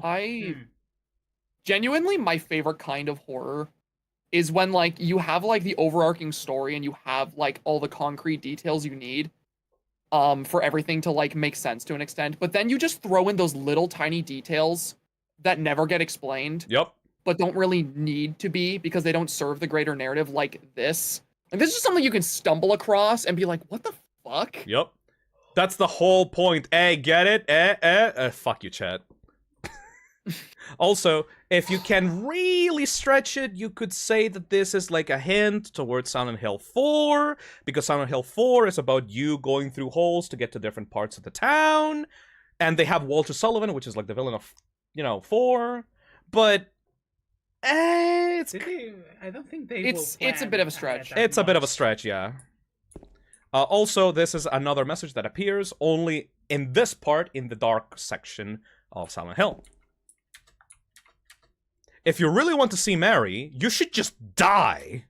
But you might be heading to a different place than Mary, James. So, just like Pyramid Head fucking destroying Maria in the back, This is, once again, a clear, like, message of, like, James fully blames himself for his wife's death from the illness. Like, the whole graffiti of, like, go to hell, like, all the people around him, like kind of disliking James, Laura disliking James, and the whole thing of, like, James himself being disgusted by his sexual desires. It's all, like, the town throwing back James's own guilt right at his face, you know? Mm-hmm. These are way better than you reap what you sow. Yeah, I really hope that they remove that fucking text box from the remake. Nah, I hope they keep it and they make it glow. Flaming golden letters, reap what you sow. With fire effects. I really hope that was just and it's somehow bleeding at the same time. I really hope that was just a placeholder. James sees it, and then he actually has a unique dialogue where he goes, reap what you sow. What could it mean? This seems symbolic of something. What could it mean?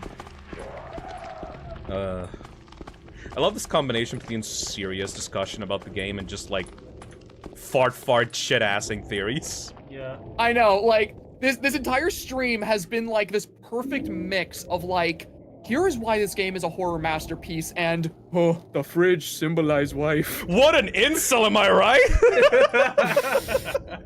Alright.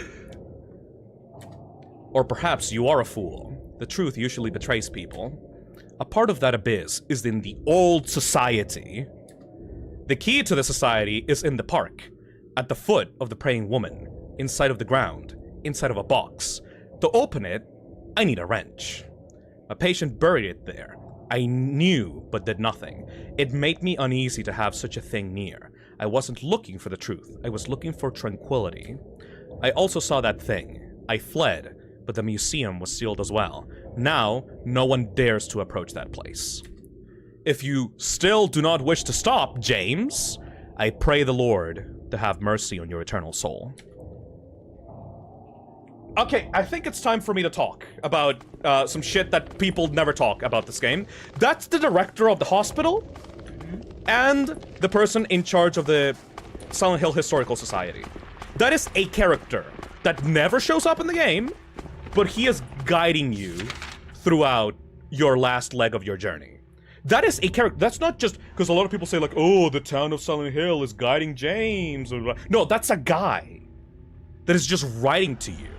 And that guy is also the one that was in charge of the patient's mental state back in Brookhaven Hospital. And the guy that was really wondering if it was okay to let these people, like, to try to cure these people, you know? Yeah.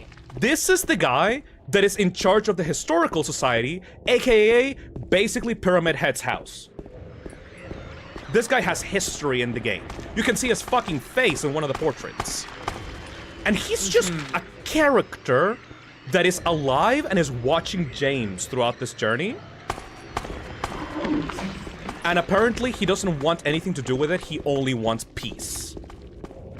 So, around James, it's not just the town being a character, there are legitimate people that are watching James go through this journey. And we don't ever get to actually hear from them, aside from these little messages that they leave. Which is really off-putting. Because, like, aside from the monsters, Silent Hill feels like such a lonely place where you only encounter, like, the very few people you talk to.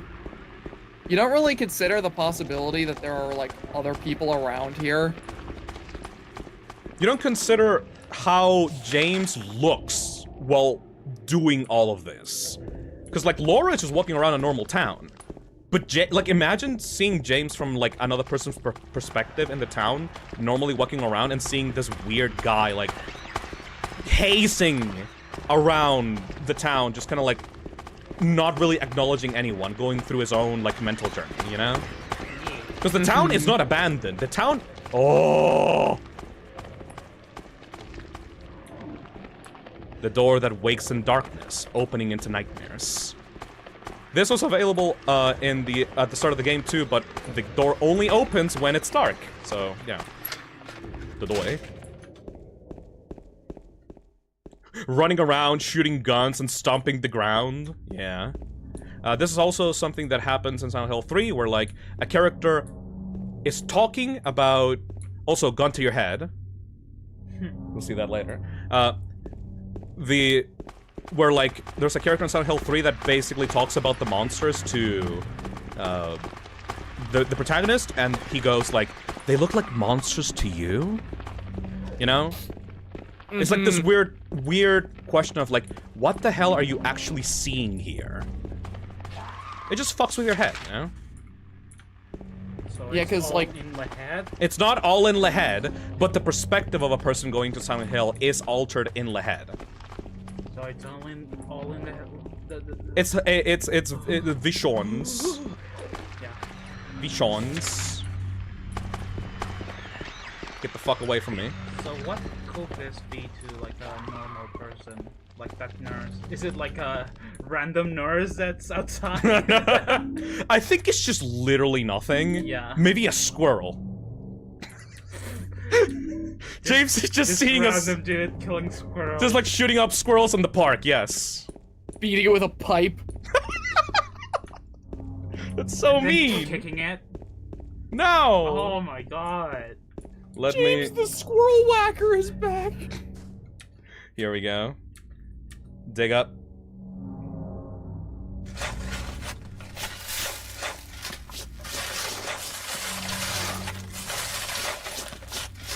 He's really good at digging. Yeah. Proud of himself. There's a small metal box fastened with bolts. I can't open the lid. And use the wrench. And the key to the Historical Society, which, by the way, is green, just like the green key that you need to go to the gift store, I think it was called, like a Silent Hill, like, historical museum thingy in the first game. It's like a parallel to that. Right. People of Silent Hill are used to seeing random weirdos every other single day running around parks entering their homes. Imagining being a resident of Silent Hill that is just completely normal and has not sinned once. You're just like, oh, what's going on here? That unironically sounds like the setup to like an analog horror series. It like, you know, it opens up with the friggin' like warning on the screen, like, warning. Strangers are coming to the city. Oh. If they enter your home, ignore their existence. Do not treat them like they're there. Like, they have their own journeys going around, and the residents are not supposed to interact with them because they actually might just get violent. Like Angela and Eddie. Eddie just like killed a guy in an apartment building. Oh god. Eddie just like actually killed a guy. Like, that was not a false guy. That was just a guy he killed. Right, yeah. So these people are actually pretty dangerous. Yes, you're right. Like, you're joking around, but no, you're right, Zach. Don't let them into your homes.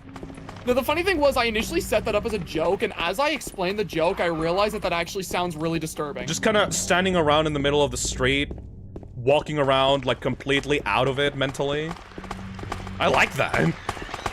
Like, the idea that, like, you're living in this town and any random schmuck could just be lured to your town and be going through some weird psychological shit, and you're, like, advised not to interact with them because they may mistake you for something else and try to hurt you. Or maybe they you get dragged into their world as well. Because, as you will see in a bit, you can actually enter other people's other worlds. Fuck!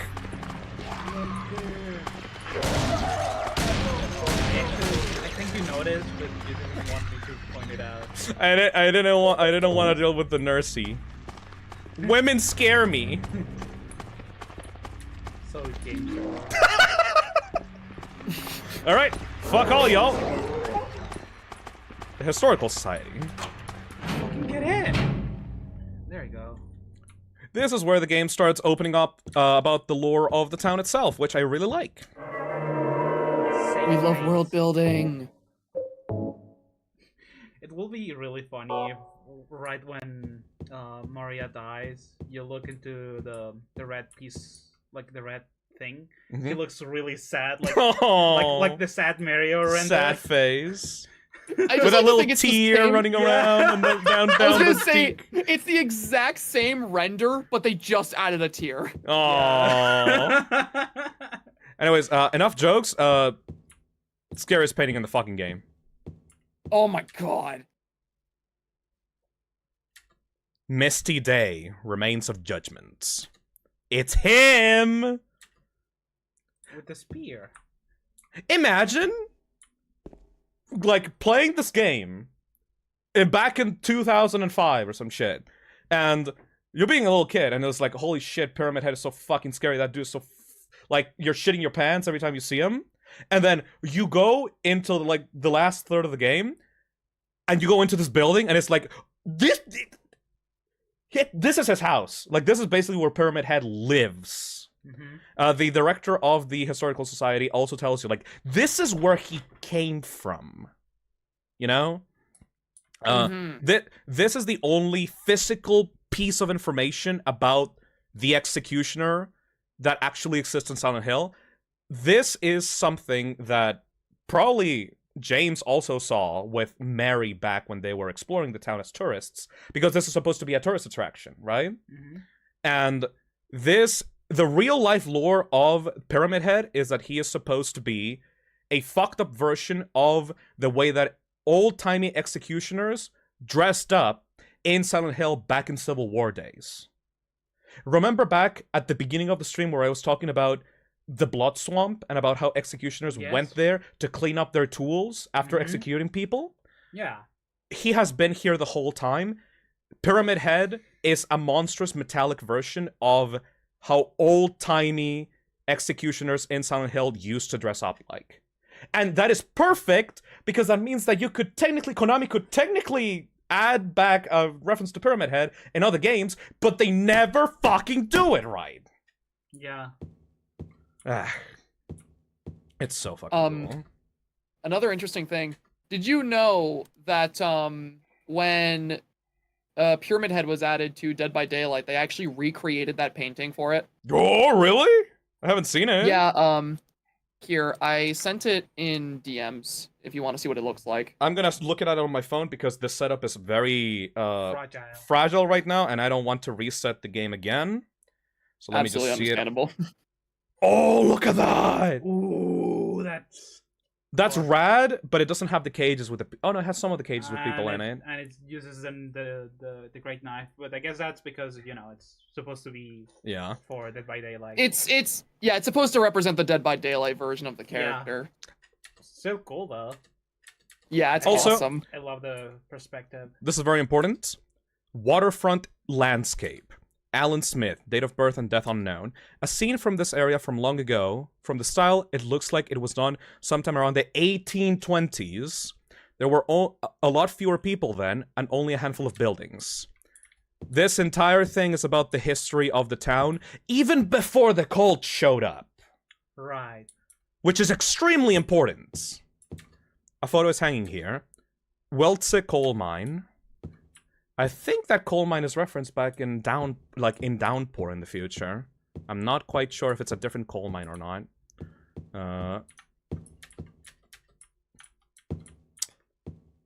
Oh yeah. One other thing about the painting, because the painting keeps being important. Look at those cages. Yeah, I noticed. That is specifically a reference to, well, the flesh lips are a specific reference to that. There's a lot of enemies in this game that are all about those types of cages, like framed cages. A lot of the main bosses in this game come from that painting as well, like fucked up versions of executed people from that painting. Shit's locked. Which makes you think, is the town fucked up because of the cult, or is the cult fucked up because of them? I 100% believe that the reason for why the cult is in Silent Hill is because it has existing paranormal properties, which is why they came here in the first game, and a lot of people misinterpret the cult for being the reason for why the town is fucked up. I 100% believe that there's more, like, James's journey does not have anything to do with the cult. Yeah, I personally believe that the cult story. Oh. Yeah. But I've always been of the personal belief that the cult is just one like story that has happened within Silent Hill. And that, this like, you know, is another one. Yeah, exactly. Like, the cult is not the cause of Silent Hill, they're just one of the things that have happened there. Brookhaven Hospital, 1880. This hospital was built in response to a plague that followed a wave of immigration to this area. It was originally a little more than a shack, but it gradually grew and grew. That's the guy! A photo of the director of the old Brookhaven Hospital. It looks like he was a famous person in town. Mm-hmm. Look at that hole. Yeah? Yeah. PTSD on your face. There's a photo of a deep, deep hole. What could this be? I have to... okay, everyone that can watch this, look at that. That room right there does not exist right now. That is an old room that existed in the 1800s. Mm-hmm. I just have to mention that before we go into the thing. Anyways, big ass, fucking scariest ass, like, hallway ever. Mm-hmm. Yeah, don't worry. It's gonna take like a minute. Don't worry. Just go. We're gonna sprint. Just go. By the way, the horn that you hear in the background, that's not the Silent Hill horn that you usually hear. That is the horn of a boat. Yeah. That's fine. Just go. Dark hallway, Phil's favorite. Yeah. Like any second now. Yeah. This is fucked up. This is fucked up. Let's go. Yeah, like, yeah. We're running. It's fine. I love long walk. Any second now. Come on, dude! Oh, I think I can see the end. Oh no. That's just more darkness. Okay, let's go. Hallway so long. Dude! Let's go. There we go. Okay, there we go. Where the fuck are we? Where are we? Some kind of document is lying here. September 11th, 1820. Prisoner number C221. I can't read the rest. What is this? Welcome to the Silent Hill prison. Oh boy.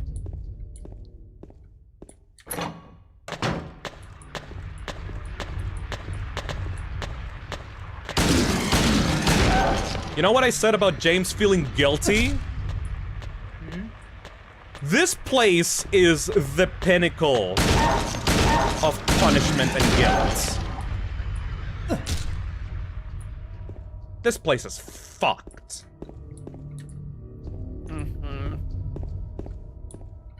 Also, we're in a completely impossible environment. Like, this place...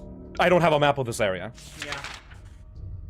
We're technically in the Historical Society, and very, very clearly, James remembers or, like, sees those paintings of the old, tiny Silent Hill, and then suddenly we're here.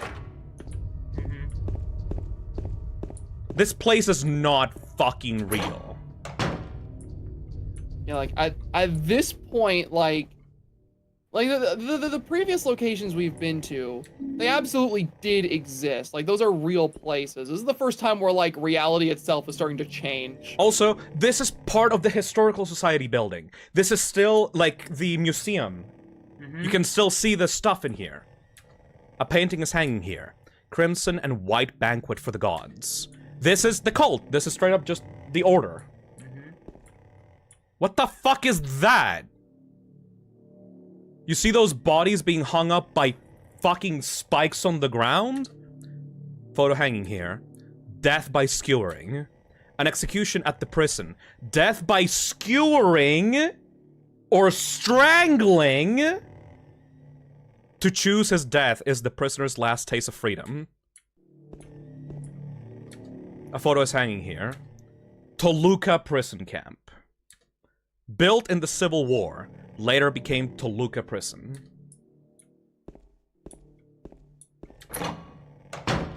So who got skewered before we came here? Oh. Yeah. Ah! People always ask why Pyramid Head gets the spear. And that's his like, original weapon. You know? Yeah, that's the thing.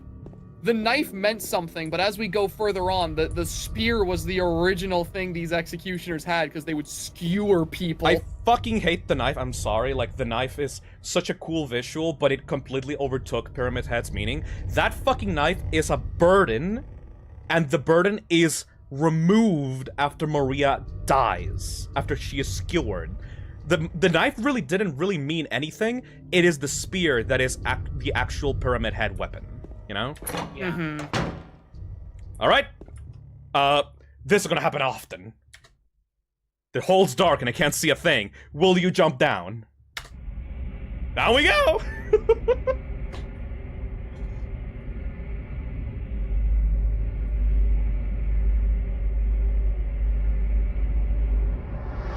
He doesn't give a shit.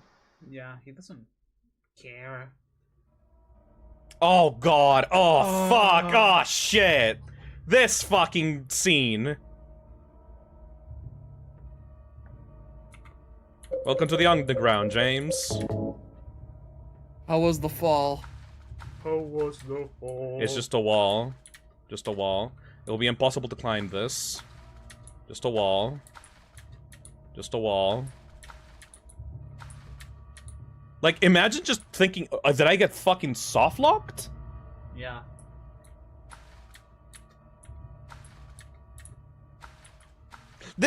I'm so worried about this scene, like, when the remake happens, because it's gonna be like, ooh, I can see a light in one of the walls or something, you know? Like, I am kind of worried that this scene, the impact of this scene and scenes like it in, like, the cockroach room are going to get... Oh, that fucking room! Yep. I think I'm so worried that those are gonna be cheapened by trying to make it more appealing to people, you know? Like, I hate that room, but I will not want anyone to not go through that. Yep. Just imagine falling down this pit and you, like, see all these bricks lining the wall except for one that's painted yellow. Ah! Wait! It's just a wall. Huh, this is different. Just this spot here feels different than the rest of the wall. I wonder if I could somehow break it. You know what it has to be? For it to be actually good, it needs to be a white brick. Yeah. Yeah. Yeah. There we go. That is such an evil fucking door! Oh my god! 375%... 375 sold vinyls. Oh, okay. We're at 75% on the goal. What the fuck? Just 25% left. Oh my god. Who the... Thank you. We're only 25% left on the goal. Oh my god. Just 125 figures left to sell. In around 10 days or more. Yep. You got this. Yeah, we can do it. We can do it, right? Yeah. Right? We can totally do it. Man. It's been exciting because, like, some people had no hope that the vinyls are gonna get funded. Yeah, ever since you broke it. It's standing there and it's not broken. I built it. I put it back together. Nick came here to my house to, like, fix the figure, by the way. It's standing here on the desk, and it's now completely fixed. Yeah. What was that? He broke it again. What? Bro. Phil, you're not supposed to break your own merchandise. You have to rebuild it again, motherfucker. Okay, I'll put you back together. Okay. Like a cat, just swipe it off the fucking desk. Oh, you fucker. That's not what the merch is for. Buy the merch! Get your own figure that's not broken. Yeah. You're not Phil, so it won't break. Anyway, let's continue. There it is. It's back to. I put it back together. You need glue for that. Yeah, I do need the glue. I should have some with me, but whatever, man.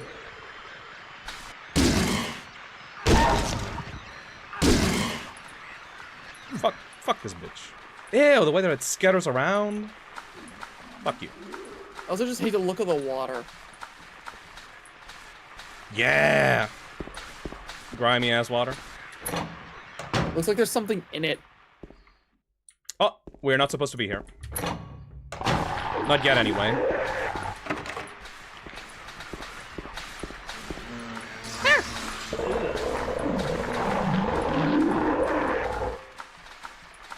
Oh no! Also, I really like how at the beginning of the game, like the few rotten bits look more like rust, because it's mostly like red. Yep. But the further you go down, the more blue and muted it looks. Yep, it doesn't. Rather than red. It's not Silent Hill 1 anymore. It's also the water. It's like up to your fucking waist now. Well, yeah. Yeah. Oh shit.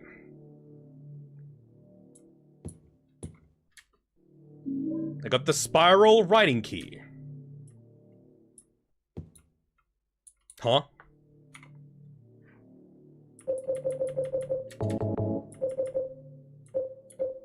Key with a slim 3-inch long cylinder attached. The cylinder is engraved with spiral writing. Oh shit, I never went into the examination room. I still have the key. Oh shit. I stole it! Well. Well, what was that for anyway? It's to get a key. It's good to get a code for the door that you gave me. Oh. I stole it from the hospital. Oh no, that kind of sounds. That's a free key. Free key. Anyways, let's get our flashlight back in order. Fuck this room! I can't wait for this room in the remake.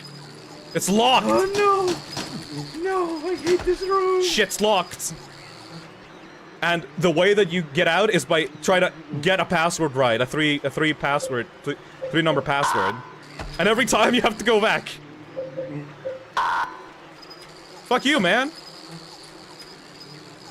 Every single time I'm in this room, I get the, you know that feeling when it feels like bugs are crawling all over you?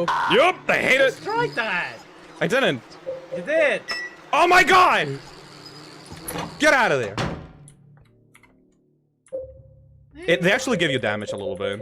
Dude, I was like one hit away from dying because I took so long. Oh, for real? Yeah. It's that bad. Get bugged. There is a door at the bottom. The door is locked. Can we just talk about this room? Yeah, like look at the weird doors on the walls, sideways. This place makes no fucking sense. The lights on another one of the walls. And, well, you know, the fucking door. It's pitch black beyond this door. It's fine. Also, start a fucking falling down the hole counter right now. This is number 2. Yeah, this is 2. Can't tell how far the blackness stretches. Will you go down? Fuck it! It looks fine.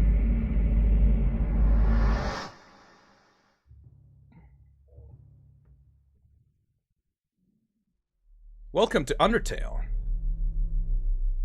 Undertale 2. Oh, this room, okay. You've got like 2 hours or so left. Hey, are you Frisk? You have a striped shirt. Hey. Killing a person ain't no big deal. It's a bad way to open a conversation. To their head. Gun to your head. Yeah. You killed him? But it wasn't my fault. He made me do it. Calm down, Eddie. Tell me what happened. That guy, he had it coming. I didn't do anything. He just came after me. Besides, he was making fun of me with his eyes, like that other one. Just for that, you killed him? What do you mean, just for that? Eddie, you can't just kill someone because of the way they looked at you. Oh yeah? Why not? Till now I always let people walk all over me. Just like that stupid dog. He had it coming too. Eddie? I was just joking, James. He was dead when I got here, honest. Anyway, I gotta run. You're going out there alone? Yeah. Yeah. Eddie? So, Yeah. Eddie Drombowski, or that was his surname, I think. So this is Eddie is a cautionary tale of what happens when somebody enters Silent Hill with a lot of guilt on his mind, running away from problems, and he starts liking killing the monsters. Yeah. Like, did you see the way that he said "yeah" when James was asking if he was going to go out there alone? Eddie obviously is going through his own Silent Hill, mostly about him running away from home after killing a dog and injuring someone else. And now that he finds himself in Silent Hill, he found a revolver and is now just indiscriminately killing anything he finds, and he's gaining enjoyment out of that. Hold on. Yeah, Eddie is a piece of shit. It's a corpse. The body is marked with bullet holes. Now, a lot of people are going to, like, I've seen some people go like, oh, it's Silent Hill 2, like, fat phobic, like, are they making fun of, like, fat people? But, like, the thing with Eddie is that he is a person that is marked by indulgence. He in his first, like, legitimate kill back at the apartments, he vomits uncontrollably, and the first thing he does after that, after escaping the apartments, is just start gorging himself on pizza. Yeah. He is incredibly angry, has incredible, like, issues with anger and lashing out at others, because he feels like the world wrongs him, like, is wronging him, and he takes out that anger physically on other living beings. Like, like, Eddie's fatness, I guess, makes sense in a way that it's a character that cannot control himself and is indulging in all of his base desires. Which, you know, is a good mirror to James, who is marked by being a normal guy who has incredibly repressed desires that are being represented by the town. Eddie is a foil to James in the way that James would be Eddie if he indulged himself in those base desires, you know? Yes. He would turn into just as much of a piece of shit as Eddie. Just like Angela, all these characters that you are meeting across the game either have something directly to do with Mary, or they represent an aspect of James in some capacity. Yeah. Also, Phil, you breaking the figure again just got someone to buy one more. Fuck yeah! Can I do it again? No. Okay. No. Buy the figure now! So yeah, someone in chat put it very, very well. They said, I will break the figure. Where the fuck are the pieces? I know, it's really hard to find once they're on the floor. God. I will break that figure as many times as it's necessary to get it funded. Okay. It'll be a pile of dust. What the fuck did they go? Don't worry, we can fix it later. Also, somebody in chat put it very, very well about Eddie. They said, Eddie's character is not fat-phobic because he's not like this just because he's fat. They had the character in mind, and him being overweight was just a byproduct of the character being the way he is. Exactly.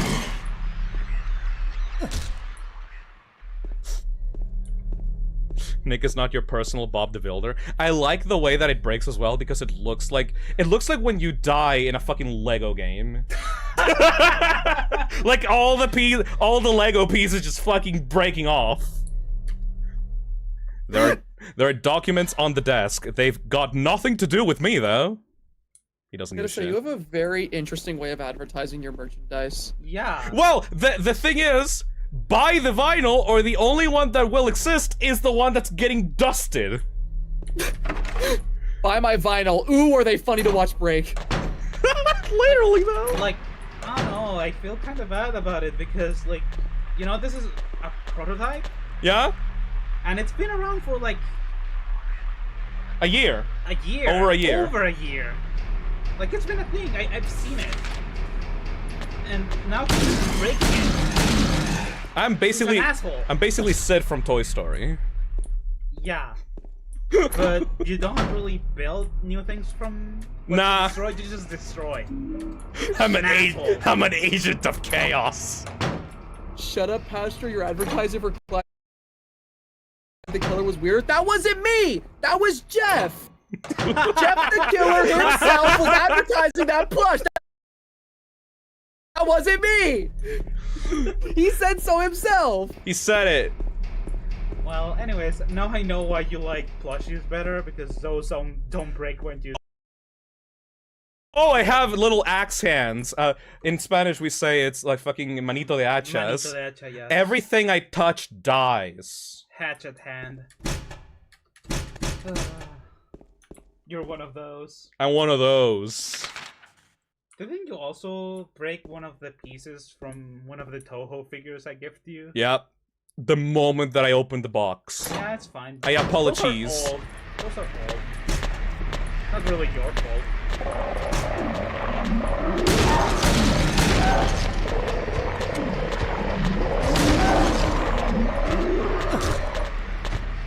Disgusting.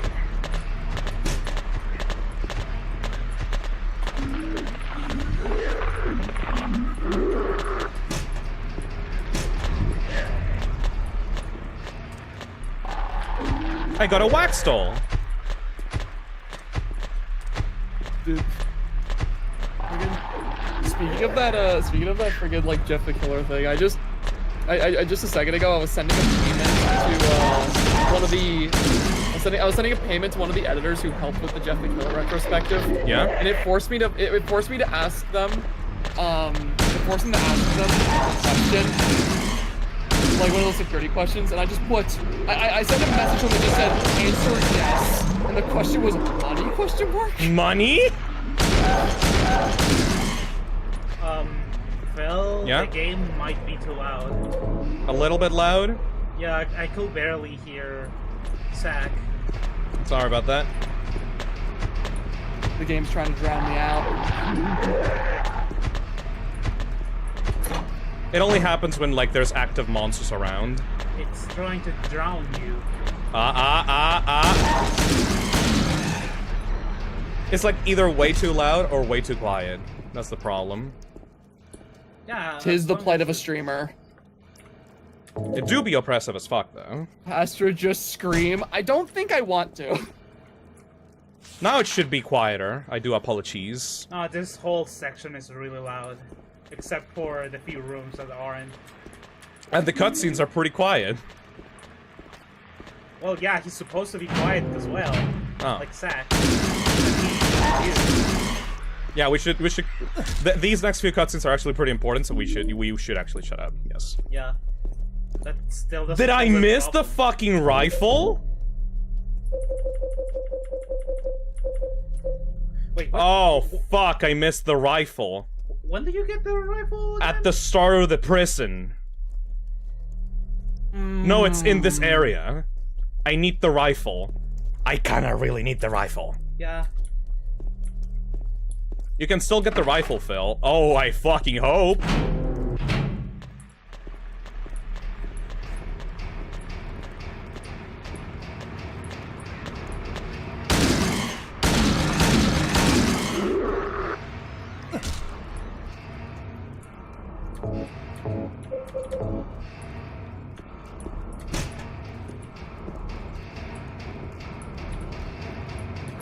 If you could tell me where it is, I would really appreciate it.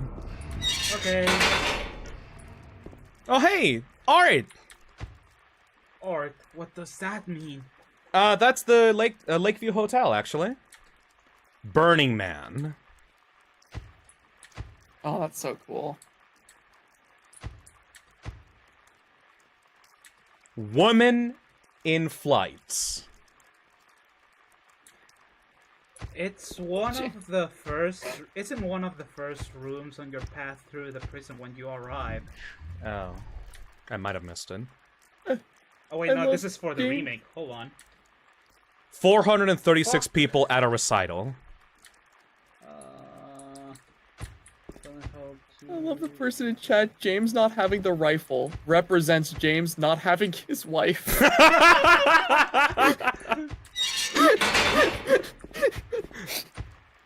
my bitch wife took my rifle. I swear to God, we've had like one joke this whole stream and it's been funny the entire time. Welcome to streaming. Also, what the fuck is that noise? I don't know, but I don't like it. So, meet the one and only enemy that is just... It's here, but you can never see it. Yeah. It doesn't have a model. And it's taller than James. You can see James like looking up to it. Either that or it's hanging, but... No, it's stomping around. And you can never see it. It doesn't have a model. And you can't make a camera angle where you can see it because the whole room is covered in darkness. Yeah. And then look.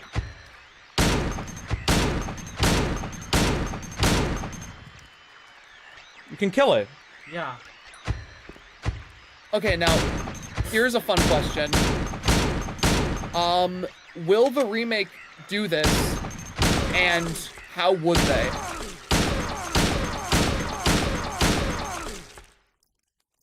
Bitch. Oh my god. How will they do that?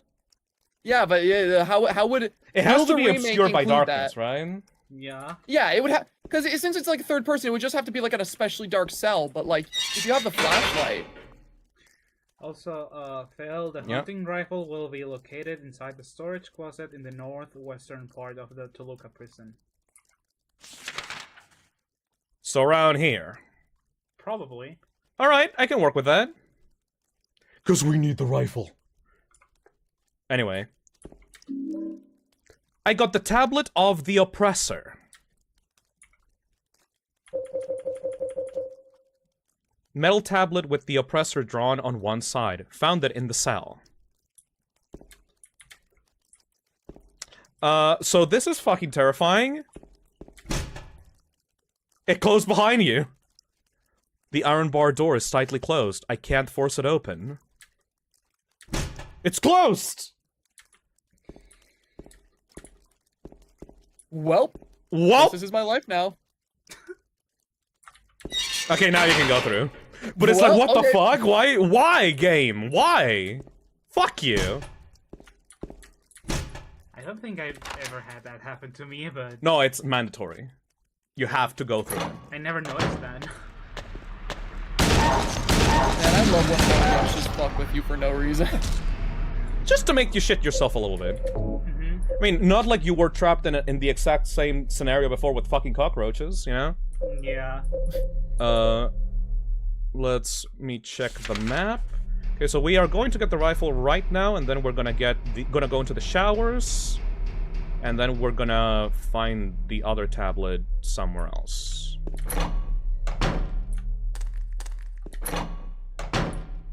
We're nearing the end of the game, by the way. This is like, oh fuck me.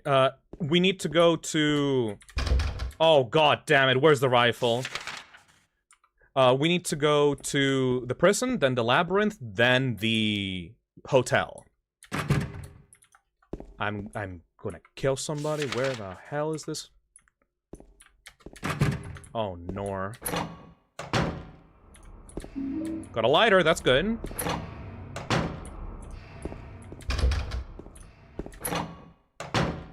Nope, that's the wrong room.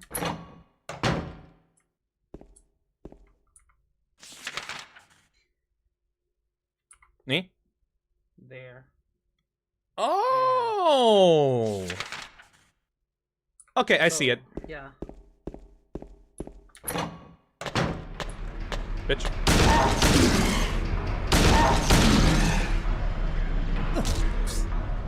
I love the stomping so much, I'm sorry, like... It's not even stomping, it's just... It's so good. It He just gives it a little pathetic kick. Yeah. And you have to kick them, or otherwise they get right the fuck back up. Oh, times for some lore! There's a magazine here. I've never seen it before. It's probably a locally published magazine. So, okay. I've been hyping it up throughout the entirety of the game. I think this is finally time for me to talk about why I think this part of Silent Hill is actually paranormal. Not anymore about All in the Head with James. I think this is the reason. Toluca Lake, the town's main tourist attraction. This clear, beautiful lake has another side as well. It may seem like just a typical ghost story that you might find in any number of old towns across the country, but in this case, the legend is true. On a fog-bound November day in 1918, the Little Baroness, a ship filled with tourists, failed to return to port. A newspaper article from back then simply says it most likely sunk for some reason. Despite an extensive police search, not a single fragment of the ship, nor any of its 14 bodies of passengers or crew have ever been recovered to this day. In 1939, an event stranger occurred. There are many pages torn out. Many corpses rest at the bottom of this lake. Their bony hands reach up towards the boats that pass overhead. Perhaps they reach out for their comrades. Remember at the start of this section when we went down into that staircase and we listened to a boat siren? Yes. I believe that the actual reason for why this is all going on is that even before the cult showed up, the bodies of the people living under the lake are calling out to prisoners, are calling out to guilty people, are calling out to criminals, dragging them down into the depths of the lake.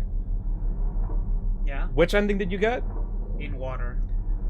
There's a lot of water in this game, a lot of symbolism around water and drowning and suffocation.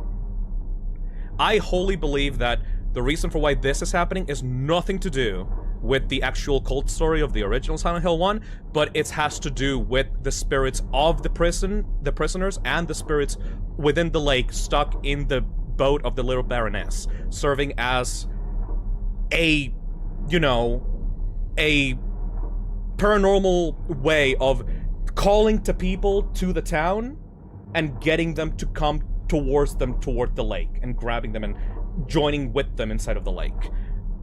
Wait, hands! There we go. Okay, the people in the chat actually get it. Remember back in Brookhaven, back where the inmates were drawing hands and the murals of the hands reaching out to something in the prison cells? Yeah. I wholly believe that the reason for why Brookhaven is a thing is because the people in this part of town are being psychologically tortured by the spirits of underneath the lake, constantly calling out to them, which is why you even needed to have Brookhaven in the first place. Because all of these mental illnesses and paranoia and people going insane is because of these spirits calling out toward them through their guilt, through feeling like prisoners, through feeling like criminals. It is the punishment of the people in the lake. Right. That's what I at least believe is actually going on in this game, aside from James's own journey and story. Huh. That's my theory. Genuine theory. That is really interesting, actually. Got the hunting rifle. I've never seen anyone talk about the Little Baroness before. It's all about James. Yeah, cause whenever I did that friggin' stream with Lyra and we played through the entire game, we never even I don't even think we even read that note. Yep. It's very out of the way. And you don't need that, really. Like, if you're a lore head, yeah, sure, you will start connecting the pieces together. Also, red square in the bathroom. Over in, near where the urinals are. I wonder what these red squares could mean. Anyways. You see, that's that harkens back to what I was talking about earlier, though. with the kind of like writing I really like in horror stuff that is like very focused on like mystery and psychological aspects. You can play through this entire game and understand the fundamental story and the vision the story is trying to tell just by playing through the story. Yep. Like, there is no mystery that needs to be understood for you to get the message of the game that isn't told to you at some point just by playing. But there's so many little tiny details and mysteries that you just, like, can stumble across that are inexplainable or just add on to it to explain things further that you could just completely miss. Also, did something knock back to you, or am I crazy? What the fuck, man? That is so fucking scary, dude! I love that room so much. I do not even remember if I experienced that or not. I did not. That fucking But room. I do know of it. I got like another real life friend into the game, and I made him suffer with that. Yep.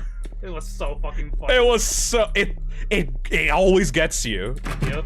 That sound effect is like not a stock sound effect at all. Nope. I love it. That actually made me jump. What the fuck? This is a 20-year-old game, by the way. I'm gonna be so mad if the remake comes out and like that is not there. I don't see how it could not have it. I just like, I really wish we got more games that did that kind of stuff where it's like, they gave you what needs to be there, but there's more than that if you just explore and like, you know, look for it. Yep. Little details that could happen but might not on every playthrough. Like the little things that make the game consistently scary. Because I feel like a lot of randomness, you know? The stuff that Yeah, in replay playthroughs still get you. Yeah, like, I feel like that's something that, like, I don't want to say it's like a lost art form, because there is, like, modern horror stuff that absolutely does do shit like this. But, like, I just feel like a lot of horror stuff doesn't consider, like, multiple times going through it, you know, like the replays or the rewatches when it comes to that. A lot of horror games are kind of like popcorn horror, like serviceable ones, and then it can be done away with. Like for YouTube's sake, like you play a horror game once and then you kind of like forget about it. This one sticks with you. Yeah, like, I really enjoy horror media that's able to include a lot of small things that you may not notice the first time around, or may not happen the first time around, so that, like, you can experience it multiple times over and still get that same feeling of fear from it. Nick? May you help me? With what? Can I get the location of the last tablet in the prison, please? Which one are you missing? I got the execution. I got the oppressor. I got the seductress. I think I need to find the pig. Okay. Let me see if I can. There. The gluttonous pig is. Oh my god! Is where we fucking started. I'm an idiot. Oh yeah. I fucking forgot. It's right there. It's right there. Just go down. Good thing, thank you, because like otherwise I would be just walking around in circles forever.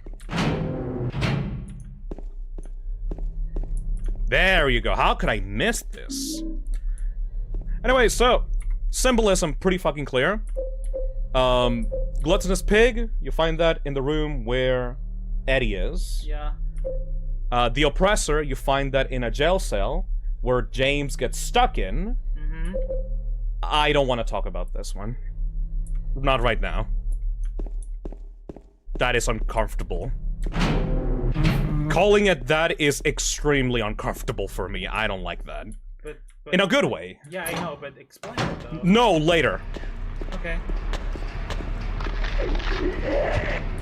That is fucked up. Yeah, yeah, it is. Here's one of my favorite rooms.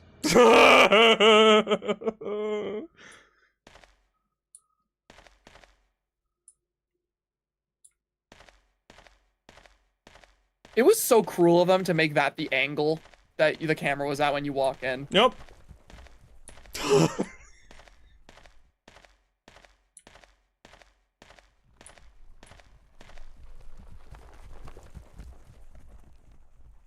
The Executioners. That looks familiar for some reason.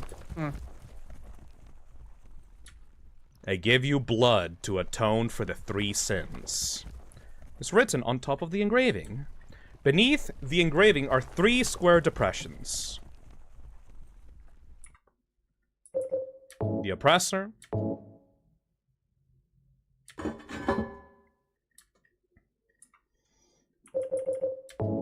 The Glutton's Pig.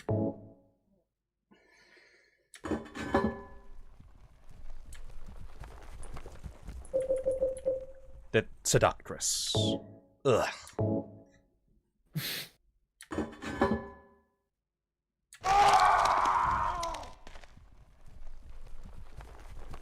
I'm sure that's fine.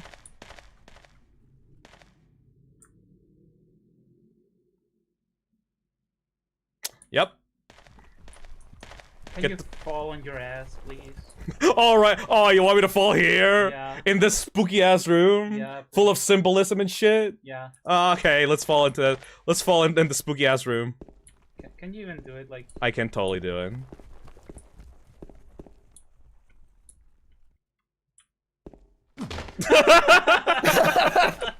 Alright, moment ruined, but let's go. I like the idea that James just witnessed, like, that horrific thing. It was just like, I'm gonna climb up there. Ooh, oh, this is a pretty crazy. Oh shit! I got a horseshoe. So the only thing that spawns is a horseshoe at the end of a door. Why is this room so big? For the vibes. Just this giant space with one thing in it. Yep. I love it. I love it. It's fucking good. And you can see like this weird thing underground moving. Ugh. And getting closer to you sometimes. Where was the... It is right here. We need to go right there. Once you know where to go, like, this game gets really faster. We're currently 5 hours into the stream, and we are... We might finish it in, like... 1 or 2 hours. 7 hours. But yeah, like, you could totally get yourself lost in this game if you don't have a guide, and waste a lot of time going through random rooms. But the pacing is just right. If you actually know what you're doing and you experience everything like back to back to back to back. Okay, dumb fucking puzzle number 3. Guys, you're gonna love this one. Okay, let's just see if they figure it out. Yeah, what do you do? There's a cover on the ground, but I can't open it. There's only a depression left where there was probably once a handle. Okay. Okay. Chad, what do you do? We got a horseshoe, a lighter, and a wax doll. What do you do? Use the What is the horseshoe? plan, Okay, Chad? use the horseshoe. I can't do anything with just this. Huh? Melt the doll. You need to leave the menu and then... There's no point in just melting the wax. Yeah. What's cruel about this is not even I remember. Fuse the wax, the horseshoe, and the lighter. Okay. Okay, why? Why would you do that?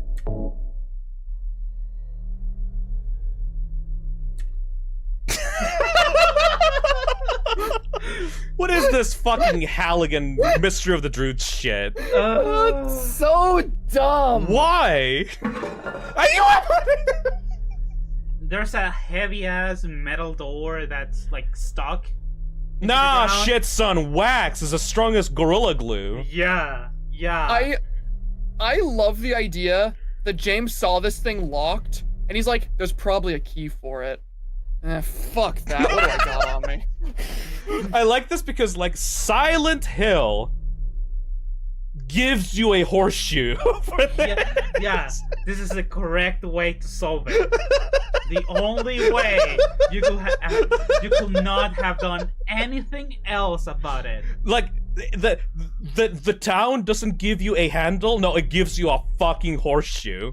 Anyway, Will you jump in? Number 3, baby! Funny. Also, failed. You sold another figure. Fuck yeah! You sold it like a while ago, like a little after you broke it again. This is a new form of advertisement. The new meta. The new meta of advertisements. As I approach the door, I get a whiff of a rotten smell coming from inside. That's such an evil door! Oh. That's the evilest door ever.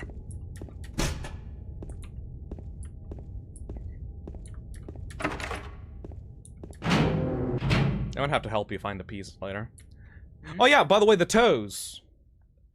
You guys made fun of me, but no, that's legitimately the toes that you find in the fridge. Yeah. I recognize those toes. Yeah, those are the ones from games. Yeah, it is the exact same. Foot fetish scene. You can actually tell because like you can see the ankles, like the black ankles are like... You know, they are weirdly like smooth and clean. Okay, now you're being weird about it. Did that just move, or was it just my imagination? Like, look at the at the rest of the leg. Yeah. They look pretty fucked up, but then you see like the plant. Stop saying grippers! Of the food, and you it's weirdly, weirdos! like, clean, even though it will be like the dirtiest part. Just because Pyrocynical visited the chat doesn't give you the right to be weirdos. The corpse smells nauseatingly of rotten flesh. The groupies. The corpse smells nauseatingly. Okay, can you go back there? Like you were before? No. Like when there. Do you ever think like James just goes and they...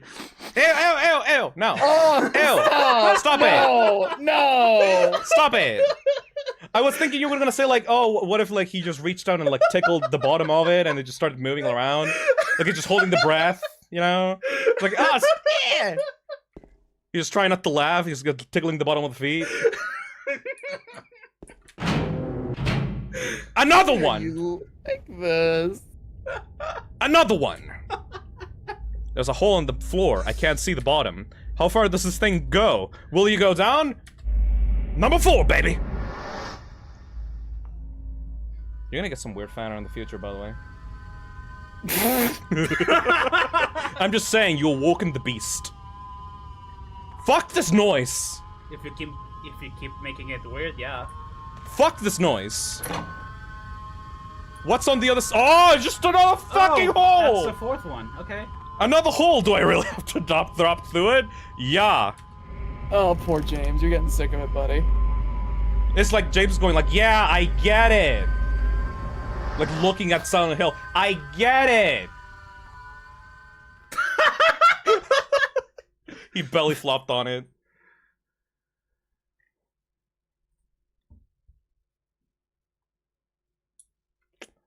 And... I swear to God, if I walk in there's another hole to jump down, I'm gonna be very mad. Not a hole, but... we're still going down. It's like excessive. You know... Even when I'm not going down a hole, I'm going down a hole. Other games have taught me that if you're shown, like, actually going down, usually enemies spawn in this. Oh, I like it. Like, there's a timed sequence where, Yeah. like, hopefully this will happen in the remake. Like, they start, like, jumping down Resident Evil 4 style, like from the ceiling. Yeah. It'll be fucking I was cringe. expecting that. That's cringe as fuck. Usually it makes sense for the shit like Metal Gear Rising. Oh, yeah. But for this... It's setting the tone. Yeah. Even James the Theorizer is like, I get it! It's a downward spiral of my mind, I get it! Stop! I like the idea that James is so stupid, but this is the part where he's like, oh, it makes sense, yeah, you can stop now! Stop it! Okay, but how will James make it be about his bitch wife in this scenario? Marriage is like falling down a big hole, and you just keep falling down the hole, and it keeps getting darker and deeper like a hole. Hole. My marriage was a hole. Shit, welcome to the labyrinth, by the way. Welcome. I hate this part. Welcome to my least favorite part of the game. Same. It's just confusing. I was gonna say, like, least favorite is in, like, scariest or most annoying? It's annoying, really. But, I mean, I kind of get it, because, like, James is lost and everything. Yeah. But I Hope you not go down? hopefully they retool this part. I'm just trying to look, get my bearings, man. But yeah, I have to go down there. Ah! Yo, no, this is the part. Okay, yeah, I need to go here. You know why I need to go here? Hello!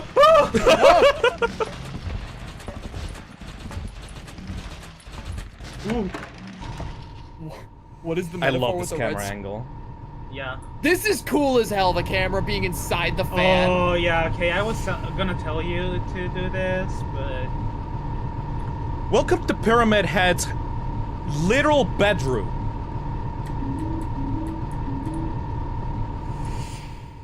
Like, this is literally where he lives. We stole his shit. Yep. A massive weapon wielded by Pyramid Head. Hard to use, but lethal. It's so lethal it goes across the fucking inventory box.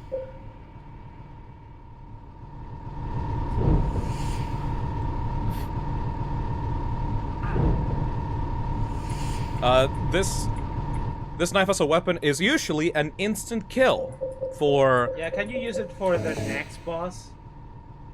Oh, that would be mean. Do it. Alright, fuck it. Do it. It's not like I have died once in this game. Yeah. Fuck that! Yeah. Oh, hey, he's back. If you stand still with one of those, they kind of like grow like blades out of their hands. Oh! And that's how they attack you. I didn't know that. I've never stood still above them. Me neither, but... I would just like to point out that we went to Pyramid Head's like bedroom and stole his shit, and he's super mad about it. Yeah. He's gonna be extra mad the next time. He's literally roaming around his bedroom trying to look for you. It just looked like... Bro, is that a great knife? Bro, that's not cool, man. Oh, yeah, the thing I got first try. Here we go. The coolest puzzle in the game. This is so cool. There's no fucking way you can just do this, like, actually thinking about it. It's just, you know, we'll see. Try it until you get it. We'll see.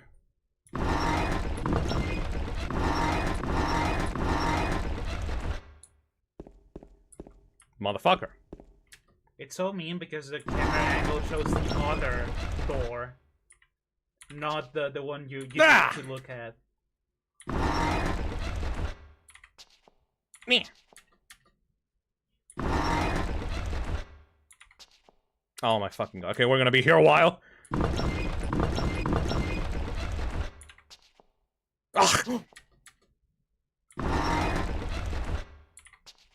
Hey! That's so cool, though. Everybody shut the fuck up.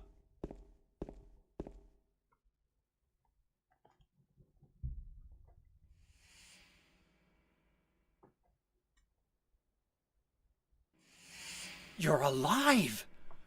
Maria, I thought that thing killed you. Are you hurt bad?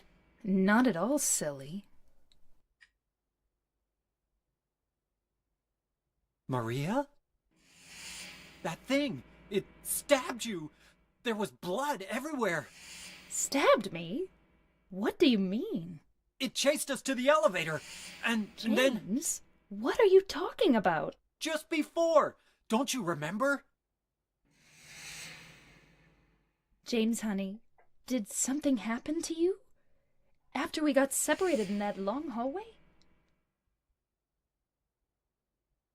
Are you confusing me with someone else? You were always so forgetful. Remember that time in the hotel? Maria? You said you took everything, but you forgot that videotape we made. I wonder if it's still there. How do you know about that? Aren't you Maria? I'm not your Mary. So, you're Maria. I am. If you want me to be. All I want from you is an answer. It doesn't matter who I am. I'm here for you, James. See? I'm real. Don't you want to touch me? I don't know. Come and get me. I can't do anything through these bars. Okay. Stay right there. I'll be there soon.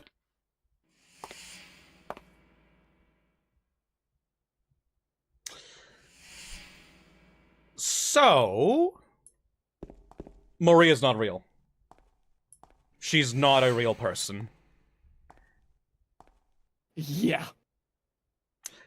We have so much to talk about now. Because that marks the point of the game where, like, no, yeah, it's revealed, like, what her actual purpose is. No, sorry. I just looked at one of the comments and someone said, "She's Silent Hill." No, really though. Yeah, it is. No, but no, yeah. it is. No, Maybe like not, that is the not thing. like that, but Maria is actually the main villain of the game.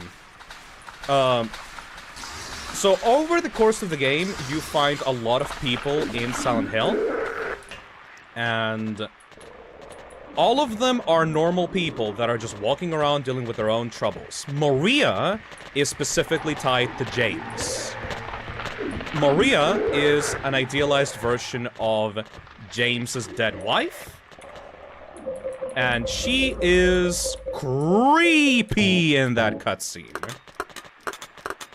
I said before that Maria was a sequel to a certain character in Silent Hill 1. That sequel character is Lisa Garland. Lisa from the original Silent Hill 1 was a creation of the town itself. Lisa was not real, and in the climax of Silent Hill 1, she started to melt away and tried to reach for help to Harry. This is very similar to that. Maria is a person created by the town to serve as temptation for James. The way that she acts, the way that she looks, the way that she speaks, the way that she, like, dresses, is all about trying to fulfill James's desire for the ideal version of his late wife. And the problem with Maria that makes her such an interesting character is that not only is she a creation, a fabrication of the town, but she is also still a real person. yeah. Like, she is purely based off of James's desires. Like, on the poster of the Heaven's Knight, that's literally just Maria, like a vision of Maria in there in the bathroom. It is literally what James wants, but she is also her own person, so that fucks with her as a character. Maria, the reason for why she's called Maria is because she desperately doesn't want to actually be married. You saw that cutscene that we just saw? About, like, a cutscene where, like, James said, like, "So you're marrying?" Like, so you're Maria. And then, like, the first, like, sign of, like, genuine, like, malice comes through from Maria saying, like, "I'm not your Mary." Like, she is spiteful about the role that she serves in the story. That right there is like why she is my favorite Silent Hill character. She desperately, she knows what her purpose is in life, which is to torture just this one guy, and she's really good at it, but she desperately actually wants to be her own person. She doesn't want to be Mary. A newspaper is on the ground. It's stained with something that looks like blood and is partially illegible. The body of a man later identified as Thomas Orozco lumberjack, age 39, was discovered in the something lying face down. The probable cause of death is multiple stab wounds to the front of the neck and the left side of the torso by a sharp-edged weapon. The estimated time of death was somewhere between 11 p.m. and 12:30 midnight. Due to signs of struggle in the room and the lack of a possible murder weapon, police are considering this a homicide and have opened a murder investigation. Furthermore, given the fact that the cash in the room was untouched and Mr. Orozco had a history of drunkenness and violence, the police suspect that the motive was not robbery, but rather a crime of passion. Stabbed in the neck, huh? With a sharp-edged weapon. Mm-hmm.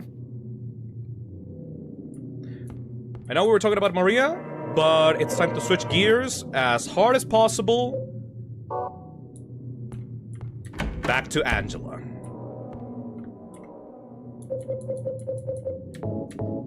God, I love Maria so much as a character, though. Oh, we'll talk more about her. Bill, Yeah? switch that weapon. Why? Knife. No, the other one. Oh, I thought you were talking about the other guy. No. This is gonna suck. Do it. This is going to suck. Do it. Mm-hmm. I can barely move. It's gonna suck a Well, lot. no. Like, okay, you can equip like a handgun and then change when it's time to attack. Oh, God. Oh, God. Yep. Yep. Oh, I hate this one so much.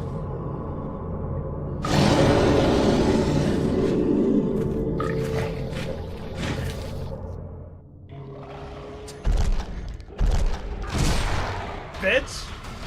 Again! Again! Oh, yeah! fuck!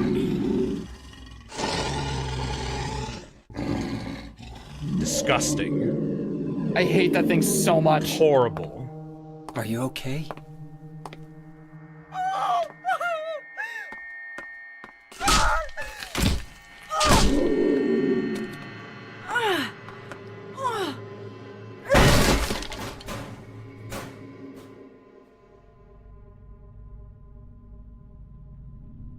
Angela, relax. Don't order me around!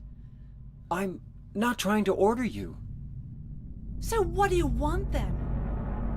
Oh, I see. You're trying to be nice to me, right? I know what you're up to.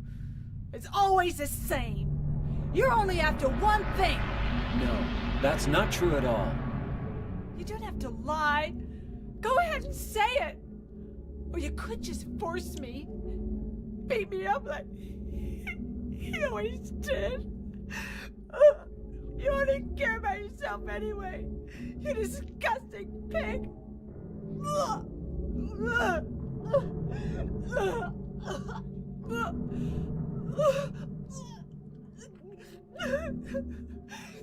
Angela. Don't touch me! You make me sick.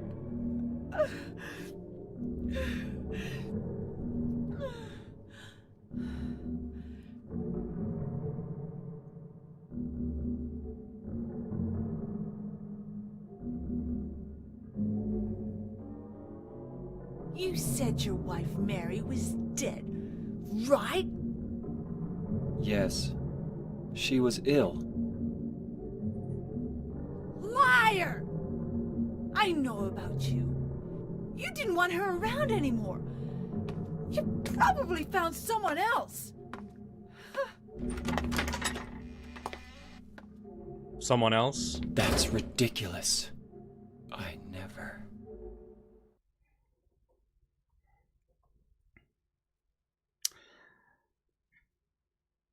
So, Angela Orozco is a victim of rape and sexual assault by both her father and brother all throughout her life and childhood.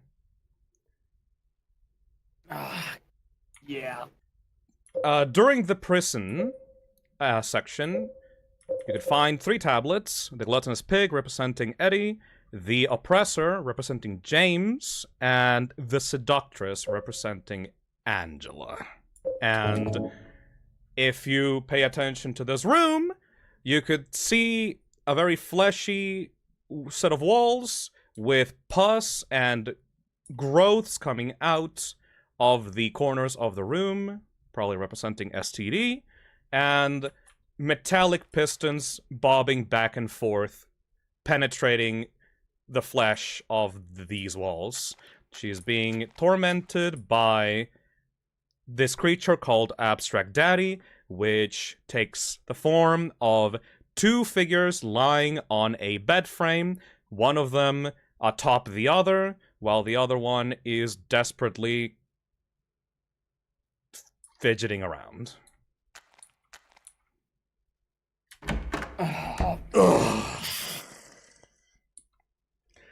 Angela eventually couldn't take it anymore after she turned 19. After her childhood was taken away from her, she chose to kill her father in a moment of self-defense, and police are currently on the lookout trying to locate where she is. She is on the run from the police and has come to Silent Hill to find her mother, who is dead, which is why she was in the graveyard at the start of the game. How did she die? Nobody knows. She's just not there, which is why she, you know, yeah, alone at the home with 2 abusers. Yeah. So yeah, this is why I don't want Bloober Team to make a side story with Angela. You do not fuck with Angela as a character and her story. No. There is another additional part of Angela's story that we will see later that will wrap up her storyline, and it will actually put the sock in the mouths of all the people in the chat trying to say, oh, I wish I could hug her. No, you do not hug Angela. Angela's story is not about that. It is specifically going... Just wait until we get to the hotel, okay? Mm-hmm. Her story is not finished, but this is the moment where it reveals what is actually up with her. Yeah, because, like, being real, when I heard the announcement initially that Bloober Team was making the Silent Hill 2 remake, I immediately thought of Angela, and I was immediately scared. Yep. Because Angela's story and the themes it covers are incredibly heavy and need to be handled with care. Those elements of storytelling are something that can work, but they need to be handled respectfully and carefully so that, you know, they convey the correct message. And this game does it effectively, but I'm so scared of how they're going to tackle it in the remake. If you know the history of Bloober Team and the medium, you would probably also be as scared as us. So, you know. Exactly. Like, with Bloober Team's previous games and the way they handle mental health messages and heavy topics, I see that, and then I see Angela, and I'm just thinking, like, please don't ruin her. Please handle that topic with care. This scene and the scene in the hotel especially. They have not shown them. So I'm pretty scared about it. Anyways, yeah. Next puzzle to breathe out a little bit of the tension in the room. Dead men swinging in a tree. How many dead men do you see? Tongue turned blue and face gone gray. Watch them as they twist and sway. The first one killed the butcher man. They then cooked him in the frying pan, served them to his hungry guests, and gave them seconds to request. The next one, with his smile and sweets, stole poor children off the streets. The man who dressed unsavory, he sold them into slavery. Breaking into a home at night, the thief had a nasty fright, filled with foolish head with ale, woke in the morn in the county jail. The artist, with his daunting skill, tried his hand at painting bills, but caught in rain he was undone when the ink he'd used started to run. With promises of great return, taking gold he did not earn, bundled it up out of sight, quietly slipped off into the night. 3 houses into ashes burned, the sheriff with no place to turn did spy a stranger to his town, locked him up and beat him down. Dead men, swinging in a tree. How many dead men do you see? 6 feet long, 6 men wide. Round their necks the noose be tied. This is a small puzzle about the guilt and true severity of the crimes committed by the prisoners and people considered criminals in Silent Hill. It is trying to teach you who really deserves punishment in town. You have 6 people that have allegedly committed crimes, but according to the riddle that's shown on the plate on the other room, one of these people is actually innocent and do not deserve the punishment that is being given to them by the town. But it does not matter. The sheriff of the town will still hand out punishment because these people can be convicted because, you know, they at least feel like they're guilty of something. You know? His face is covered with a piece of paper. There's something written on it. Counterfeiting. Justice and revenge has been served. This man has hanged for the crime of murder. Justice and revenge have been served. Crime of kidnapping. Justice and revenge have been served. Thievery. Justice and revenge have been served. Arson. Justice and revenge have been served.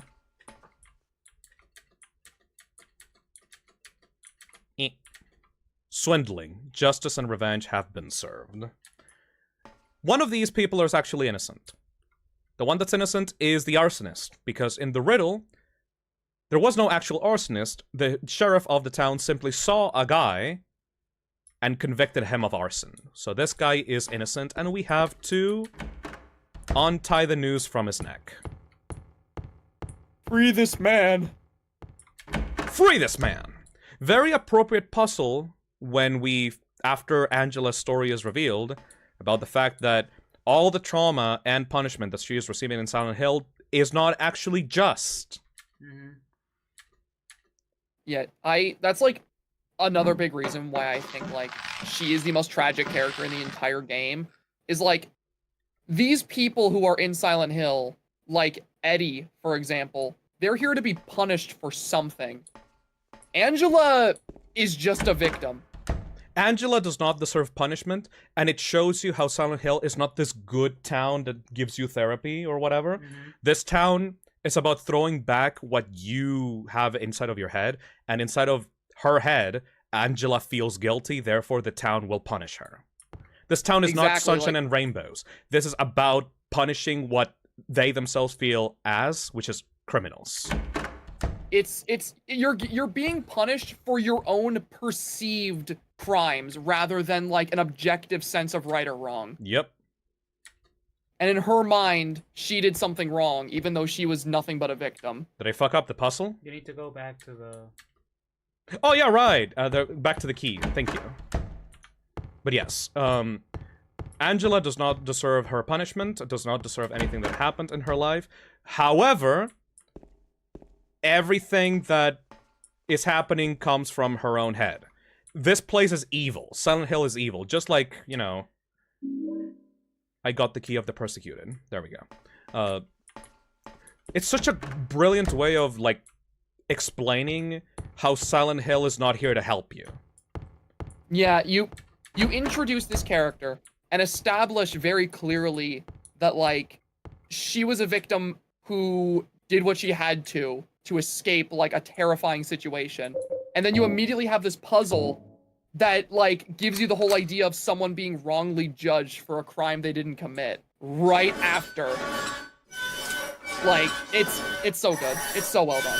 Also, that key, almost, I did not have time to, like, read the description, but that key said, key of the persecuted, key for the people that were wrongly imprisoned. Keep in mind, we're still technically inside of Toluca prison right now. And back to Maria.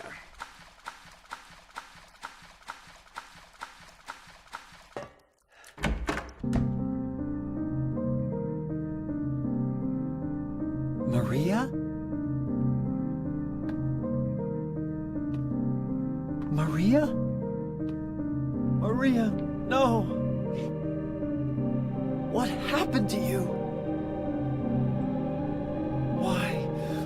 Why?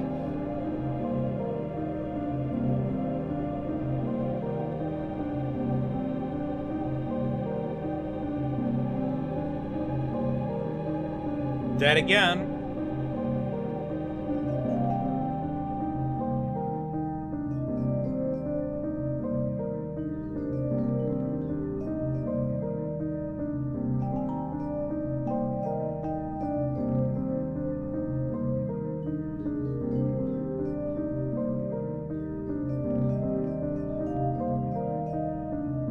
Mary.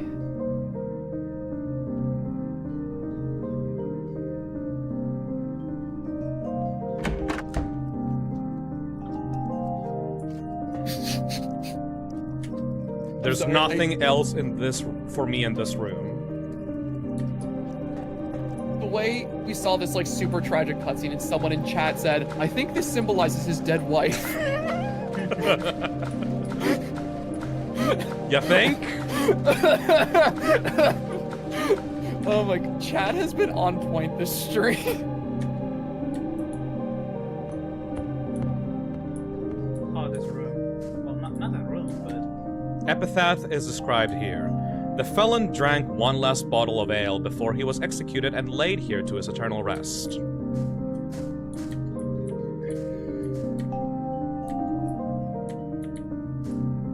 You okay, Pastor? Oh yeah, I'm doing fine. The name on the We're just at the tombstone's point- too scratched up to read. Yeah, this is at the point in the game where we're getting to the really heavy shit. Oh yeah, gotta give this like the respect it deserves, you know? Yeah, like, you know, I want to be talkative and like make jokes, but I also want to be respectful to the stuff going on in the game right now, you know?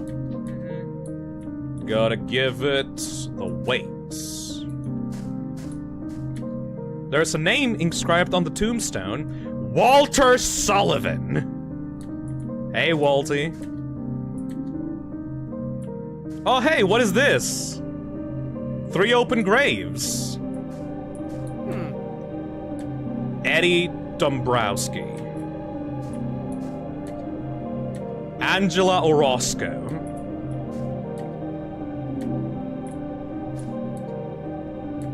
James Sunderland.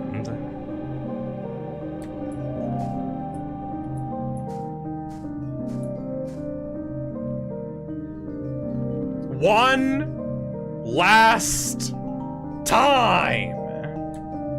Will you go down? Yes.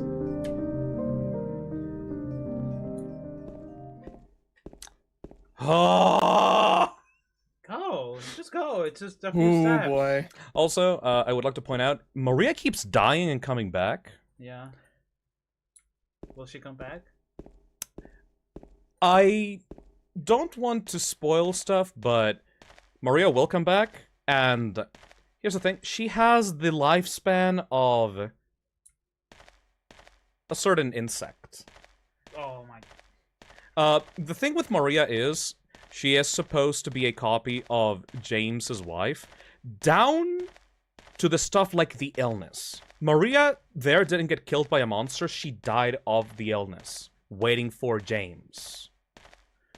The thing with Maria is that even though she desperately, desperately wants to be her own person, she cannot get away from the fact that she is here to serve James's punishments.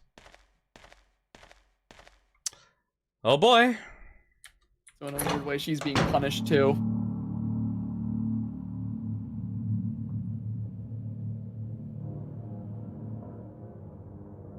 Welcome to Eddie's Silent Hill. Eddie? What are you doing? What does it look like? He always busted my balls. You fat, disgusting piece of shit. You make me sick. Fat ass. Camera you're nothing angles but a here are waste of psychotic. skin. You're so ugly, even your mama don't love you. Well, maybe he was right. Maybe I am nothing but a fat, disgusting piece of shit. But you know what? It doesn't matter if you're smart. dumb, ugly, pretty. It's all the same once you're dead. And the corpse can't laugh. From now on, if anyone makes fun of me, I'll kill him. Just like that.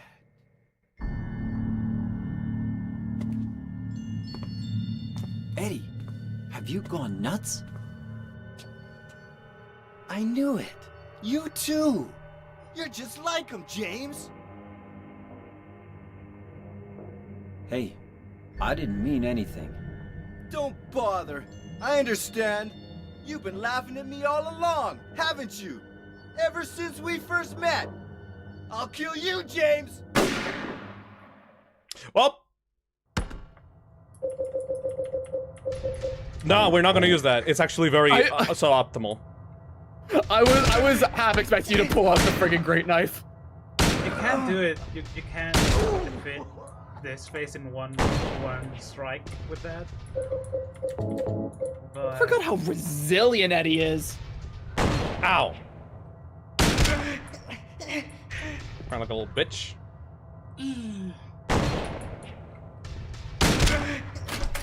These fucking idiots.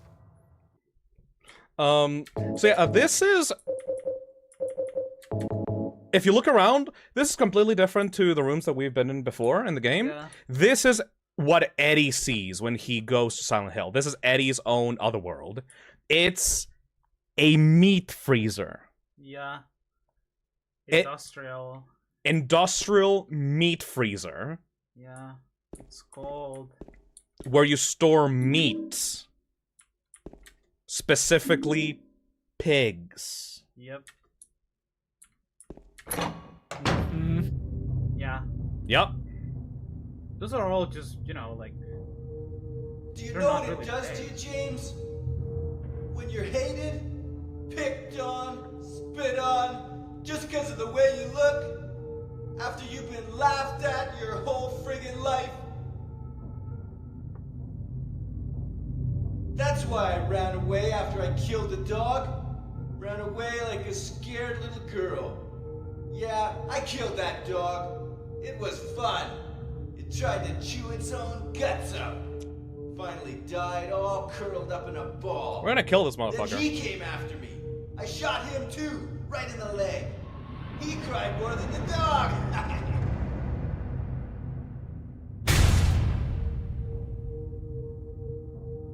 He's gonna have a hard time playing football on what's left of that knee. You think it's okay to kill people? You need help, Eddie. Don't get all holy on me, James. This town called you too.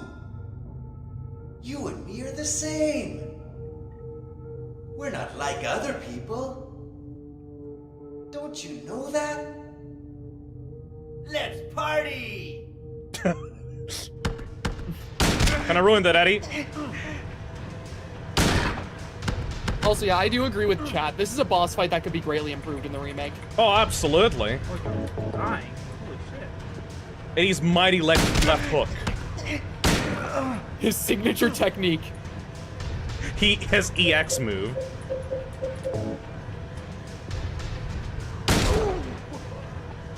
Yeah, this boss fight sucks. Yeah, it's I'm gonna be so real. It's just not good. It's not a good boss fight. Everything around it is good. Eddie's character and story are incredibly disturbing and interesting, but the actual gameplay ain't it. Yep. Eddie? I love Eddie? this line. I killed a human being. Yeah, it's pretty bad, isn't it? A human being.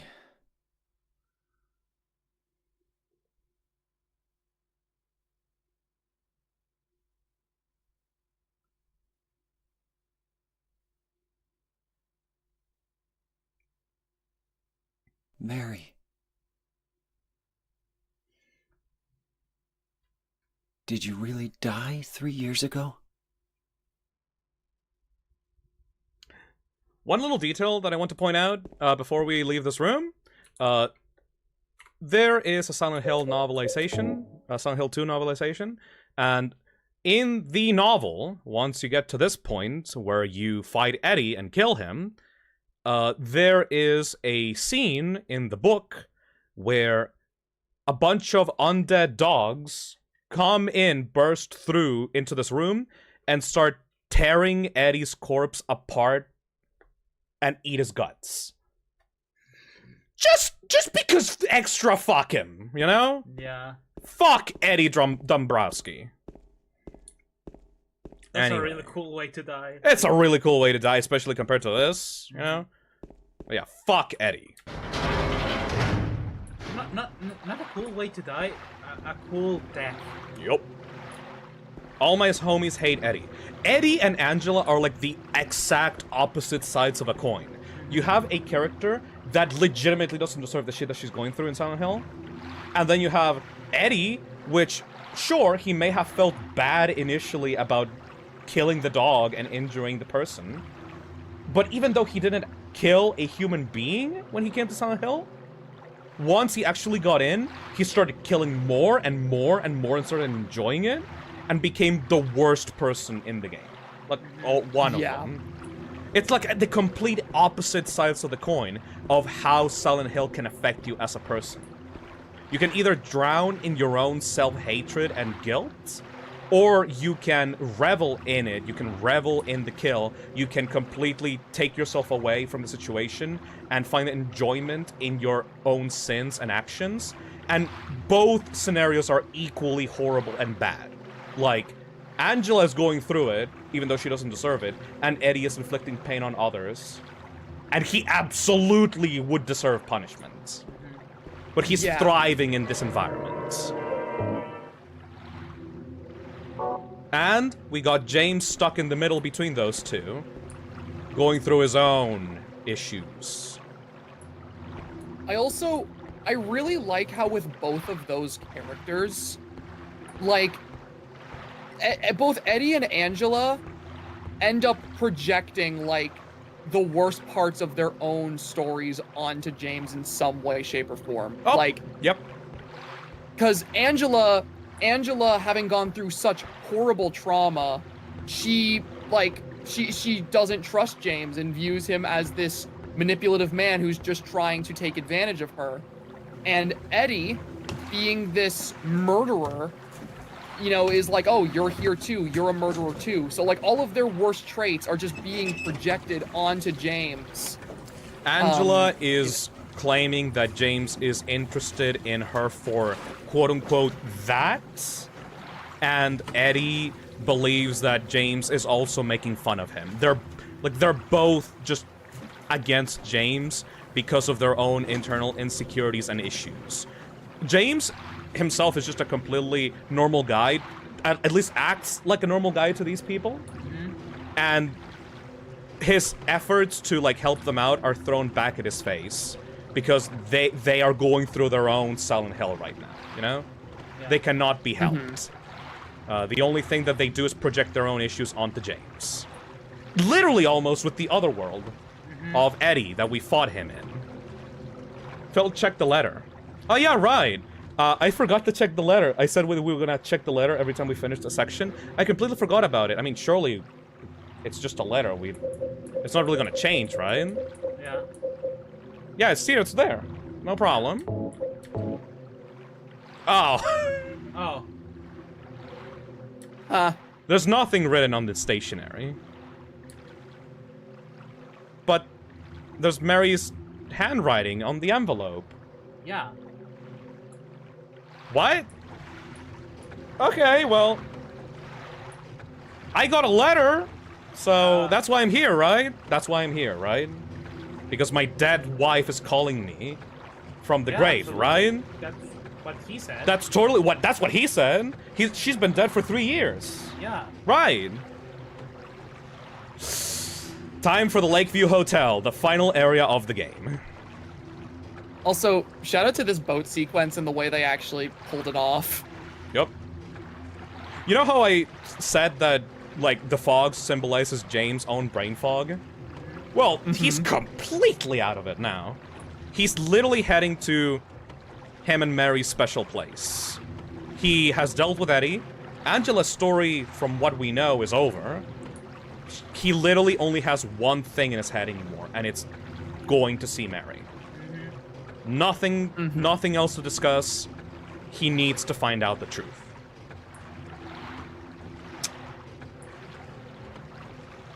Fuck, I love this game. We're 6 hours in. Yep. Barely feels like it, honestly. It does not feel like time has passed at all.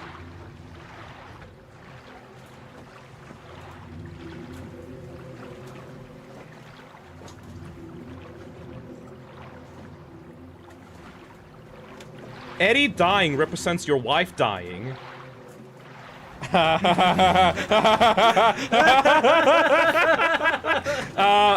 Mac? You might be right. Shut the fuck up! Or not. Shut up! Who knows? Shut up! Shut up! If you know, you know. If you know, you know.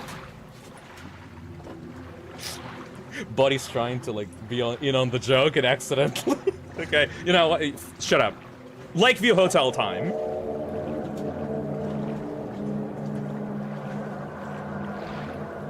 This shit is from The Shining. This place hasn't changed at all in 3 years. Yeah. 3 years. Totally.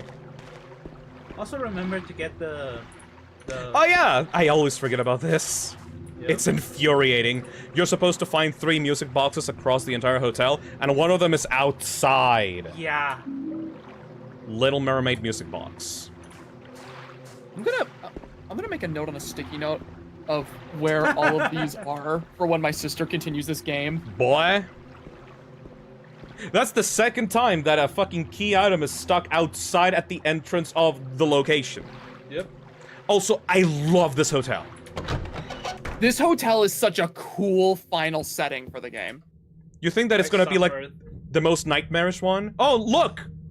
312 waiting for you in Mary's handwriting. What's this? 312, that's the room Mary and I stayed in. Mary, are you in there? Or maybe.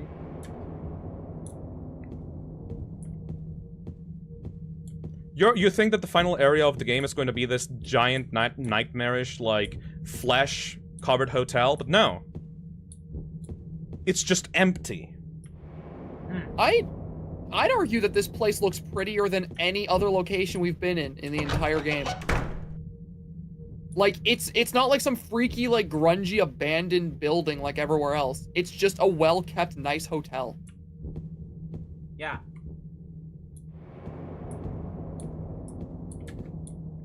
Oh? Which is really weird when you think about it, because if everywhere else in the game is, like, super abandoned and gross, like, why is this place so well maintained? Why indeed? Why? We'll see later. Did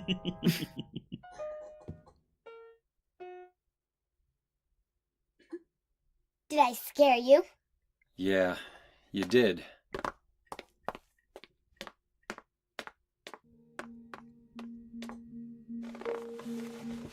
You're here to find Mary, aren't you, James? Well, have you? No. Is that why you're here too? She's here, isn't she? If you know where she is, tell me. I'm tired of walking. I wish I knew. But she said it in her letter. What letter? Wanna read it? But don't tell Rachel, okay?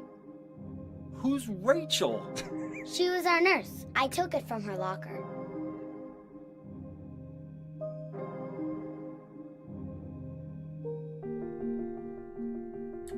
My dearest Laura, I'm leaving this letter with Rachel to give to you when I'm gone. I'm far away now, in a quiet, beautiful place. Please forgive me for not saying goodbye before I left. Be well, Laura. Don't be too hard on the sisters. And Laura, about James. I know you hate him because you think he isn't nice to me, but please give him a chance. It's true that he may be a little surly sometimes, and he doesn't laugh much, but underneath, he's a really sweet person. Laura, I love you like I love my very own daughter. If things had worked out differently, I was hoping to adopt you. Happy 8th birthday, Laura. Your friend forever, Mary. Laura, how old are you? I turned 8 last week. Huh? Mary couldn't have died 3 years ago. Could she really be here? Is this the quiet, beautiful place she was talking about? Me and Mary talked a lot about Silent Hill. She even showed me all her pictures. She really wanted to come back. That's why I'm here. Maybe you'll get it if you see the elder letter. The one Mary... Huh? I must have dropped it. Laura! I gotta find it! Laura! So Laura got another letter from Mary that called to her to Silent Hill, and then she lost it. Yeah. She can't find it anymore. Yeah. So something's going on with Mary. Well, hotel time. Fish key. I always forget to get the fucking fish key from here, by the way. Which is why so often people get, like, trapped in this hotel. I'm back. I had to step away for a second because I got food. It's okay. We were talking to Laura.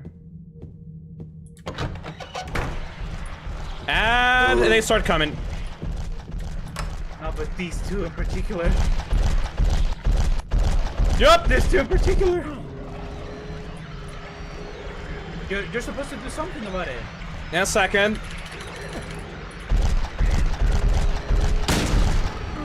Oh no, no, no, no, no, no, no, no, no, no, no, no, no, no, no, no. Kill. Oh my god! Use an ampoule.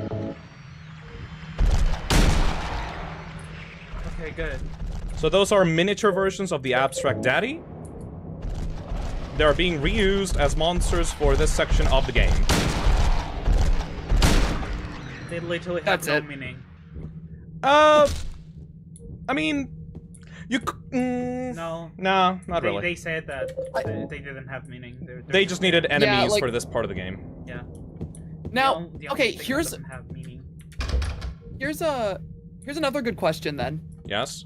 Do you think the remake is going to reuse the Abstract Daddies for the section, or do you think the remake's gonna have a brand new monster for the hotel? I hope that it either has a brand new monster for the hotel or nothing. Yeah. Because this fucking hotel is scary enough as it is, honestly.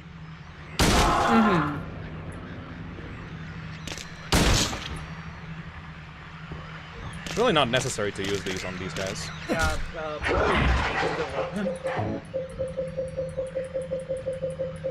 You deserve the 2x4.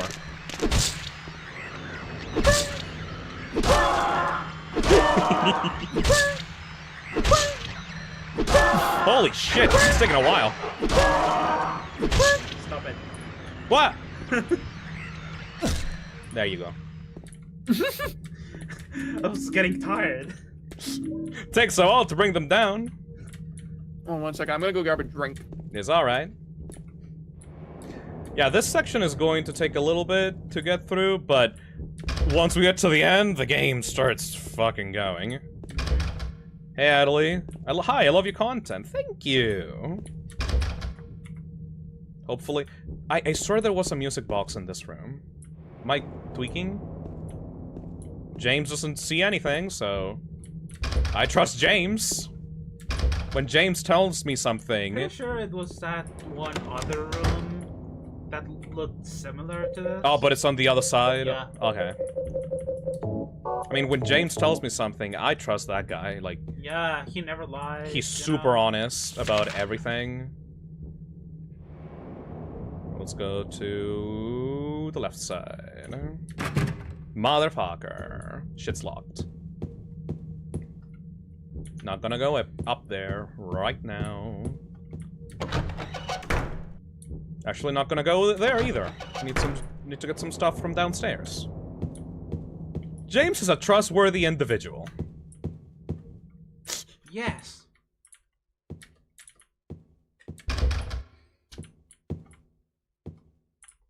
There's an X in here. Weird.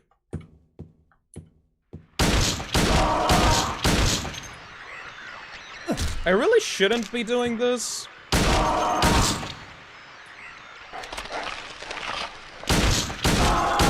But I mean, I have enough ammunition anyways. I've been saving all across the entire rest of the game. How much ammunition do I have, actually? 100 bullet! Yeah. We good. I'm back. Hello, hello. Welcome back. Hello. We're just doing the initial part of the hotel. The fuck? What was that? Fuck you! I don't think that's, like, that always happens. And that doesn't happen always. I fucking love the random noises. Alright, we got the fish key.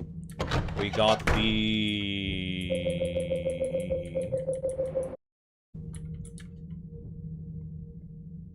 Mr. James Sunderland, the videotape you forgot here is being kept in the office on the first floor.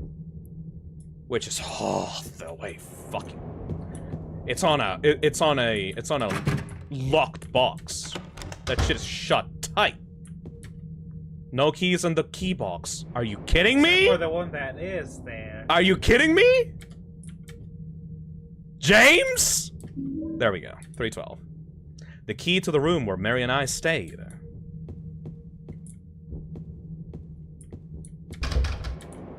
Alright, that's very important, so thank God we came over here. James do be blind. He's doing his best. A painting is hanging here. There's nothing unusual about it. This is where we have to put all the music boxes. And you're supposed to put it in a specific order? A specific order? At first try. It's a specific order. I specifically told Nick, you have to solve the riddle. You have to listen to the riddle and put it in a specific way. He put those all three in random and just got it. Yeah. What the fuck? Yeah. The true Silent Hill 2 experience. A true gamer. From what I hear, you're very lucky with these puzzles. Yeah. He either gets like gets it in one try, or he's stuck in there for hours. No in between. Yeah. All right, we cleared out the first floor area. I could not solve the first RE2 remake puzzle by myself. Oh, that's rough, buddy. Yeah. Now we cleared out the first. I'm going systematically room by room because this hotel, you can get so lost in this hotel if you don't do it correctly. Oh yeah, you absolutely can. There's a bell here. Even if I ring it, I don't think anyone will come. Yeah, I do not have fond memories of this place. I was so lost. Yep. Specifically because you did not get the fish key that is in Laura's room. You need a fish key in order to open a little... this thing, actually. You need to open this with the fish key, but the fish key is, like, on the other side, like, around the tables, so it's really hard to see. And there's no, like, fish here to, like, indicate, like, this is where you use the fish. Use the fish key. Yeah, sure, man. Yeah, just... Another key! The key to room 204.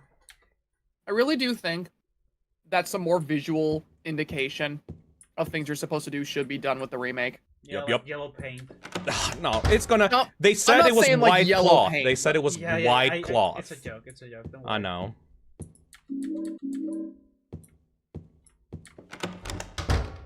There's a very specific cutscene that you can later on get in this room that I'm not sure if I want to actually see because it'll lead to in water. Which one?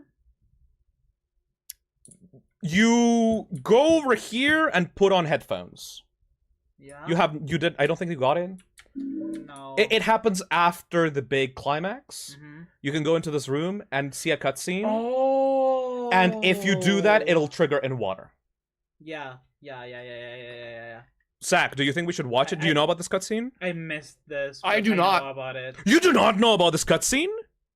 I have not seen this cutscene you're talking about. It explains the 3 years. Maybe you can save at a point and then come back to this and then load the previous save point. I mean, I think In Water is a pretty good ending anyway. I mean, depends on what you want. I'm gonna save and do it, and then I'm gonna come back, because I still want to get Leave ending. Yeah. Anyways. That's the default ending, so, you know. Like, it's hard-coded for you to get it on the first playthrough. But if you listen to that, you get it In Water. Yeah. Anyways. Okay, so I looked around in those rooms. It's really similar. Well, Signalis got it from here, but it's really similar to what Signalis does with their endings. Yep. Depending on the things you do. Depending on the actions and the stuff that you see across the game. Look at that big ass motherfucker. It is hard coded to get one specific ending as well.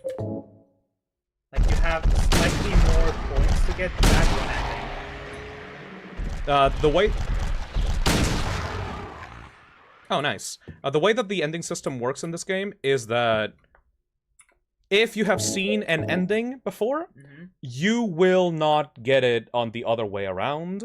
You will get a different ending. Unless you try really hard. Unless you try really hard to get the ending you want. That way, for repeat playthroughs, you tend to get new endings each time you play the game, which is really cool. Yeah. Mm-hmm. I wonder what's gonna happen in the remake. Yep. I'm not sure if they would add new endings or not. I think they said they were gonna add new endings, but it's not. Yeah, I think I remember something like that. It's not 100% confirmed. All right. I would love if we got new ending.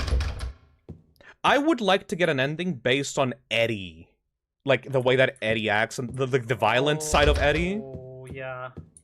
Because like Eddie is prime material for like, what if you did act like Eddie and you indulged in the violence that Silent Hill gives you? Oh yeah. That would be fucking... Oh, that will make sense, because you know how they wanted to make like a combat that's satisfying, but you're quickly like punished for it? Yeah. And What if there's an ending that punishes you for having fun in combat? Yeah. Yeah. Employee elevator key.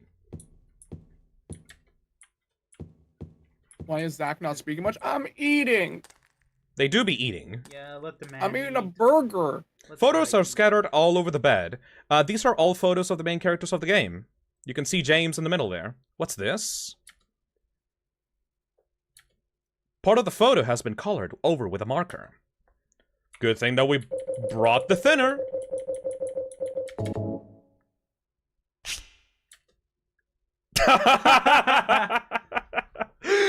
Well, the combination is random, but that's kind of funny, actually. Hell. Kide. See, this is symbolic of the fact that Silent Hill is, in fact, hell. Help! Help! Oh man, I really thought on my first playthrough that the solution was gonna be Mary, but Oh, that could have been good. Okay, so we got 2 music boxes. We need to go across the rest of this place to get the last one. We need to use the employee elevator key to get to the last one. Okay, so we did not in fact get stuck in the hotel. there's Very something good. red behind you. Hold on. Can you go back real quick? And yeah, that wall to the... No, right behind you. Oh, I think it was just blood, but it was something really red, and I thought it was an item. Oh no. Yeah, okay. It do be just wood. Welcome to the Has-Been Hotel. Shut the fuck up.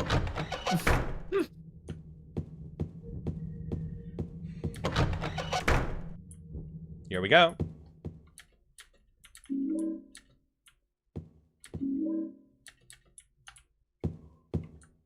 I'm gonna repeat it again because Zach wasn't there for when I said it. I love the tiny little detail of like James turning his head around for the items. Like if there's an item in the room, James will start looking at it, you know?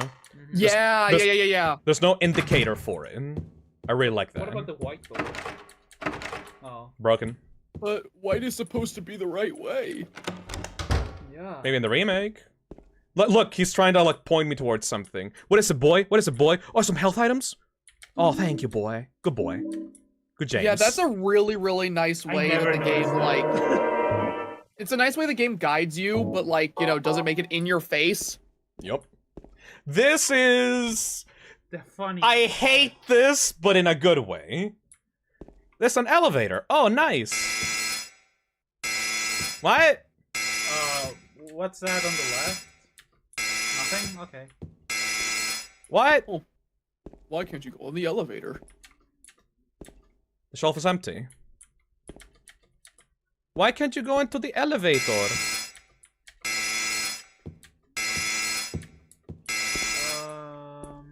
I think that explains it somewhere around here. It does. There we go. There are memos hanging in here, but nothing of interest is written. Where the fuck? There should be something that says what you have to do. Shelf is empty.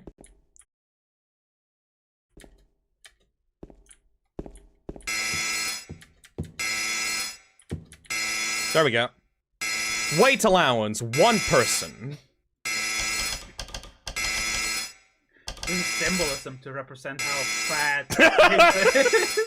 What's this? There's a notice above the buttons. Weight allowance, 1 person. This gave me fatphobic. Alright, well. Shelf is empty. It looks like I could store my stuff in here. Put an item on the shelf.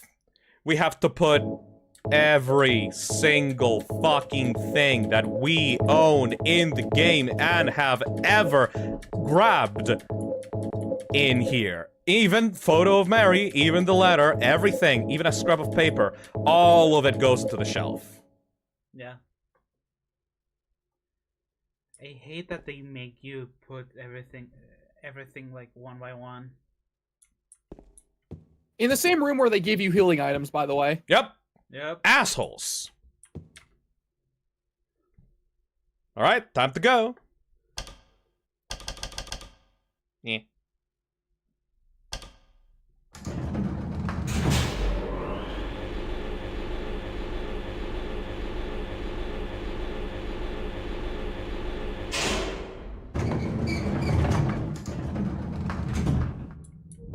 Now we're completely vulnerable. We don't even have the flashlight. Scary ass corridor too. I'm scared of the dark.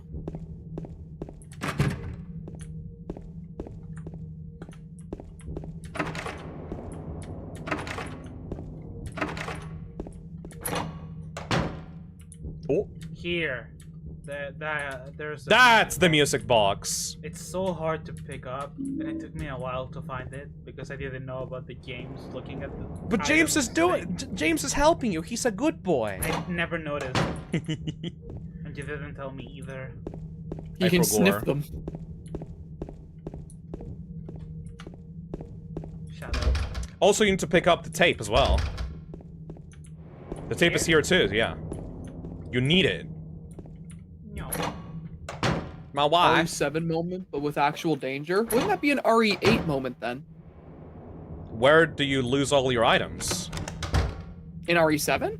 In RE... Yeah, in the lookout. In Village and in 7, you lose all your items at one point. Oh, yeah. Oh yeah, right, in the dollhouse. Yeah. In the dollhouse, you lose all your weapons, and then in 7, you've got the escape room. Oh my god. We found the Silent Hill! We found the Silent Hill! Silent Hill was a movie the whole time? It's a can opener beneath the videotape. Look at a can opener. Time for the stupid puzzle number 4. Every area has one of these. Phil, yeah? We found the can opener, and also Silent Hill 2. Oh my god. There's nothing useful written on these. Now, they have the opportunity for the Silent Hill 2 remake to do the funniest shit ever. What? You open that up, and inside of the thing, instead of being a tape that says Silent Hill, It is a Blu-ray copy of Oh! the Silent Hill 2 movie. Oh! Available And James, now. when he picks it up, Available now says- on theaters. Yeah, when James picks up, he goes, I gotta see this in the theater. Oh, that would be an amazing movie. This looks like a phenomenal movie. That's the only reason why the remake exists. Just for that, just for that. Thank you for the rifle shells, asshole. It's not like I actually have a rifle. Fuck you.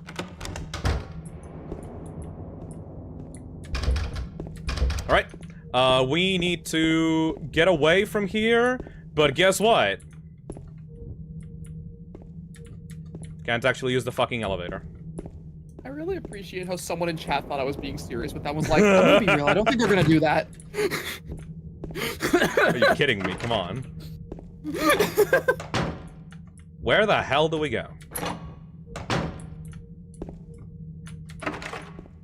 There's a theory going around that the Silent Hill 2 remake is actually a sequel to Silent Hill 2, and it's just like a loop that James is going through, and it's the lamest shit ever. Okay, Final Fantasy VII. Fuck you. I was gonna say that's just Final Fantasy VII Rebirth. That is lame as fuck. Bloober could totally do it. Or Silent Hill 2. Yeah. I mean, it would be cool, but no, come on, dude. This is not the kind of, this is not a time loop story. Like, you can put a time loop in your story and make it work, like fucking Bendy and the Dark Revival, but not for Silent Hill 2. Oh shit, Silent right, Hill real 2. enemies. Silent Hill 2 remake ends. You know, James finally, you know, he like, you know, completes the game. He walks out of the friggin' hotel, and then he goes, man, I gotta piss. Walks towards a bathroom, looks in the mirror, roll credits. Turns out the Silent Hill 2 remake's true name was Silent Hill 2 Remarried. Beautiful. I hate both of you. Beautiful. You fucking hacks. Cinema. They would get my standing ovation. You fucking hacks. Oh, that was good. Fuck you. Look, I'm sorry you don't understand peak writing. It's fine, really. Yeah. As a fan of the original Bendy and the Ink Machine. Ah, of course.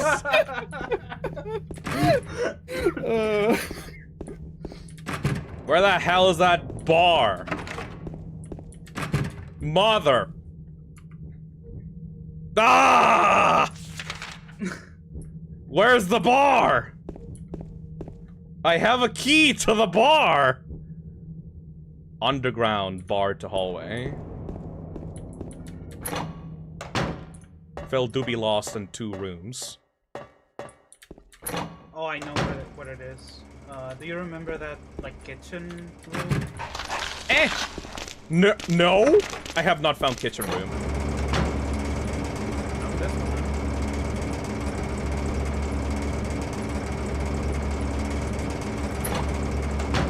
I don't know if it was There we go. an actual kitchen. No. Ah! Ooh, get away from me! Out of the way, big letter X. This one. Yeah.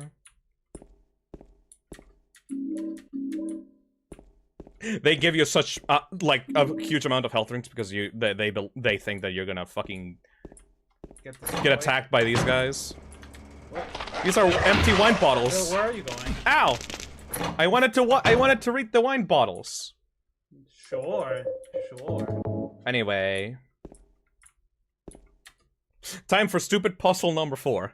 Yeah, I love this one. There's a can with no label on it. Okay. We have a can opener. Yeah. What the fuck is gonna be here? It's a kitchen, so we'll get like Food. Food, like. Chad, any Yeah, suggestions? hungry. Fish? We have the fish key, you know. Yeah. Could be tuna. Yeah, like Is it Maybe, soup? like beans. Beans. Beans could be good. Yeah, maybe some Juice beans. can. Fucking light bulbs. Light bulbs. Huh? It's a can of light bulbs. You know, Yeah. for when you need emergency light bulbs and you go to the Yeah. kitchen Yeah, the kitchen. to get light bulbs. Yeah. Me when I'm playing Hello Neighbor. Oh, I hate it. They need to keep that in the remake. Phil, don't go there. Oh my god! It's so dumb. Keep going in there. Welcome to the bar. Nyeh. Okay, You so also why do love we on need this the light area? bulbs though? Oh, it's a cozy, yeah. There's an area with like a broken there's an area with like a broken light bulb if I recall correctly, and Oh yeah. Okay. and, yeah. Yeah, there's an area like that. I don't tried know to where use it the is, bar key, but it's too dark to find the keyhole. James. James. You're a grown man. I can't. It's too dark. in New York. There's the same thing in the friggin' apartments. Conveniently placed lamp. There's a lamp on the counter, but there's no light bulb, so I can't turn it on. Yeah. I am in quite a predicament. I put in the light bulb. Oh my goodness. Oh my god! Light shine light on door. Now I see look. Well, you know, if this actually uses real lighting, James' body will obstruct the light, and he will still not be able to see it. He has to put a hole in himself. He's gonna shoot himself in the gut just so he can see the keyhole. I love the idea of James putting the light bulb in the lamp, thinking, I have done it. Turning towards the door, seeing his own shadow, and just staring down at the floor in shame. You dumb man. What are they gonna do in the remake? It needs to be untouched. Phil. I refuse. It needs to be untouched. It needs to be. If there is not a can of light bulbs in the remake, I will riot. Yeah, Phil, stop moving. Why does James look like a kid in this particular room? He Like, do be so looking very small. It's because all of the air, like the door, I think it's the doors. Those doors behind him are really big. Yeah. Kid. Where's my mommy? Mary, I threw up. All right, let's go back. Dude, though, like, I was gonna say earlier, like, another thing I've been loving about this part of the game, notice how there's been, like, almost no sound? Oh yeah, no soundtrack. Just it's been footsteps. so quiet. Also, really fucked up moment.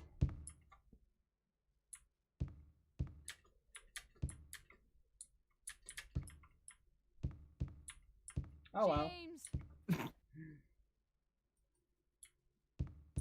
What? Oh. I don't remember that. Well, whatever that was. So I forgot Mary about is that. Here. Yeah, I forgot too. You could hear Mary. Wrong fuck. Evasive maneuvers. No, this is a. I appear to have walked into the wrong space, excuse me. Yep, that's Doobie right. They're just put there because they're mean. They give you back everything in one go as well, so like. Yeah, they could have made you just drop everything. But they didn't. At once. They're assholes. Save? Yep, I almost forgot. Save phase. Safe phase. So where the hell do we go now? You have the 3 music boxes. I do! Alright. Let's go put them in. Also, the monsters that were here disappeared! Yeah, they're only there when you don't have any Assholes! Yep. Yeah, like, what the hell? Like, you're getting ready, you have your, like, handgun ready to, like, kill them, but, look, nah. Fuck you. Cowards. Alright, time for the thing. There's a music box here. Do you not see the slots? Yes. Okay, do it one try. There's a plate in front of the indentation and something has engraved itself on it. Seat of the princess who awoke from death. Rectangular indentation. Received of the princess who fled at midnight.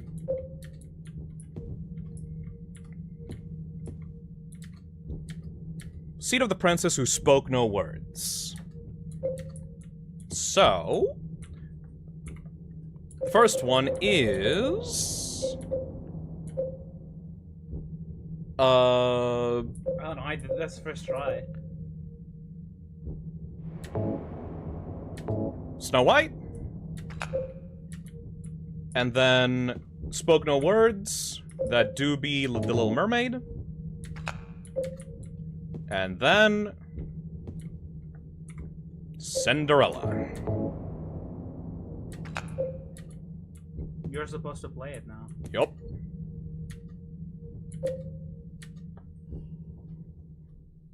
Play the beautiful tune. Yay!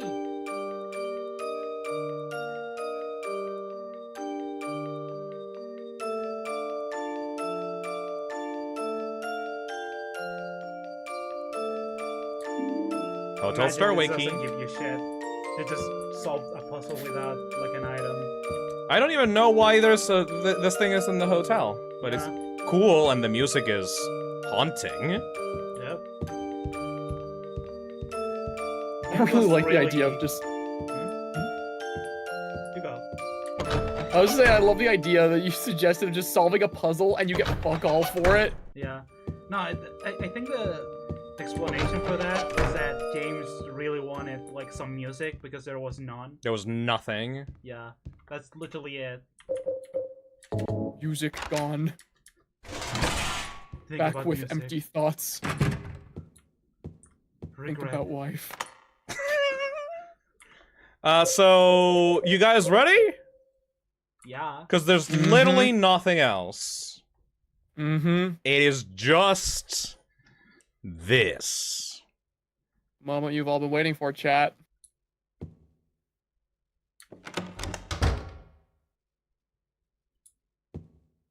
Why do they call it oven?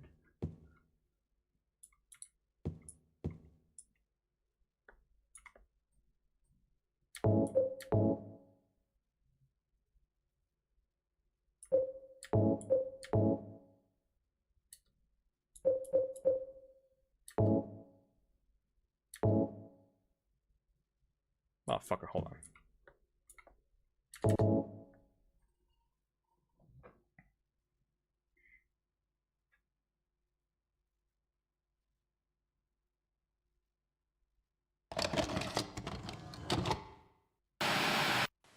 Are you taping again? Come on.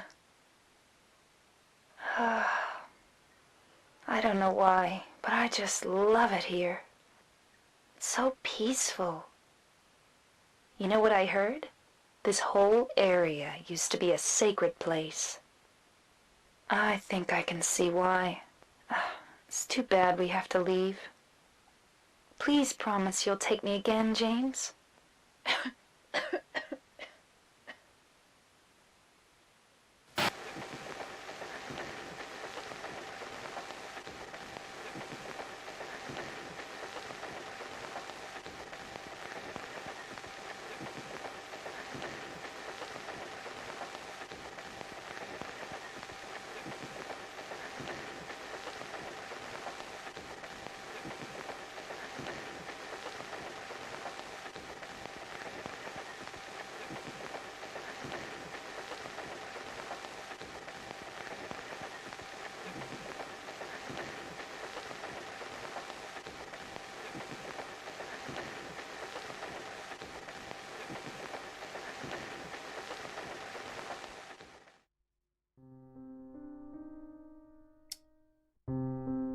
So...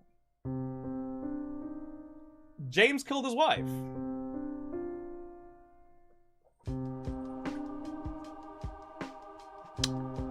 Not even 3 years ago. No, it happened like last week, like less than a week ago. Yeah. Maybe like the day before we arrived here. Mm-hmm. You can barely see it on the static, but you can see him holding the pillow, the white pillow, over her and suffocating her.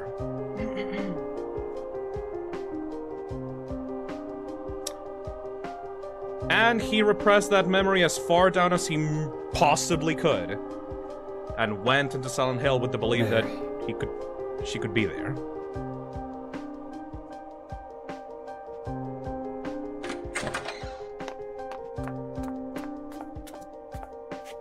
So there you are, James.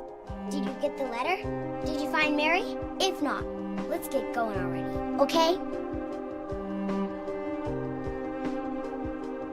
Laura. There's a theory that she's in the trunk of the car. No, that's confirmed.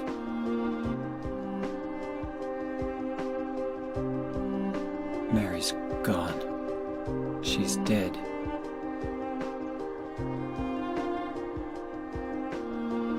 Liar, that's a lie!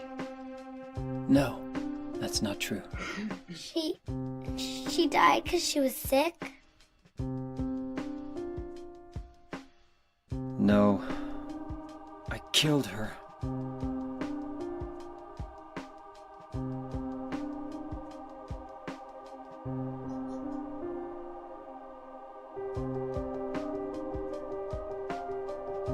You killer! Why'd you do it? I hate you! I want her back! Give her back to me! I knew it! You didn't care about her! I hate you, James! I hate you! I hate you! I hate you!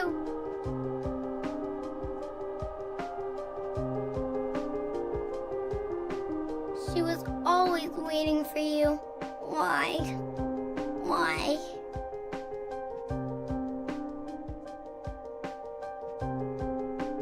Yeah, why?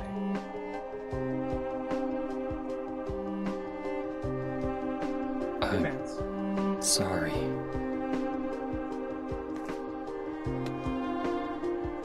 The Mary you know isn't here.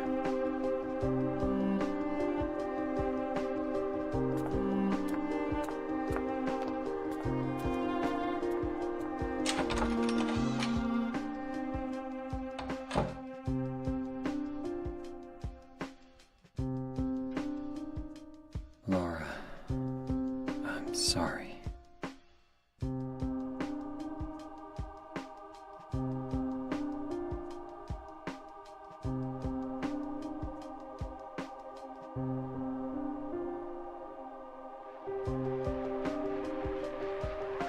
James, where are you? Here we go. I'm waiting. I'm waiting for you. Please come to me. Do you hate me? Is that why you won't come?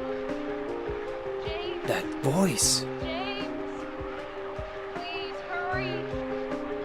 Are you lost? I'm near. I'm waiting nearby, James. Please. I want to see you, James. Can't you hear me? James. Please, James. James. James. James. Some of you may recognize this room. Oh, the music. So, James killed his wife. Fun fact from the radio that you just saw, the very first thing that happens once you pick up the radio and after fighting the first lying figure is you hear Mary's voice through the radio, and if you really put your ear out to it and you listen very closely, you can listen to Mary asking where he is and why he killed her. She literally says, "James, why did you kill me?" But the static is too thick to be able to actually hear her. Because, just like the fog, Silent Hill, the fog and the radio waves from the radio that you use throughout the entire game is a representation of James burying the memory of him killing Mary deep inside of his subconscious and just completely disassociating from the entire thing. You know these red squares? Yeah. These red What are they? The red squares in this game are specifically a way for James to suppress that memory. You know the first thing that happens in the game? James staring at himself in a square mirror in a bathroom. the red squares that we find all across the game are reflective. They literally throw James's own visage, his own face back at himself. He's literally staring at himself through the red squares.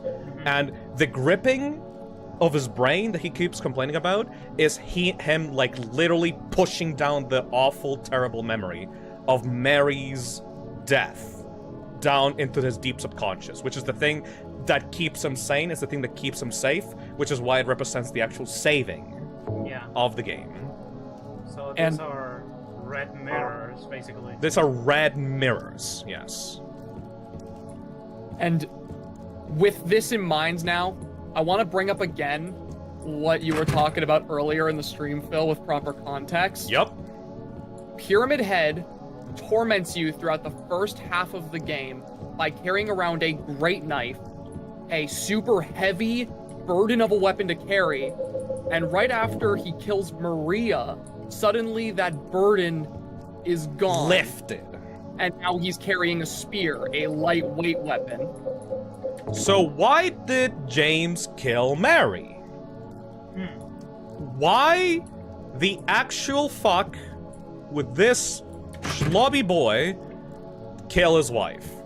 Well, the story of Silent Hill is literally about why he actually did it. Like, your actions throughout the game, the people that you meet, the themes that they represent, it's all about asking the question, James, why did you kill me? Time to save. I'm going to show this cutscene now. Yeah, also, Zach, you mentioned the thing about Mary being in the trunk of the car, but I'm pretty sure that what was said was that she was in the backseat. Backseat of the car, yes. Yeah. I don't remember if it was the trunk or the back seat, but it was confirmed that at the beginning of the game, Mary's body was in James's car. Regardless, yeah, she is in the car all this time. So, this is an optional cutscene that you can find if you are observant enough, and this explains why James believed that Mary died 3 years ago. But if you look at it, you get a certain ending, like almost guaranteed. So I want to show it, but then I want to reload back so that we don't get that ending, ideally, because I like the leave ending the most. But we'll see, okay? A few months ago, you told me you liked the in water ending the most. I flip-flop a lot. Mary's going to die? You must be joking. I'm very sorry. But you're a doctor. It's your job to heal people. How can you just let her die? Please, calm down. As her doctor, I promise I'll do what I can. But there's still no effective treatment for her condition. How long does she have? I'm afraid I'm not sure. 3 years at most. Perhaps 6 months. It's impossible to say with certainty. 3 years. 3 years. 3 years at most. So... Can you listen to it again, or... Nope. Is it gonna... Okay. I can't hear anything anymore. So, the reason for why James gaslit himself into thinking that Mary died 3 years ago is because, to him, the Mary that he loved died 3 years ago. And just like you said, Zach, about the heavy burden that is being lifted, being represented by the knife, throughout those 3 years of James and Mary fighting the illness, of Mary being stuck in the hospital, of Mary being stuck in bed in James's apartment, Mary was nothing but a burden to James. At least, that's a way that he could interpret it in his mind. For James, taking care of this sick person, this person that was rotting in bed, this person that was literally, like, dragging him down in life, was such a burden that he might have ended up killing her because of that. That is one interpretation of why he did it. You know? And you see, that's the thing I love so much about this reveal in the game, is you find out you find out like why he's here. You find out that he killed Mary, but you never get a definitive reason as to why. Was he doing it as a mercy killing because he didn't want his wife to suffer?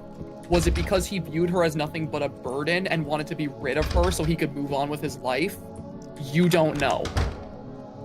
And notice too, the hotel is constantly getting more and more decrepit, by the way, as we Mhm. walk through here. Notice too. And again, notice too, in that whole thing with Pyramid Head carries the giant great knife, this heavy encumbering weapon, and he loses it after killing Maria. The burden is gone.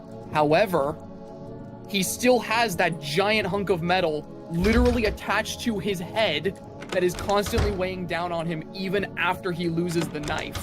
Yep. You need to go to this door again, I'm pretty sure. Then somewhere else. Yeah, even us walking through these looping rooms does kind of represent James being aimless now that he learned the truth. Like, he is completely out of it, you know? Also, another thing that we can talk, like the game presents many reasons as to why James would do it, but what we know for a fact is that James has repressed sexual desires, and that he partly blames his wife because of it, and those are feelings he hates. That's what makes James such a good character, because he's not evil. He feels these feelings, but he hates himself for it, you know? Yeah, like, and that's why, like, he sees stuff like the nurses, and instead of being afraid of them, he's disgusted by them.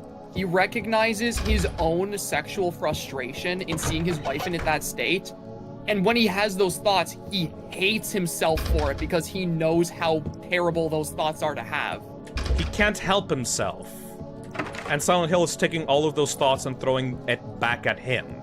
They're trying to get him to confess to why he's actually did it, you know? Yeah. Like, why did you do it, James? Was she too much of a burden? Did you hate your wife? Did you do it to mercy kill her because she's been stuck in bed with the illness for like 3 fucking years? And the motive that it's not ever really clear is because it changes. It changes depending on your own actions, yes. Yeah. And I think that's like the big reason why James is like a character that so many people find so incredibly interesting, because there is no black or white, like there is no black and white when it comes to James as a protagonist. There is no, oh, he was like a good husband trying to like give her like, you know, a peaceful death, or oh, he's a selfish monster. It's all just like this weird gray area because there is no concrete answer. It's however you view his actions as the player of the game. Time for another best scene in the entire game. Because remember, this story may be about James, but it's not just about James. We need one more character left.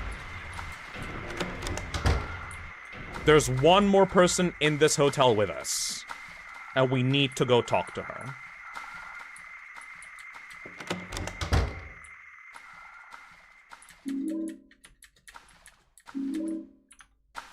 The hell?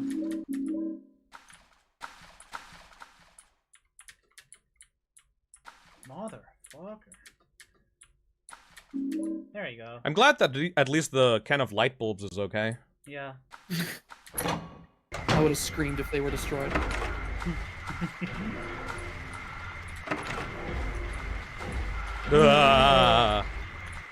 Come on.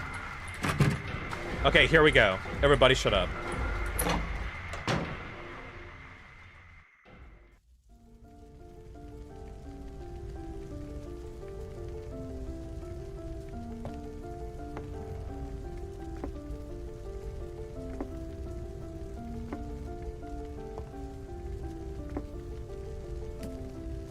Mama! Mama, I was looking for you. Now you're the only one left. Maybe then I can rest. Mama! Why are you running away?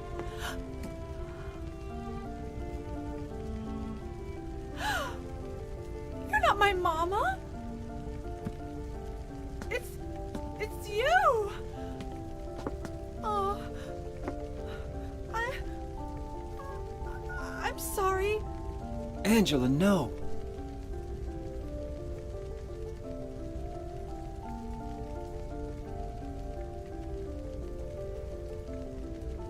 Thank you for saving me. But I wish you hadn't. Even Mama said it. I deserved what happened. No, Angela, that's wrong.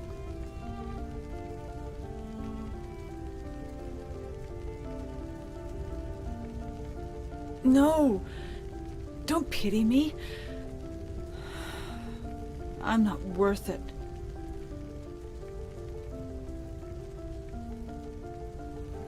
Or maybe you think you can save me.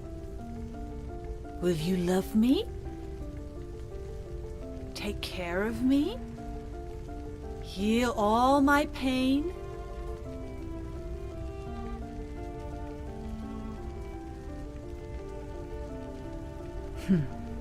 That's what I thought.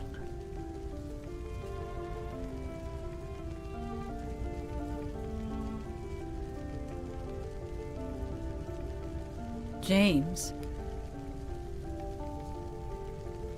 give me back that knife. No, I won't.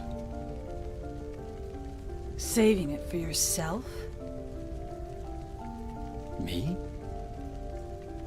No, I'd never kill myself.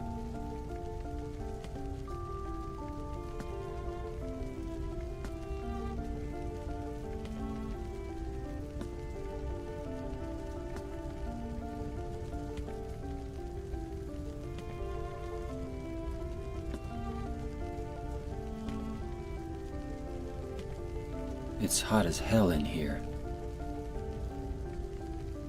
You see it too. For me, it's always like this.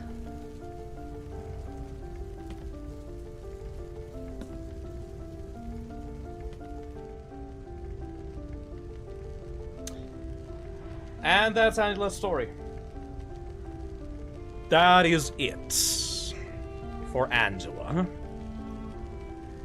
Now, why is this hallway filled with fire? Even though we're in the middle of a flooded hotel? Because this is Angela's other world. Just like Eddie, when we last saw him, these are the other worlds of other people inside of Silent Hill. Eddie's was ice and metal and freezers. It represents the way that Eddie sees himself as a gluttonous pig, as literally meat, like being beaten, and everyone being cold to him. For Angela, the fire represents everything around her being a danger, being hot to the touch. You know how whenever James tries to get close to her, she recoils back in terror? It's because she sees everyone around her, especially men, as walking dangers.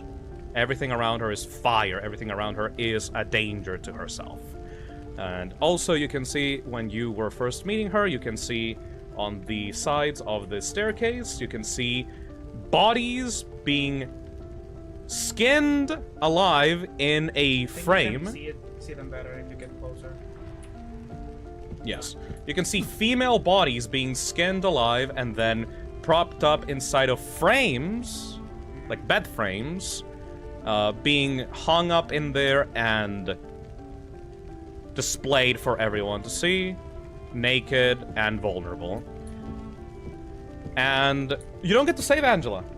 No. You don't get to save Angela. She chooses her fate. Everyone says like, "Oh, I wish I could give her a hug. I wish I could save her." She specifically throws that back at your face.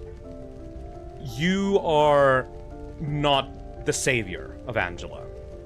this is Angela's own story. You're not supposed to be here to save her. You know? By the way, those are not female bodies. There's a not? No. Really? Yeah, those look like fat males. Really, but the chest. That's a head. That's a really short body, then. Oh well. Whatever. Regardless, Angela's story is her own. She came to Silent Hill filled with guilt, was trying to find her mama, did not succeed, and ultimately, she is the one that chooses her own destiny, and sadly, because of her traumatic childhood, she was not able to surpass the dangers of Silent Hill, and her only objective right now, as she walks up into the fiery doom of her own hell, is trying to end her life. And you cannot save her, you cannot fix her. Angela is like the pinnacle of like rebuking the idea of like, oh no, I can fix her, like I can make her better. You cannot do that. You being the person that you are right now is the person that would typically harm Angela, that would control her life, that would limit her choices, and all she wanted to do is be free. You can see in the picture that was drawn in the prison area of a woman in flight. All she wanted to do is be free, and she doesn't get to do that because of the people around her that completely fucked up her life ever since she was a kid. She was denied her childhood, she was denied any kind of freedom, and that's it. She doesn't have the ability to actually move on with her life, and you don't get to actually save her. And like, I think about her story a lot, and I think about how it like plays a lot into James's character too. Yes. Because like, one thing I think a lot about is why James wants to help her. Because, you know, there's that part of me that's like, oh, James wants to help her because he can see that she's someone mentally struggling. And, you know, to him, that's just like the right thing to do is to help her. There's another part of me that's like, is it because he wants to actually try and help, like, another woman in his life who's struggling with something to, like, make amends? Is it because he genuinely cares about Angela, or is it just another selfish way of redeeming himself? Like, that was like my big takeaway from like the stuff she says to James specifically, because it's like she sees right through him. She sees through the bullshit. Yeah, like at first she welcomes him coming to help, but then she's like, is that really like, are you really just interested in helping me, or do you just want to baby me to have somebody to help and fix? This is also a thing with James as well that goes along with his own characterization of seeing female bodies and seeing women as like the way that he is the oppressor, just like in the prison like represents. He literally took away a woman's life.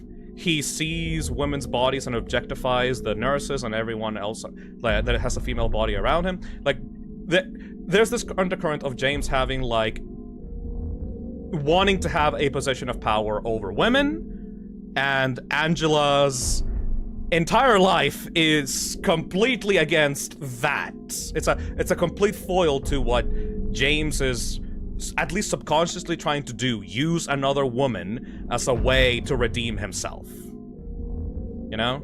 Mm-hmm. And then, like, adding on to that, Angela is a foil to James in that fashion, where she kind of calls him out on his, like, his ways of, like, objectifying the women in his life and trying to redeem himself. And then if you look at Eddie is a murderer who enjoys hurting and killing people.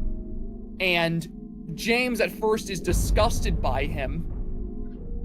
And, you know, he couldn't possibly fathom the things that he does, and then you realize later that he did murder somebody. So both of the like other main characters in the story, as well as being incredibly fascinating and complex characters in and of themselves, they also act as foils for the two worst parts of James as a person.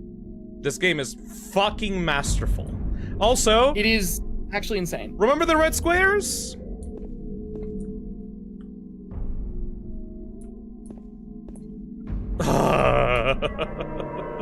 That is the last save point of the game, baby. This is the end of the game. The 9 red squares. This is the final point. This is the moment where James's coping mechanisms of pushing his own guilt down himself and completely disassociating from the events. He's trying as hard as possible, representing by the 9 red squares. He is trying so hard, but he can't anymore. He already knows the truth. He has to confront the truth.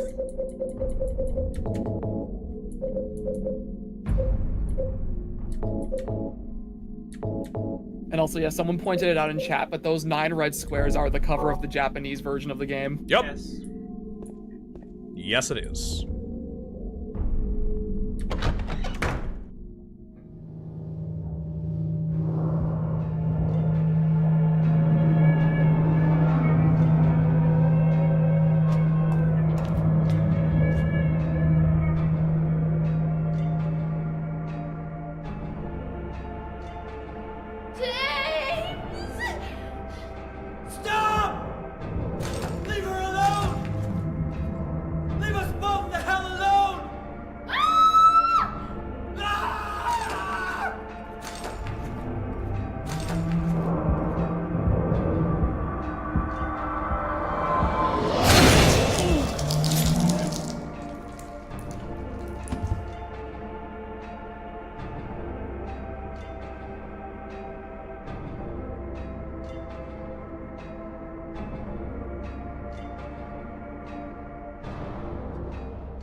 I was weak.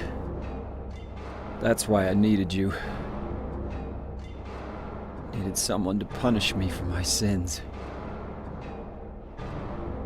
But that's all over now. I know the truth. Now it's time to end this.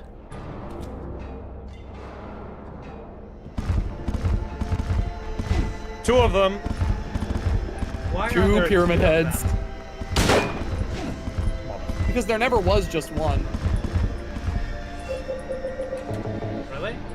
The 2 executioners that you saw on the plate. James created Pyramid Head as like a way to punish himself, but he never. It was never stated that he only made one.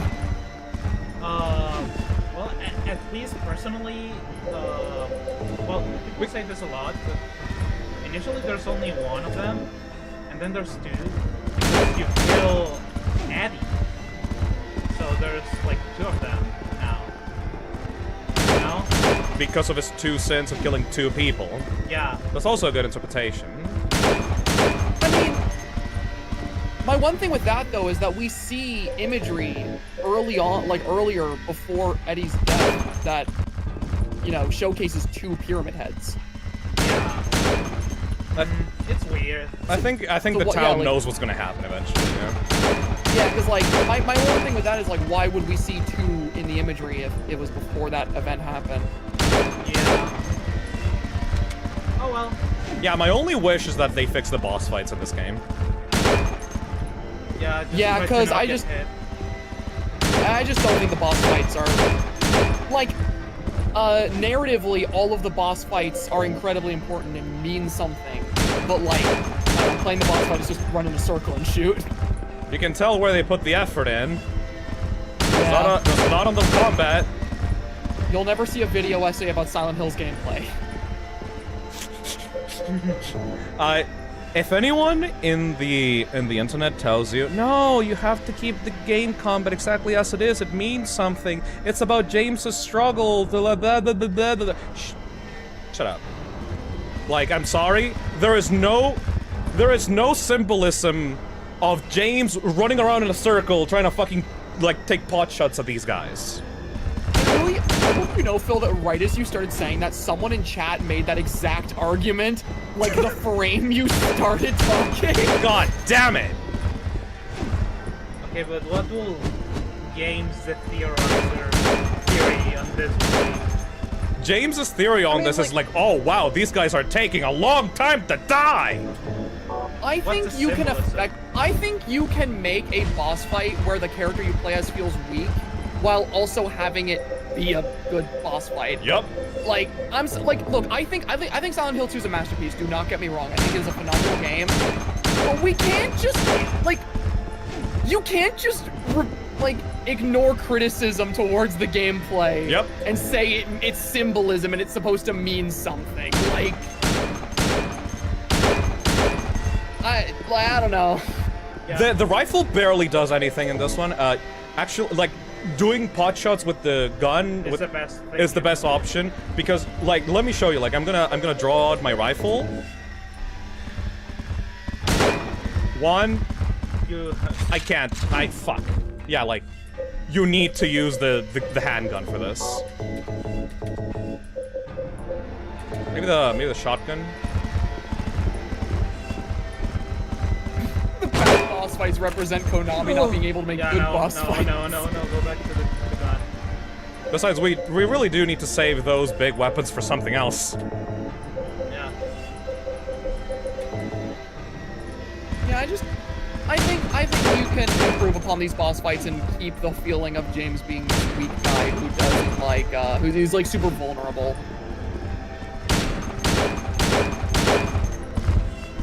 Ugh.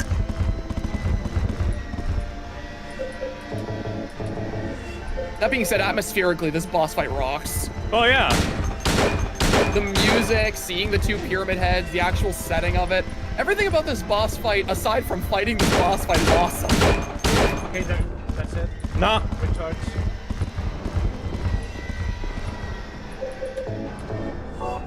Just fucking die already! Yeah, that's why you don't have to get hit. They don't really have health. It's more so like The amount of time that you spend here, Yeah. and the amount of bullets you put in regardless of damage. yeah, and if you get hit, that also Affects it. yeah. Okay. No, never mind. Motherfuckers. Yeah, it's taken a while.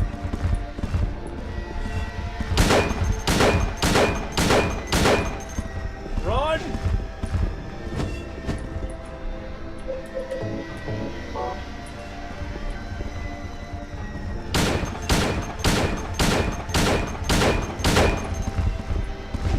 James, you don't understand. The boss fight sucking ass is meant to symbolize the game punishing players, just like the town is punishing James. Shut up. Which is funny because the entire point of the boss fight is supposed to be symbolic of James, you know, moving on and growing and facing what he's dealt with. Yup. And what he's repressed. And quite literally killing his tormentor because he doesn't feel like he needs to be punished anymore. Almost.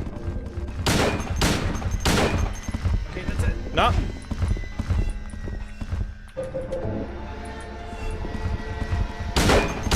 Run! This symbolizes Pyramid Head being tough as hell.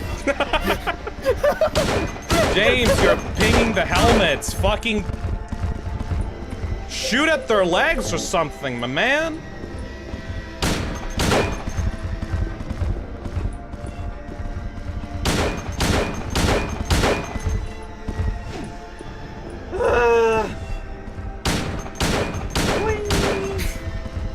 Okay, There we go. There we go. This is a cool ass animation though here.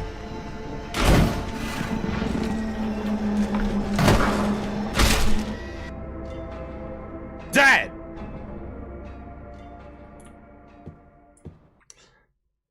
Okay, but for real, we didn't actually put a single bullet of damage into these guys. Yeah. They just chose to do it. These guys are executioners, but they only work if the person themselves sees themselves as a criminal and sees themselves as, like, worthy of punishment.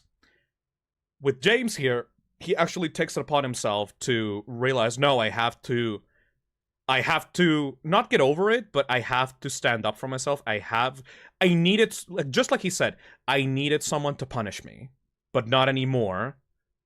I need to decide my own fate. I can't leave it up to you to decide what I get to do with my life, you know? Mm-hmm. Also, that is Maria's final death. at least cutscene-wise. Mm-hmm. Those 3 times she dies in the game are all inside of frames. Yeah. In the first time that she dies, she's cured by Pyramid Head through the back, while she is inside the frame of the elevator door. Mm-hmm. She dies in bed, in the frame of the bed, inside of the labyrinth. And finally here, she's literally being tied down to a bed frame and skewered through the back. I just love that repetition of Maria's symbolism as James's manifestation of his wife. Like, they're trying to still torment him on the same way over and over and over and over again. And Maria doesn't want it. Maria wants freedom, but she is the tool to be used to give James this punishment. And the 3rd time that it finally clicks, that he realizes what's going on, he says, no, you know what? I'm stopping this. I'm not afraid of you anymore. You know? It looks like he's holding something. And I do love it that it's not James that finally takes out Pyramid Head. Pyramid Head just realizes it no longer has a purpose and just uses its own spear on itself. Yep. You never actually gave damage to these guys. They just chose to leave. Because they had no purpose anymore. But there is one character left that refuses to go away once their purpose is done. So we have one more thing left to do in the game. One more person to confront before James is able to leave. These eggs also have meaning. Scarlet eggs? Yeah. The red, shiny, and clean egg.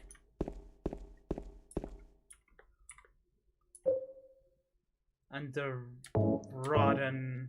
Rust-colored egg? dirty and rusty egg. I don't really see it. Really? The face! Wow. Is that the face? Kind of looks like one. Yeah. We're about to enter the end game of the game. Like, there's nothing else. There's just this hallway. So, anything else to say before we get to it? This game is good. This game is fucking 10 out of 10. 10 out of 10. I miss my wife. I miss my wife, Angela. I miss her a lot. I love this game. Nope, yep. The only thing that we have left to do now is confront Maria as the person that refuses to let go of the past, and the one last shred of Silent Hill that James needs to confront, literally the visage of his dead wife. Yep. And also, as a point to... Because we have a bunch of theories about why James killed his wife in the first place, there is one little tiny thing that moves the scale over for the mercy-killing theory. And this is if you get to hear this.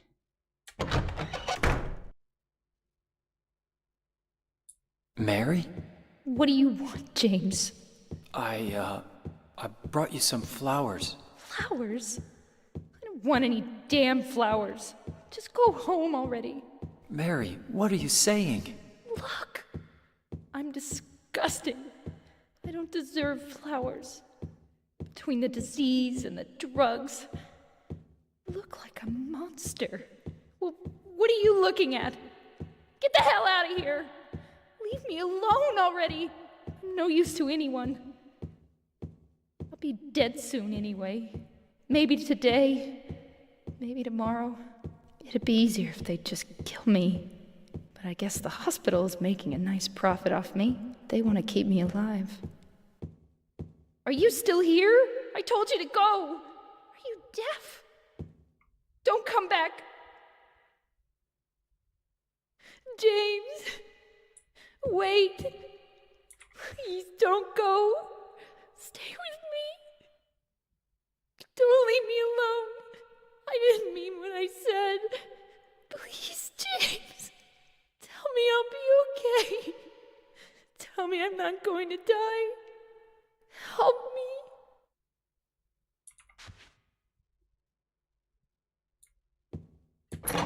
Oh, that's where the tears start. Oh my god. So Mary herself is also a complex character. Just like James. She is bedridden. She's been bedridden for years. The relationship with her husband is crumbling down because of her condition. She literally can't do anything about it. And she feels like she's a burden to James.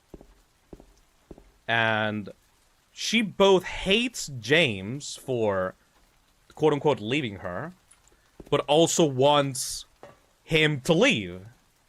She wants to die because she wants to stop being a burden to James, but she also is terrified of death. Because of course a sick person, bedridden for years, would be such a conflicted individual. She is not one way or the other. She wants to die, she wants to rid herself of the pain, she wants James to get rid of herself, but also resents and hates James for the way that he looks at her, because he looks at her like a monster, he looks at her like a disease, a filth. And then that adds a lot more to James's perspective too, because on one hand, he can see how much his wife is suffering, and you could make the argument of, oh, he did it because he could see that, but also because of the fact that she was lashing out, she was causing him a lot of pain too every day that she was still alive. Because she was not being, like, a cute, silly, like, amazing wife while she was sick. She was being hateful. She was throwing insults at James, like the lying figures, throwing coughing back harsh words at James in the hospital bed. James eventually stopped seeing Mary at the hospital, because why the hell would you visit a sick person every single day only for her to keep throwing insults at you and keep blaming you for everything? You would eventually come to hate that and eventually stop visiting her. But also, that's your wife, the person that you pledged your entire life to. So, in the end of the day, hey James, why did you kill your wife? And yeah, we never get a full answer. We never know if he did it out of love or if because he just couldn't take the struggle of knowing she was dying and being verbally abused every time he decided to go and see her. And finally, once all of your choices have been tallied up across the game, this is what Silent Hill believes. This right here is what Silent Hill believes is the reason for why James killed his wife. We finally get to the top of the hotel. The hotel stairs fade away. Kind of goofy-like, but whatever. Sounds like Pastor's holding back laughs. I'm holding back tears, man. Yeah, what the fuck? And we get to see, hey, James, why do you do it? This is my version of the story. It all depends on how you play the game yourself.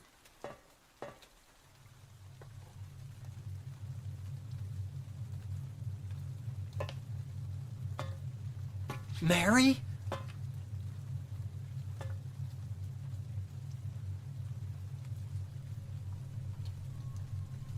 When will you ever stop making that mistake? Mary's dead. You killed her. Maria? It's you. But I don't need you anymore. What? You must be joking. But I can be yours. I'll be here for you forever.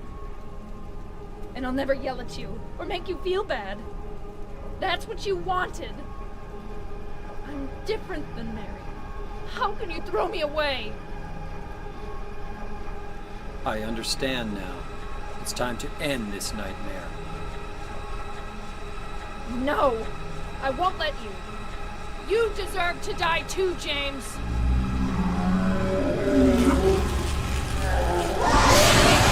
Alright! Get centered.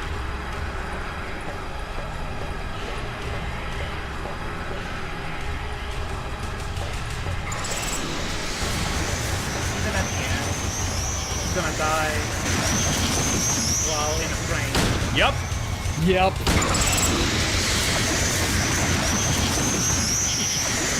All the butterflies. Those are moths, but whatever. The butterflies, moths, whatever. Because Maria wanted to be a butterfly, but she is a moth. Right, She's not the real deal. know what?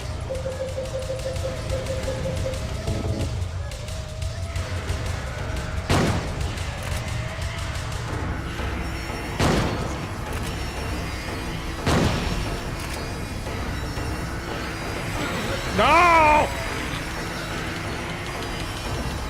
No, you're much better off with the rifle.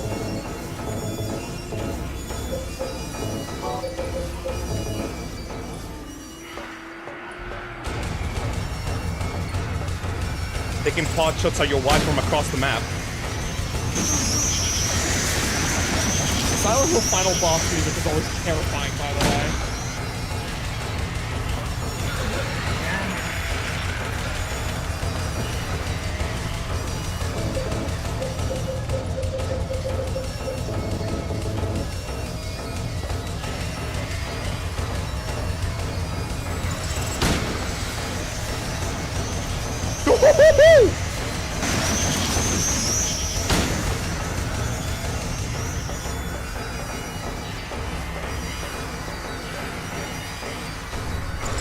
Run! Run!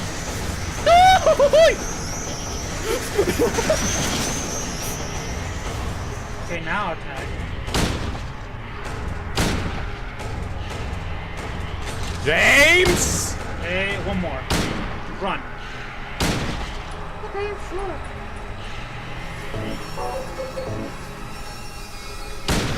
Run! Run! Ah! Too cocky. Too cocky. Nice try. Too slow. Run! Run! Run! Run!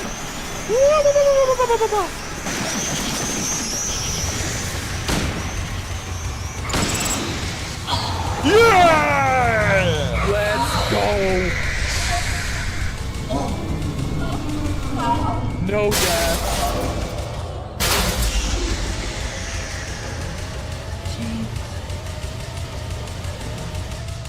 James. Time to end this the only way it can. Hey, Sack, you said something about symbolism? Mm-hmm. Well, this is my theory. James.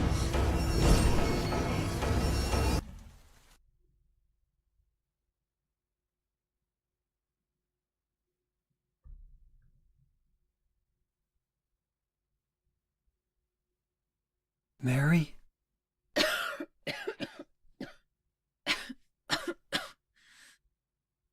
James. Forgive me.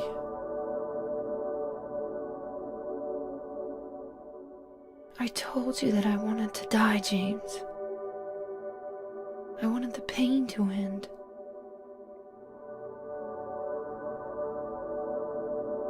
That's why I did it, honey. I just couldn't watch you suffer. No. That's not true. You also said you didn't want to die. The truth is, I hated you. I wanted you out of the way. I wanted my life back. James, if that were true, then why do you look so sad?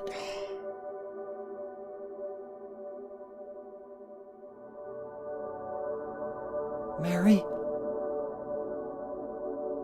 James. Please.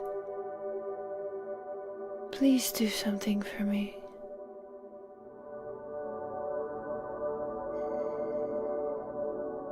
Go on with your life.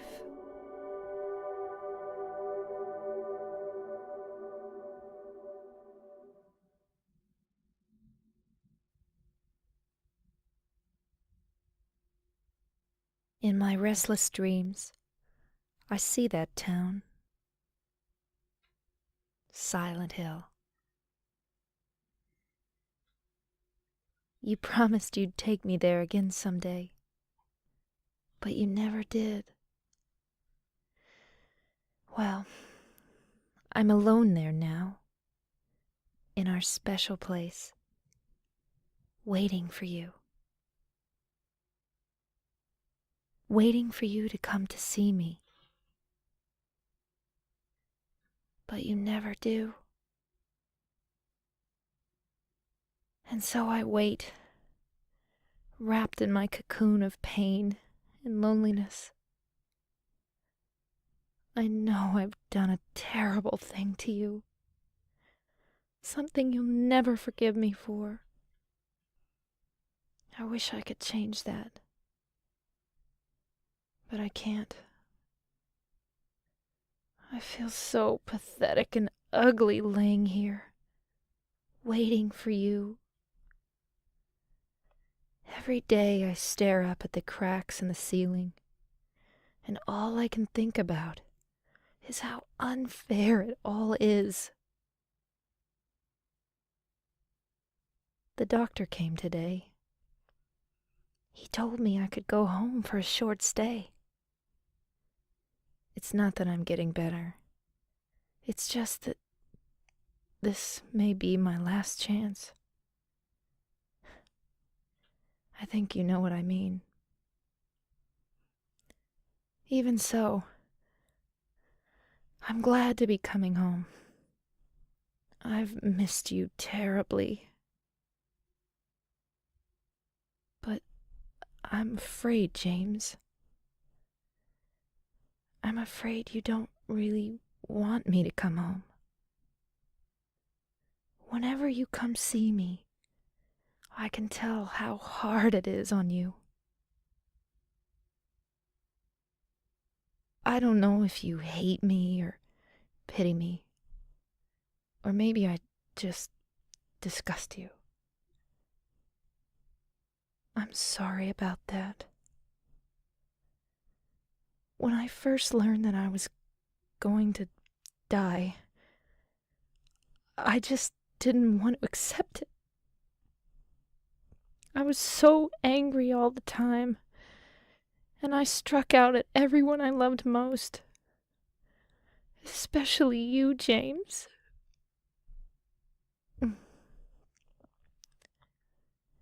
That's why I understand if you do hate me. But I want you to know this, James. I'll always love you. Even though our life together had to end like this, I still wouldn't trade it for the world. We had some wonderful years together. Well, this letter has gone on too long, so I'll say goodbye. I told the nurse to give this to you after I'm gone. That means that as you read this, I'm already dead. I can't tell you to remember me, but I can't bear for you to forget me. These last few years since I became ill, I am so sorry for what I did to you, did to us. You've given me so much, and I haven't been able to return a single thing. That's why I want you to live for yourself now. Do what's best for you, James. James, you made me happy.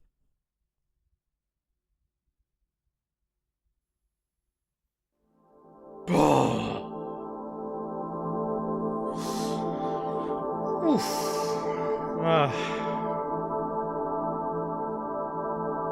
Doesn't get any easier, man. Yep.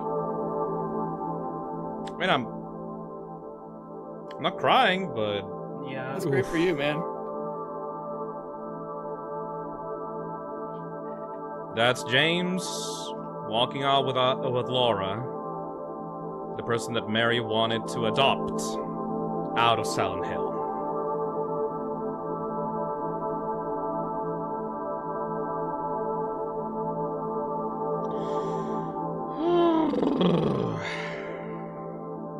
I wish I can cry, man. Dude, that is the actual, like, the stuff that you heard at the very end, that is the actual voice actress of Mary crying, because that is the first time she actually read that letter.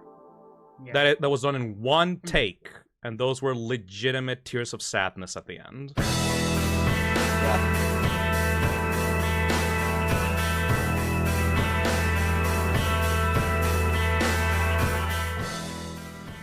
So,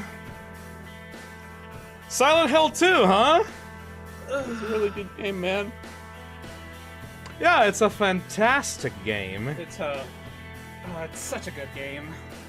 It's a really good game, man. So that is the single best piece of voice acting ever in a video game, because it actually came from a real place, because that was the voice actress's first and only take of that letter. That is why this game is so iconic. Well, one of the reasons. And this is also one of the reasons as to why I'm so fucking scared for the letter reading at the end of the remake. Yeah. Because you can't emulate that, no matter how hard you try, you know? Yeah. It's just going to feel different. Yeah. Like I said, the voice actors for Mary, Maria, all that, did such a fantastic job. Like, no one in this game even compares to what she did here. Yep. In my personal opinion. And this is also why I get so pissed off when I see people online memeing like, haha, this game is so awkward, the voice actors are so bad. It's so clear they haven't even seen the ending, you know? Yeah. By the way, that is called the Leave ending. And that is the ending that you get if you manage to save as much of your life as possible, use less healing items, keep your health topped up. This is what happens if you don't look at Angela's knife, don't examine Angela's knife. Essentially, all the actions in the game that would indicate that you want to actually live, those are the actions that you take in order to get the Leave ending. In this ending, James believes in his heart, admits in his heart that part of himself at least hated Mary. No, not part of him. Yes. He did hate her. He did hate her. And the thing with that is that James admitting that actually is important, because in that version of the ending, Mary sees James's pain, sees James's suffering, sees him constantly beating down on himself and feeling miserable. And the most powerful line in that entire cutscene is, James, if you really hate me, then why do you look so sad? Because even though James is convinced that he did what he did out of pure hatred, in his heart, in that single moment, he really did at least love his wife. Yeah. Other endings in this game include the In Water ending and the Maria ending. The Maria ending. Those you should look up for yourself. Yeah. Maybe play this game, I don't know, get a different ending if you want to. Yeah. I'm excited to see which ending I get for the remake. Yeah, good luck with that tomorrow. Yeah. Yep. Yeah. I probably won't see the remake for a good while, because I don't plan on playing it as soon as possible. Oh yeah, these are the credits for the Enhanced Edition. Yeah. Yeah. Tomorrow's a big day. A very big day. This is the perfect time to play this game and show it off to people and explain why it matters so much, especially to Pyrocynical, because that dude hasn't even fucking played the game. He hasn't? He has not played the game. The original. He's probably like watching people's streams to try to figure out why the fuck this game matters so much. I'm still recovering. No, yeah, that's. Oh no, yeah, Sega is still recovering. Yeah, even I teared up a little the first time I played it. I've replayed this game so many times. I'm not really good at like crying Emotional. with media in general. I'm a baby. Yeah. I've experienced this game so many times. No, sorry. No, I'm not saying you are a baby. Just, like I'm. No, you're not. I am. Baby boy. Baby they them. Yeah. Baby boy. Oh my god. No, don't worry. Even though I've played this game dozens and dozens and dozens of times, I still get mental damage from the letter. Yeah, it hurts. It hurts. The moment that you see at the end over there, like, the moment at the very end where, like, the voice actor starts, like, legitimately cracking. Yeah. You cannot... You cannot replicate that. Yeah, no, you cannot. No. And every single time I hear that letter reading, it's the voice breaking, but also, like, every single time I hear the letter reading, about halfway through, it clicks in my brain, this woman was murdered by the person she's writing to. Yep. The person that she specifically wrote to, giving him permission to move on.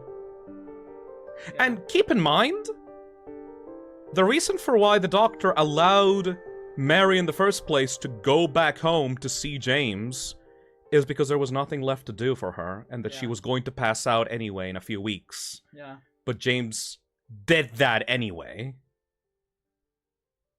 He did it himself. Mm-hmm. And he only read the letter after. Yep. Isn't it implied that in the water ending, he doesn't even read it? Yep. The ending, the end water ending, okay, basically, to get the end of water ending, you need to act as risky as possible. You need to not heal as much. You need to get hit by the enemies a lot. You need to be very callous and, like, read, examine Angela's knife and all that. And if you're very callous and dangerous to yourself, you get that ending where James basically, like, refuses to take full accountability. And he goes, no, part of me hated you. And Mary is like, dude, admit it. Yeah. Dude, admit it. And because Mary does not extend that olive branch to him, James is still obsessed and consumed by guilt, and eventually throws himself into the lake. In his car, with his wife's body. Yeah. Yeah, he got the ending, by the way. Yeah, I got it. So, the thing with the in-water ending is that it is also totally appropriate, and it's also even more tragic because James doesn't even read the fucking letter. That's why I love it. I like the tragedy all the more. The tragedy of your wife handing you a letter, telling you to move on with your life. Yeah, and you supposedly adopting Laura, even though she probably hates your guts. Yep. It's like... That doesn't make sense to me. For me, I think is better as a story for James to admit it and be allowed to move on. But it really depends on you. Like, there will never be a conclusion, a canonical conclusion to this. Yeah. James Sunderland, after the events of Silent Hill 2, is never fully mentioned in the other games. His whereabouts are unknown. He could be away from Silent Hill, somewhere, like... other country. Living with Laura. He could be in the lake. Yeah. I also love that the in-water ending, like, connects so much more to the stuff going on in the prison and the boat. And the prisoners calling out to other guilty people, telling them to come to the lake. Silent Hill was literally calling to James through his guilt to come to the lake and throw himself into it. That's what he was going to do in the first place. Like, when he stopped, like, he went to Silent Hill to die. He got that letter, and before he could do it, he stood out of the car, went to the bathroom, and cleaned himself in the mirror. And the moment that he looked at himself in the mirror and looked at his own face, he completely disassociated and forgot why he was there in the first place, and made the story of his wife dying 3 years ago, and his, like, quest to find her, to find himself, to find the reason why he killed her. It was all just a way to buy time, to disassociate, to fog up his mind, to block all those memories, until Silent Hill wrenched it out of him, you know? Yeah. Oof. Yeah, that's cool and all, but did you consider that ending makes me sad? Which one? Did you consider that the in water ending makes me very upset and sad? It is very makes upsetting. Me really sad as well. I mean, it is beautiful in its own And way. I think it's really fitting. Yep. That's cool and all, but it makes me really sad. I think the leave ending is appropriate, except for the fact that he leaves with Laura. and that doesn't really make much sense to me. Last time they talked, she called him a killer. Yeah. You know? The girl Mary wanted to adopt. It is an idealized ending, but depending on the way that you want it to go, this game is a tragedy. All of the characters that come to Silent Hill as prisoners die, except James in the leave ending. So it really depends on your own, like, feelings towards James. Do you want James to die for what he has done? Do you want him to face punishment? Or do you want him to actually learn and move on with his life just like Mary wanted, you know? Do you agree with Silent Hill? Do you agree with the way that it punishes people? Do you agree with that murderers should die? Or do you agree with Mary about wanting the person that she loved move on from her and find his own life? Yeah. This game's so fucking good. It's so fucking good! Oh, man.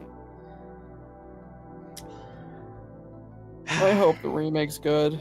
I really hope. People are saying it is, but a lot of reviewers say that it is. But at the end of the day, it's up to every one of us. We need to judge it ourselves. To our own judgment. Yep. Whether we like it or not. I have faith. I have faith. I think I will give it the time it deserves, so I won't play it as soon as it comes out. I'm not gonna spoil you. Yeah. I'm gonna give you my thoughts on it, but not spoiling. I'm still crying. Oh yeah, Zack is still a mess right now. Yeah. Yeah. This is the most disturbing horror game of all time. It literally fucks with your head in so many ways. If you have ever felt guilt, if you have ever, like, racked yourself with guilt, if you have ever been in a shitty situation in your home life, if you've ever struggled with mental health, if you have ever, like, had a family member that struggled with their own mental health, Silent Hill has something to disturb every single one. Yeah, it literally approaches everything. As much as possible. From Eddie to Angela to James to Mary herself. Like, Mary's such a well-realized character, and she only gets, like, what? A few minutes of screen time is the most important screen time in the game. Yeah. But she herself is such a human character with the way that she's treating her own illness. Yep.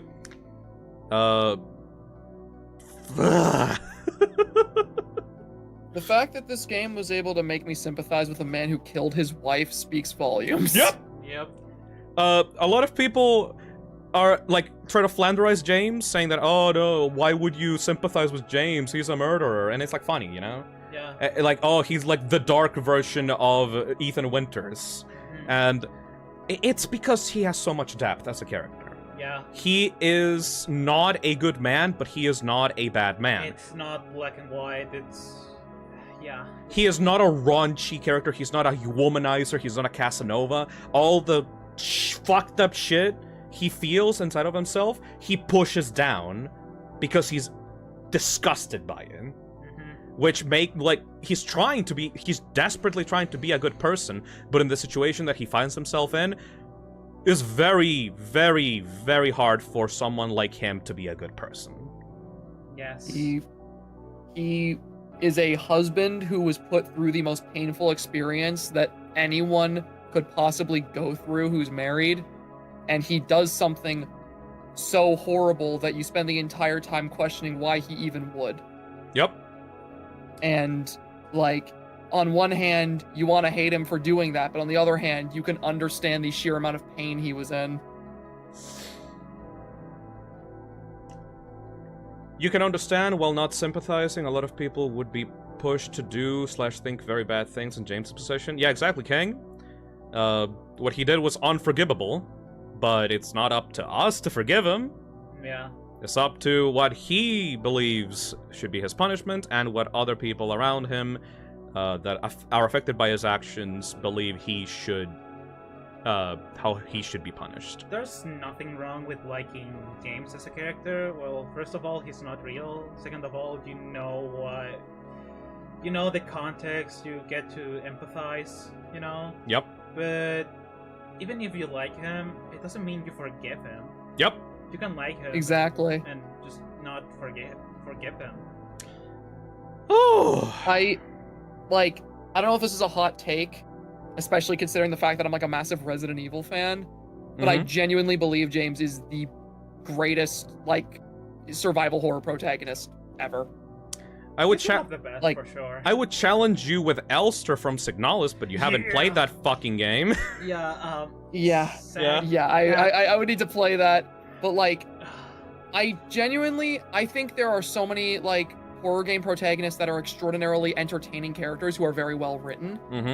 But I don't think I can have a discussion nearly as in depth about any character, pretty much from any horror game, as like complex as James Sunderland. We can literally sit here for 10 plus more hours talking about James, talking about this game. We could sit here for hours. There's dozens and dozens of hours of video essays on YouTube right now talking about James, talking about this game, talking about how important Silent Hill 2 Remake is.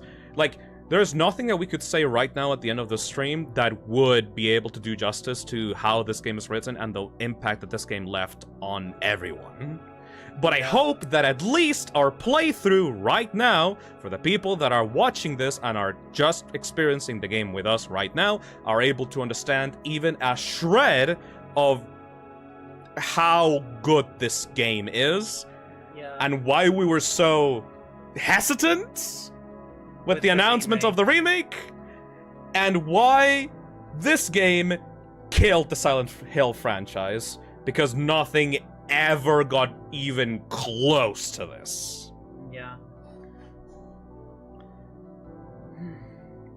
They tried to chase the high so much from 3 to 4, then away from Silent Team, Homecoming, Downpour, every single other Origins, every single other Silent Hill game. They all tried to pull off the James Sunderland again, but never. And now they're going back to the Silent Hill franchise after leaving it for dead for 10 years. And the game that everyone is most excited for is a remake of a 20-year-old game. Yep. 8 hours ago I knew nothing about Silent Hill, now I can't wait for tomorrow's stream! Yeah, I should probably go to bed. Holy I shit, can tomorrow's understand gonna if be you're crazy. not good with horror or anything, it's fine, you don't have to play this game, but I think the best way to experience this game is playing it yourself. Yep. Blind. Obviously, you cannot do that anymore, but I'm hoping you at least got to live, like, even a slight bit of what people that actually play the game did. Yep. And that's it. Any closing thoughts? Zach? Nick?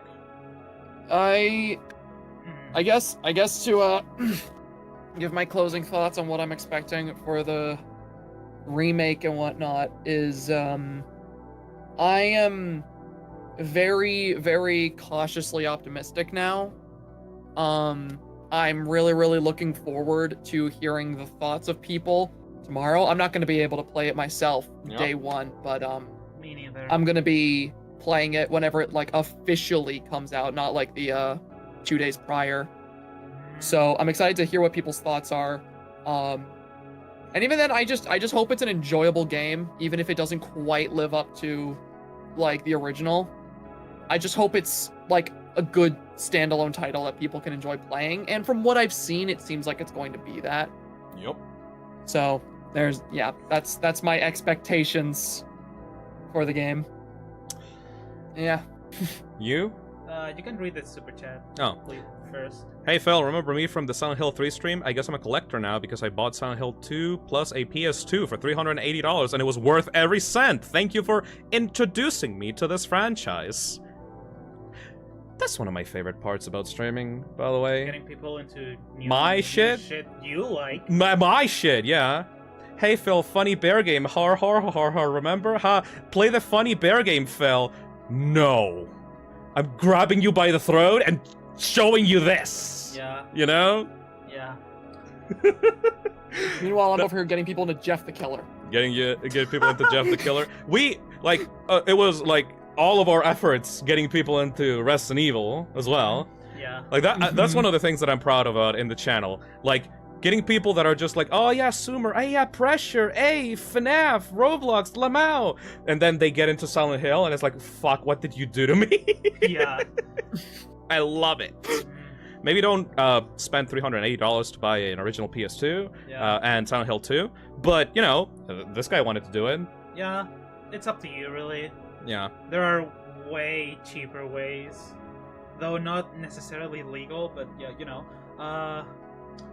Well, there is the remake that's coming out, like, in a few days, so... I hate that you can't find a legal, easy way to play this game that's not fucked. Yeah. Yeah. Anyways, for my closing thoughts, I guess I'm looking forward to the remake, but even though I cannot play it in the foreseeable future, I'm looking forward to seeing what you think about it. Boy. And, well, I don't really have anything much to say that Zach didn't already say, so I guess that's it.